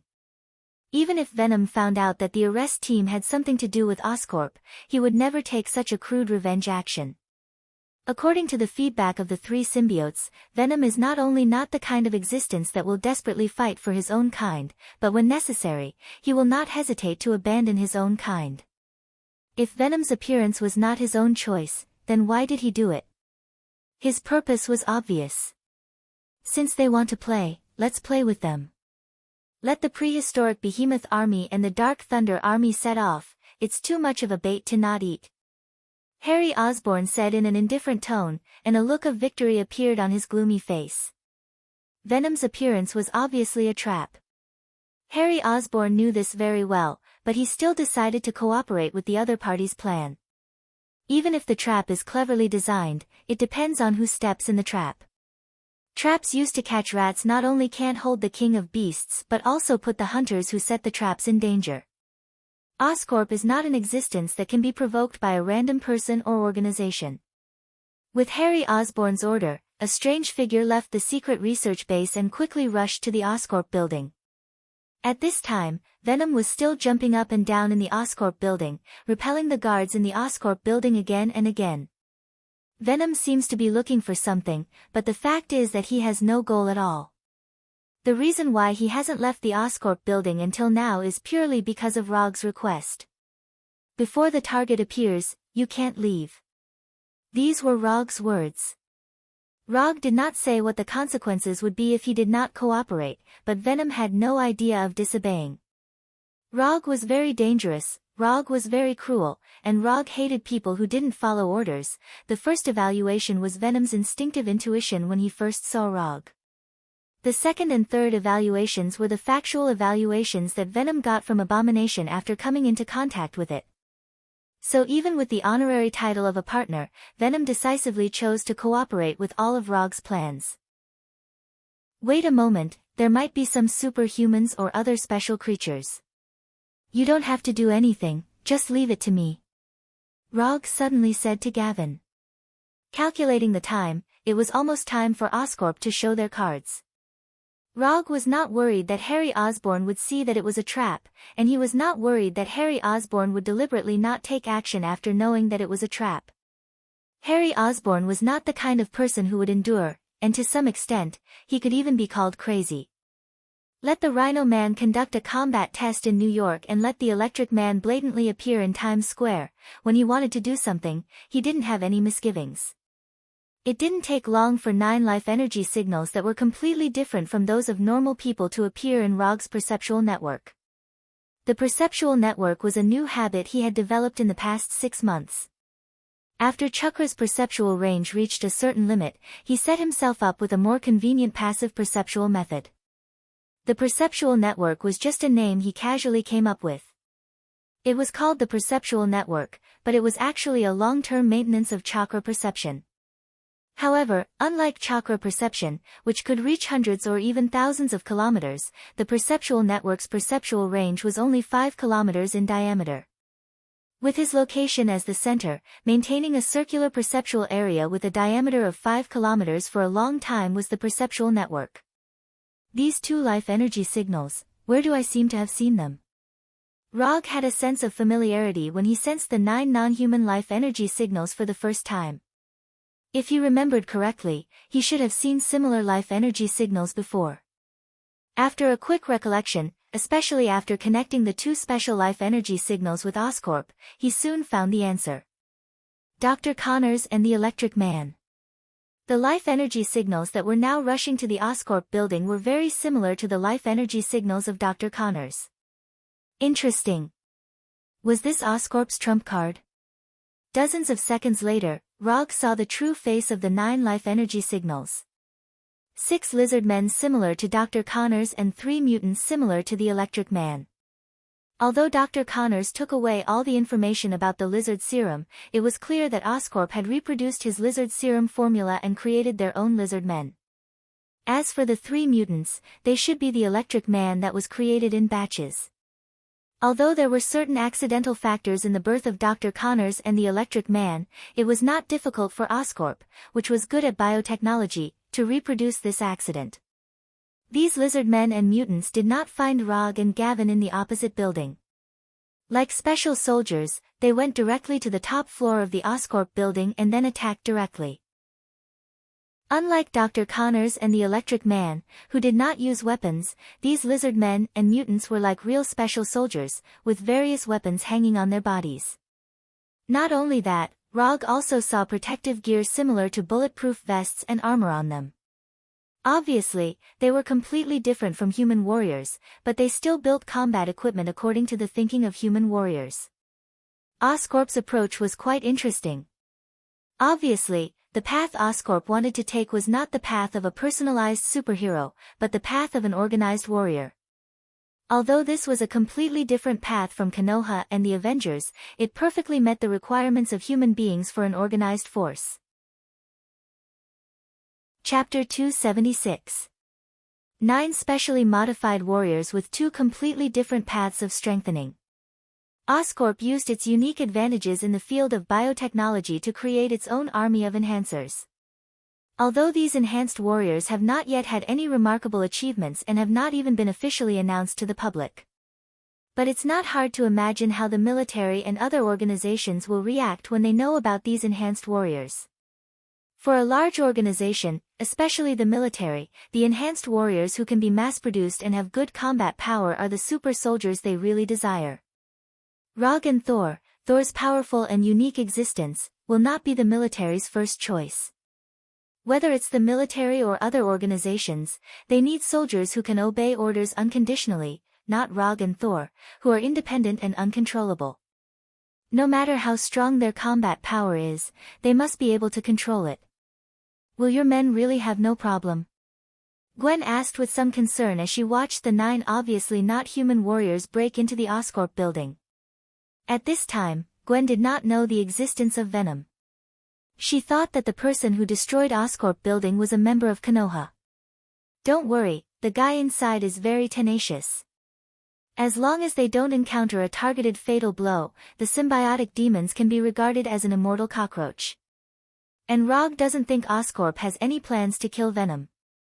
Only living symbiotic demons have research value. When the 9 completely unlike human warriors entered the Oscorp building, the originally not-so-calm Oscorp building suddenly became more lively. Compared with the guards who only used ordinary firearms, the 9 enhanced warriors were obviously prepared. Even in the opposite building, Rog could see the burning flames. In addition to the flamethrowers, these enhanced warriors apparently also brought high-frequency sonic weapons specially designed for the symbiotic demons.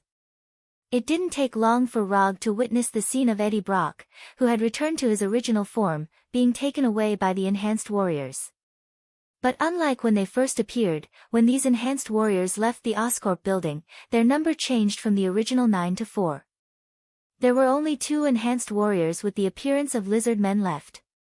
There were also only 2 mutants with strange colored skin that occasionally emitted electricity. Fighting 1 against 9, and taking down 5 of them, even when the other side was fully prepared. Although Venom was defeated, the battle prowess he displayed was still very satisfactory. Rog did not stop these warriors from taking Venom away, or rather, this was the result he wanted.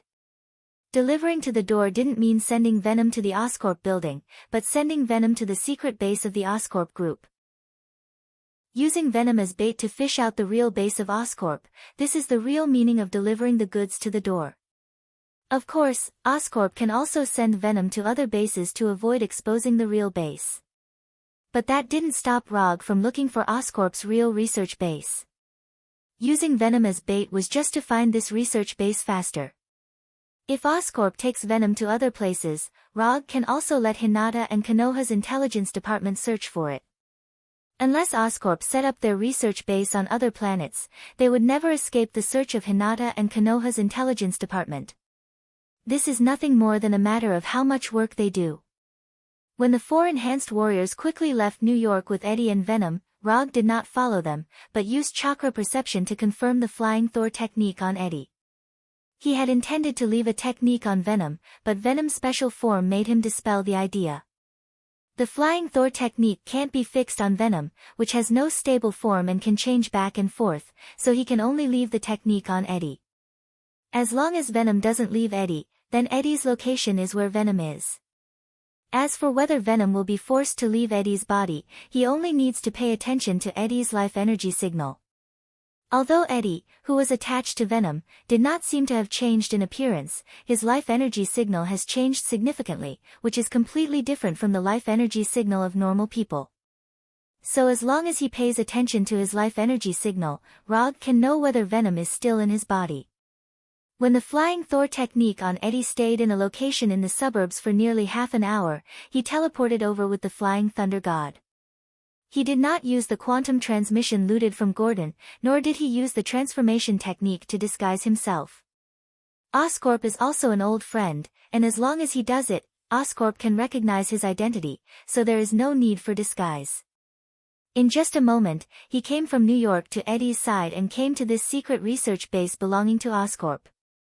Oscorp was well aware of the weakness of the symbiote, so they used a very clever way to suppress Venom in a state where he could not transform. At this time, what appeared in front of ROG was an enclosed space nearly the size of 2 basketball courts, and 2 teams of heavily armed lizard warriors and electro warriors. In this huge and somewhat outrageous enclosed room, there was also a huge display screen hanging. On the display screen was Harry Oscorp, the chairman of Oscorp, who has become famous in recent years. In addition, every corner of the room was filled with a mosquito-like buzzing sound.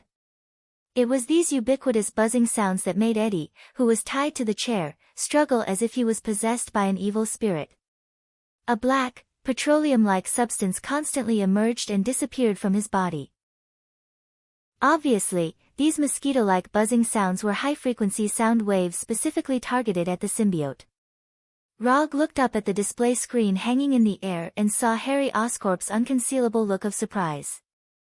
Although ROG has appeared in this room for more than 10 seconds, Harry Oscorp still hasn't recovered from the shock. How could it be him? How could it be the 4th Hokage ROG who took Venom away? Harry saw the picture of Venom being taken away on the streets of San Francisco, but he never thought that the person who used the strange transmission method would be ROG. Looking at ROG's smiling expression, Harry suddenly had a feeling that the whole world was against him. I just want to study the symbiote. How did this guy come out? Is this guy the natural nemesis of Oscorp? Was there still any reason in this world? Chapter 277. Looking at Harry Osborn's increasingly gloomy face on the screen, ROG shrugged helplessly. Although they haven't said a word yet, he can already guess what Harry Osborn is thinking. After a dozen seconds of silence, Harry Osborn suddenly said, "You all go down and turn off the sound wave instrument."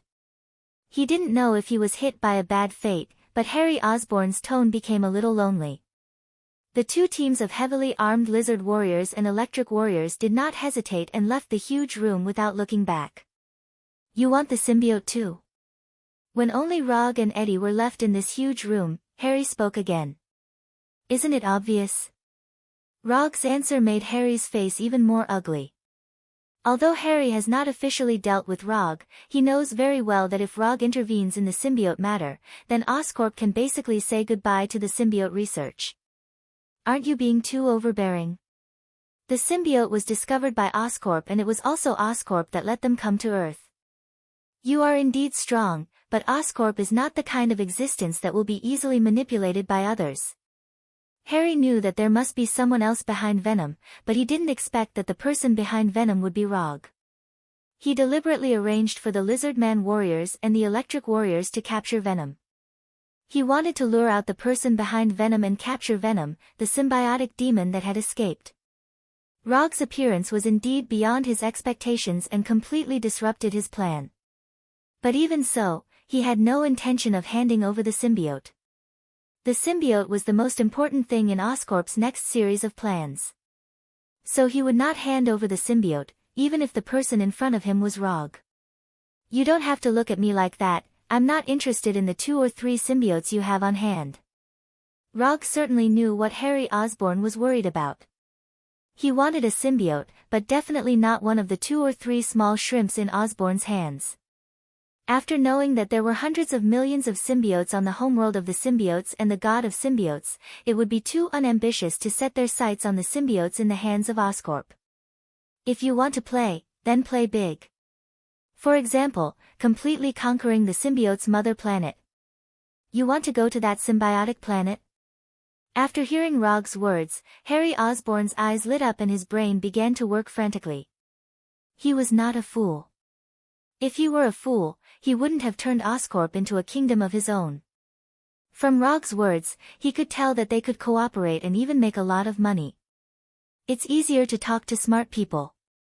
That's right, I want to go to the symbiote planet. If you're willing to help me fulfill this small wish of mine, I don't mind bringing some symbiotic demons back for you. Even if Oscorp wants to reopen cooperation with the military, I can let Konoha speak for you. Since the establishment of Konoha's intelligence agency, most of the military's outsourcing orders have been directly digested by Konoha. Even a large part of it has been cancelled directly. Because of Konoha, many companies that had commercial cooperation with the military, such as Oscorp, have lost orders from the military. If it weren't for Konoha's strength being overbearing enough and Rog's own strength being tyrannical enough, those companies and organizations that have lost military orders may have already had the idea of hiring murderers. You give me Venom, and I'll give you the way to the symbiote planet. If you can come back alive, I want an additional 30 symbiotes. After thinking about it carefully, Harry Osborn gave his own conditions. Venom can't be given to you, and even if I come back from the symbiote planet, how many symbiotes I give you is up to me. Rog refused Harry Osborn's conditions without even thinking about it. What an international joke, he really thought he was looking for cooperation. The reason why he calmly talked to Harry Osborn about this matter was nothing more than to save some effort. To put it bluntly, the current Oscorp was not qualified to talk about cooperation with him. According to your statement, you basically want me to give you the way to the symbiote planet for free. And even if you complete your goal and come back, I may not be able to get a return, because it depends on your mood at the time. Don't you think it's a bit too overbearing? Harry understood that Rog didn't have the idea of cooperating with Osborn from the beginning, he just wanted a way to go to the symbiote planet. Well, you don't know my style and Konoha's. Let's be direct, will you give it or not? Rog didn't take Harry Osborn's dissatisfaction to heart at all. Whether it was the Lizard Warriors or the Electric Warriors, in his view, they were just things to bully ordinary people. Not to mention that these 2 enhanced warriors were imitations, even their genuine Dr. Connors and Electric Man Max himself were only so-so in terms of strength. Now there are 2 roads in front of Harry Osborn. The first is that he hands over the way to the symbiote planet, and then prays that Rog is a person with a good moral level, and hopes that Rog will give them a few more symbiotes. The second is that he would rather die than submit, and do his best to oppose Rog's overbearingness and maintain the dignity of Oscorp.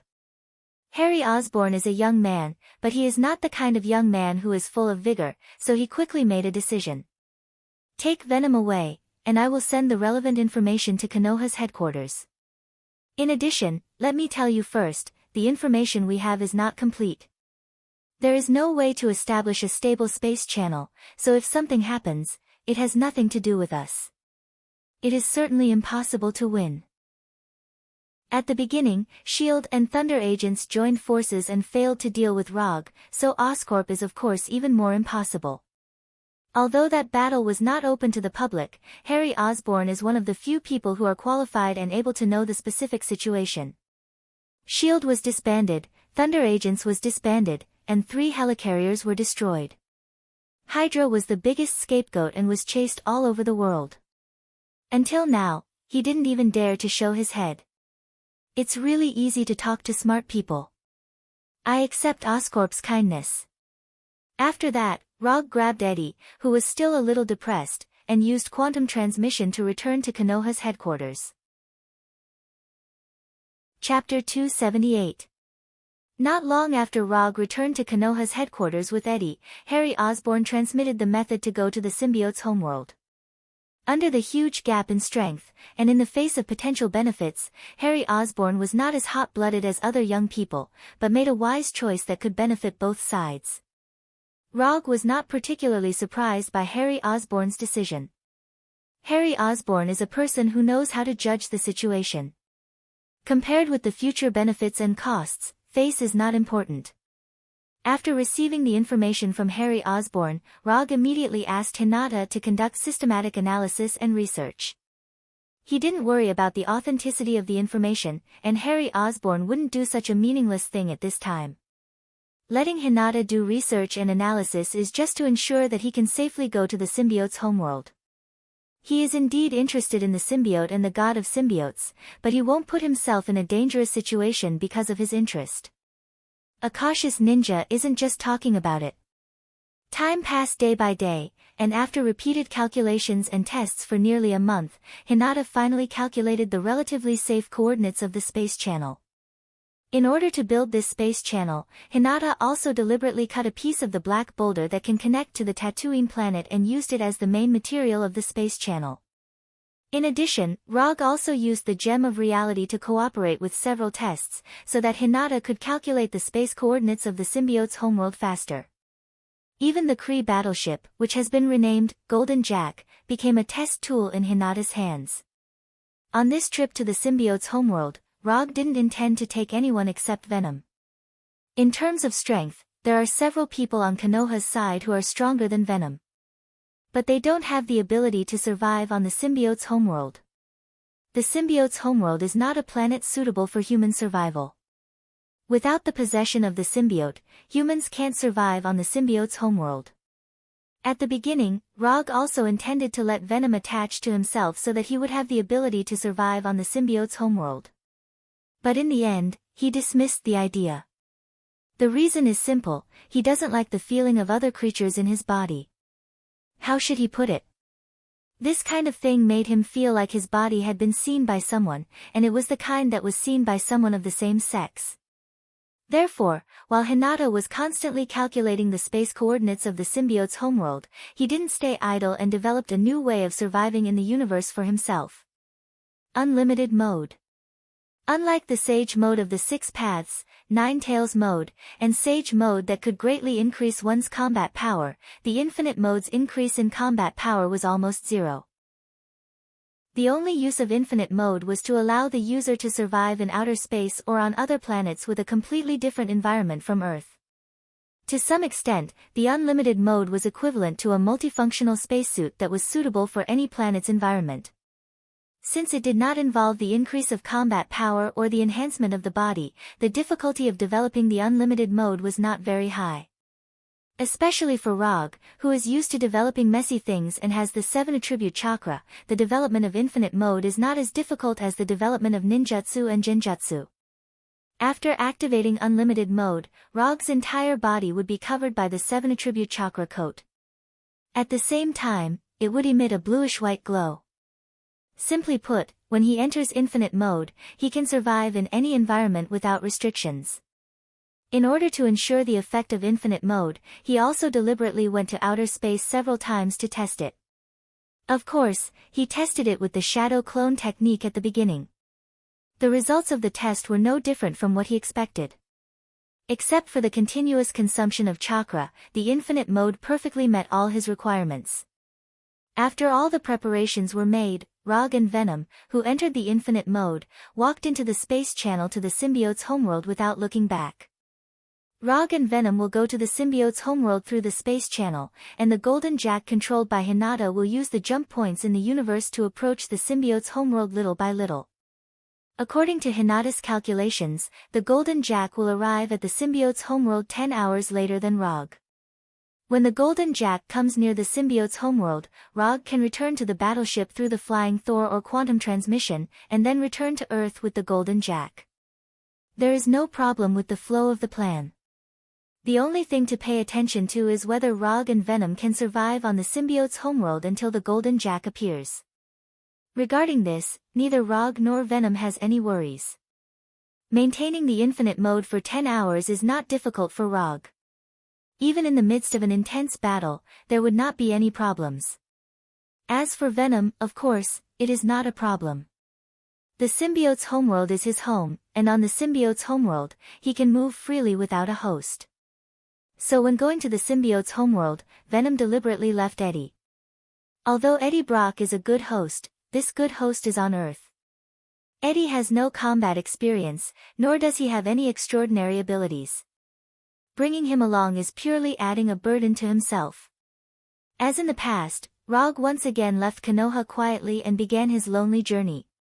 Only this time, there is a chattering guide, Venom, beside him. After coming out of the space channel, the first thing that appeared in front of him was a completely unfamiliar scene. Unfamiliar sky, unfamiliar Earth, unfamiliar everything. Welcome to the homeworld of the symbiote. He doesn't know if it is a matter of habit, or if he likes the humanoid body. Venom did not change into any other appearance, but maintained the transformed form with Eddie. Let's go. I hope you are really as welcome here as you said. After looking around at the scenery that was completely different from the Earth, Rog, exuding a blue and white light, walked straight ahead.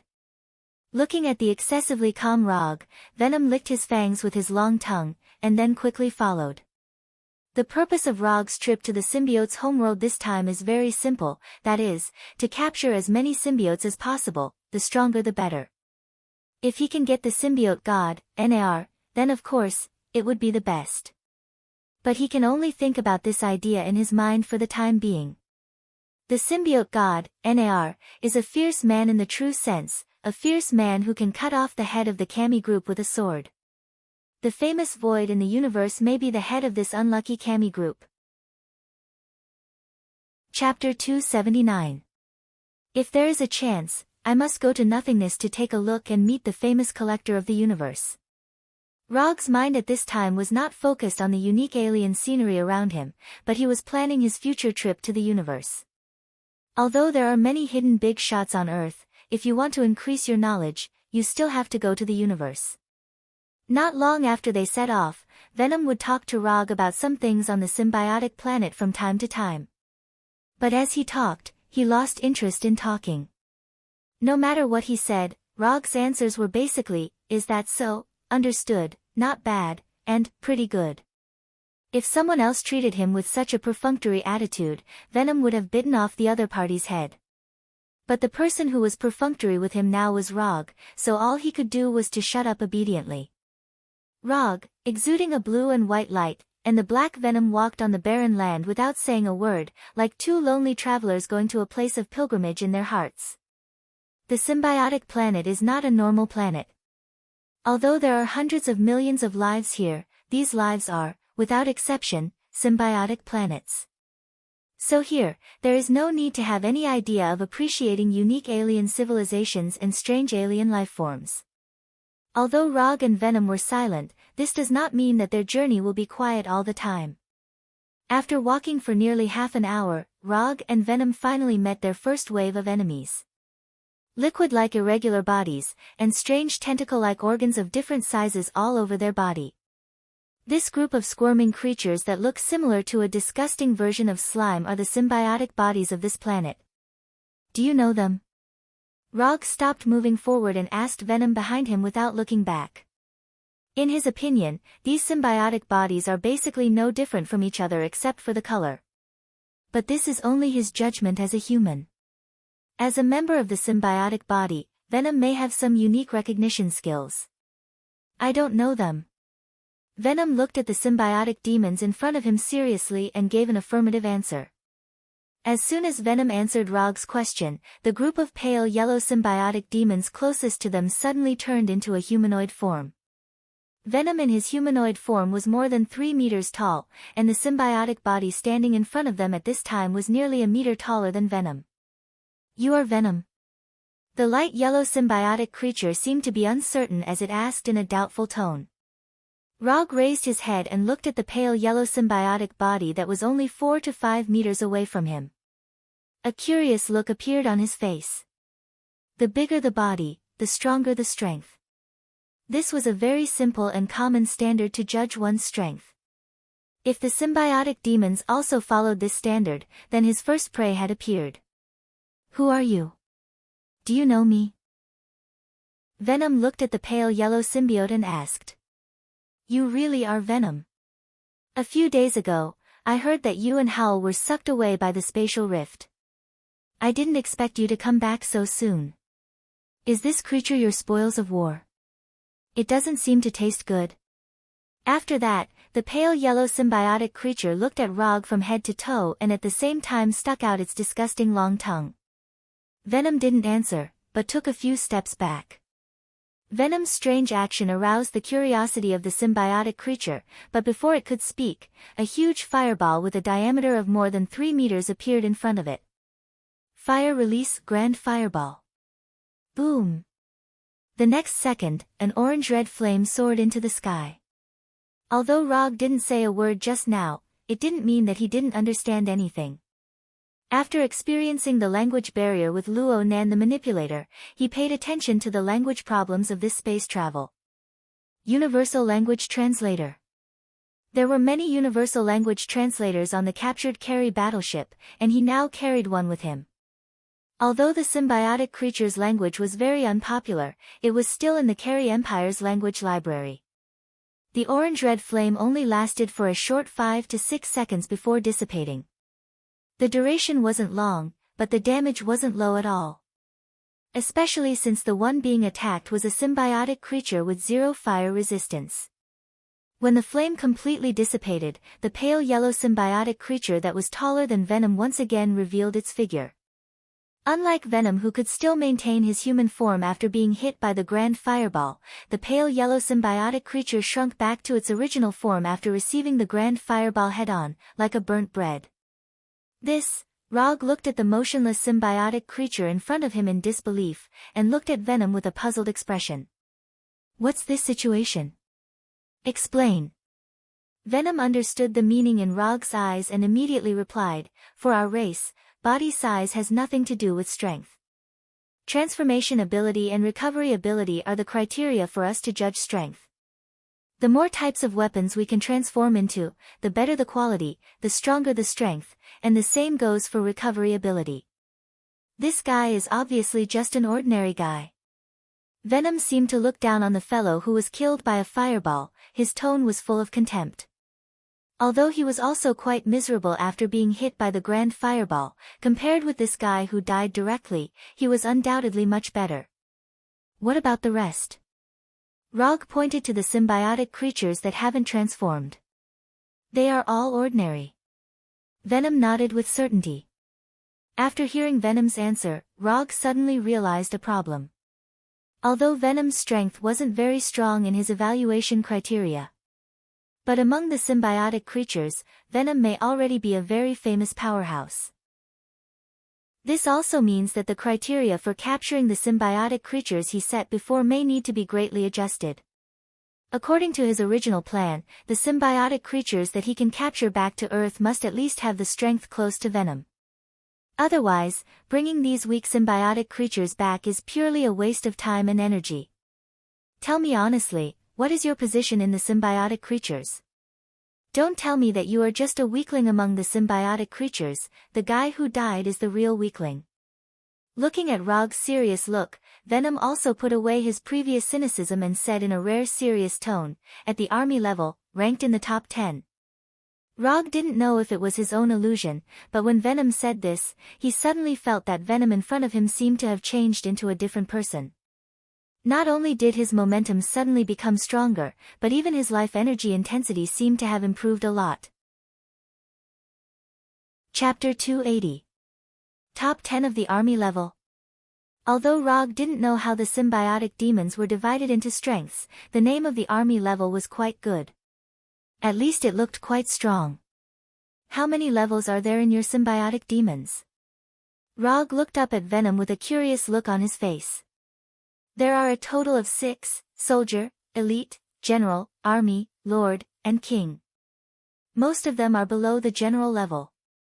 The army level is still okay, and the lord already has the strength to command a region. As for the king, there is only one, and that is the one you want the most. Venom explained solemnly. At this time, he didn't have the unrestrained demeanor he had on Earth at all, and he was like a different person compared to when he was on Earth. Looking at Venom's rare serious look, Rog suddenly had a trace of curiosity about Venom's past. After looking at Venom several times, Rog asked again, top 10 of the army level, is it your previous strength or your current strength? Of course it's my previous strength. If I could maintain that strength all the time, how could I have fallen to this point? Although I can't maintain my previous peak state now, I can still have an outburst in a desperate state. At this point, Venom suddenly sighed, as if he was reminiscing about something. While there is still time, tell me about your past, maybe I can help you restore your original strength? Except for sometimes being talkative, Venom's personality is quite good. More importantly, Rog felt that Venom's current strength was a bit too weak and did not meet his requirements for team members. If Venom can further improve his strength, he doesn't mind helping Venom. Are you sure you want to listen? My past is not as good as you think. Of course. After getting a positive answer from Rog, Venom began to talk about his glorious and bleak past. Similar to creatures of other races, when the symbiotic demons were born, they were basically destined to reach the limit of what they could reach in this lifetime. To put it simply, the symbiotic demons are also a race that relies extremely on talent. Even if the talented symbiotic demons do nothing, they can slowly grow to the Lord level. As for the symbiotic demons with poor talent, even if they worked hard for their entire lives, they would only be able to reach the rank of elite or general. Venom's talent wasn't too bad. He was born with the strength of a general. This also meant that as long as he worked a little harder, he would be able to reach the army level. In the past, Venom had indeed grown to an army level and had his own symbiotic demon army. According to the life trajectory of the symbiotic demons, Venom at that time had basically reached the limit of what he could reach in this life. However, Venom was not willing to stay at the army level for the rest of his life. Venom was a symbiotic demon that was ambitious and had its own ambitions. Thus, Venom led his symbiotic demon legion on his journey of conquest. In other words, it was a journey to become stronger. For symbiotic demons, there were only 2 ways to become stronger. The first method was more commonly used and was also the current mainstream method.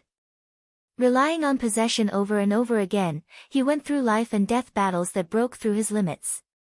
If they succeeded, the symbiotic demons would be able to break through their own limits and grow to a higher level. Venom chose this method, so he took his symbiotic demon legion and took the initiative to go to the space crack again and again. Go to the new planet, possess the host, and keep fighting. If he died in battle, everything would be over. If he won, he would repeat the process again until he successfully broke through his limits. Through the naturally formed space crack, Venom went to one planet after another, and then returned to the mother planet alive again and again.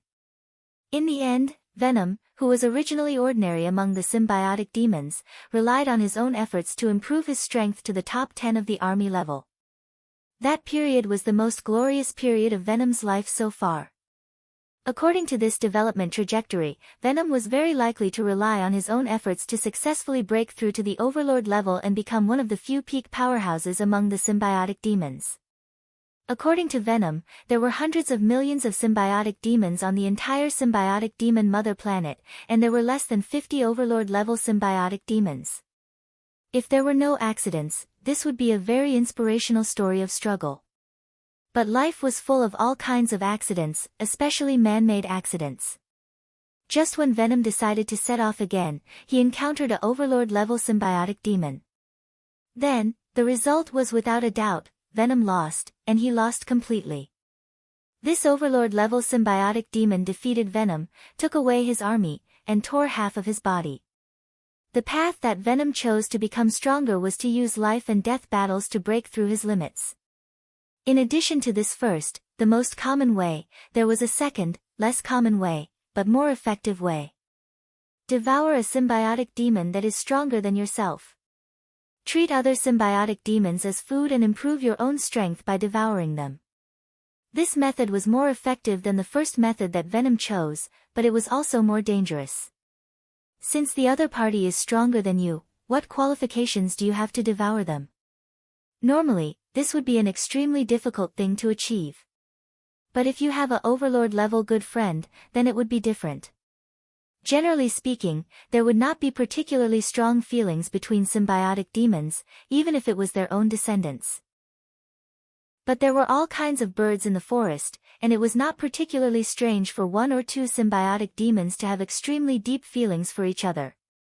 In order to help his general-level good friend go further, this Overlord-level symbiotic demon targeted Venom, who was in the limelight, and then the development of the story returned to the common routine. After losing half of his body, Venom's strength plummeted, and he could barely maintain the intermediate zone between general level and army level. And the symbiotic demon that devoured half of his body successfully broke through to army level. Since then, Venom's life has fallen from the peak to the bottom of the valley. Especially those symbiotic demons that he had offended before, they came to him one after another to seek revenge. If it weren't for Venom's rich combat experience and cunning enough, he would have died in revenge again and again. After listening to Venom's story, Rog was silent for a few seconds. He had to say that Venom's experience was a typical fall of a genius. The only difference was that Venom was not the protagonist in the novel. After his fall, he did not rise again, but stayed at the bottom of his life. Boom! Just as Venom looked up at the gloomy sky with a lonely face, a cloud of white smoke appeared out of thin air. Then, an unused commission scroll appeared in front of him. Entrust it, I will help you get back what belongs to you. You're tuning in to the Blissful Bookshelf YouTube channel.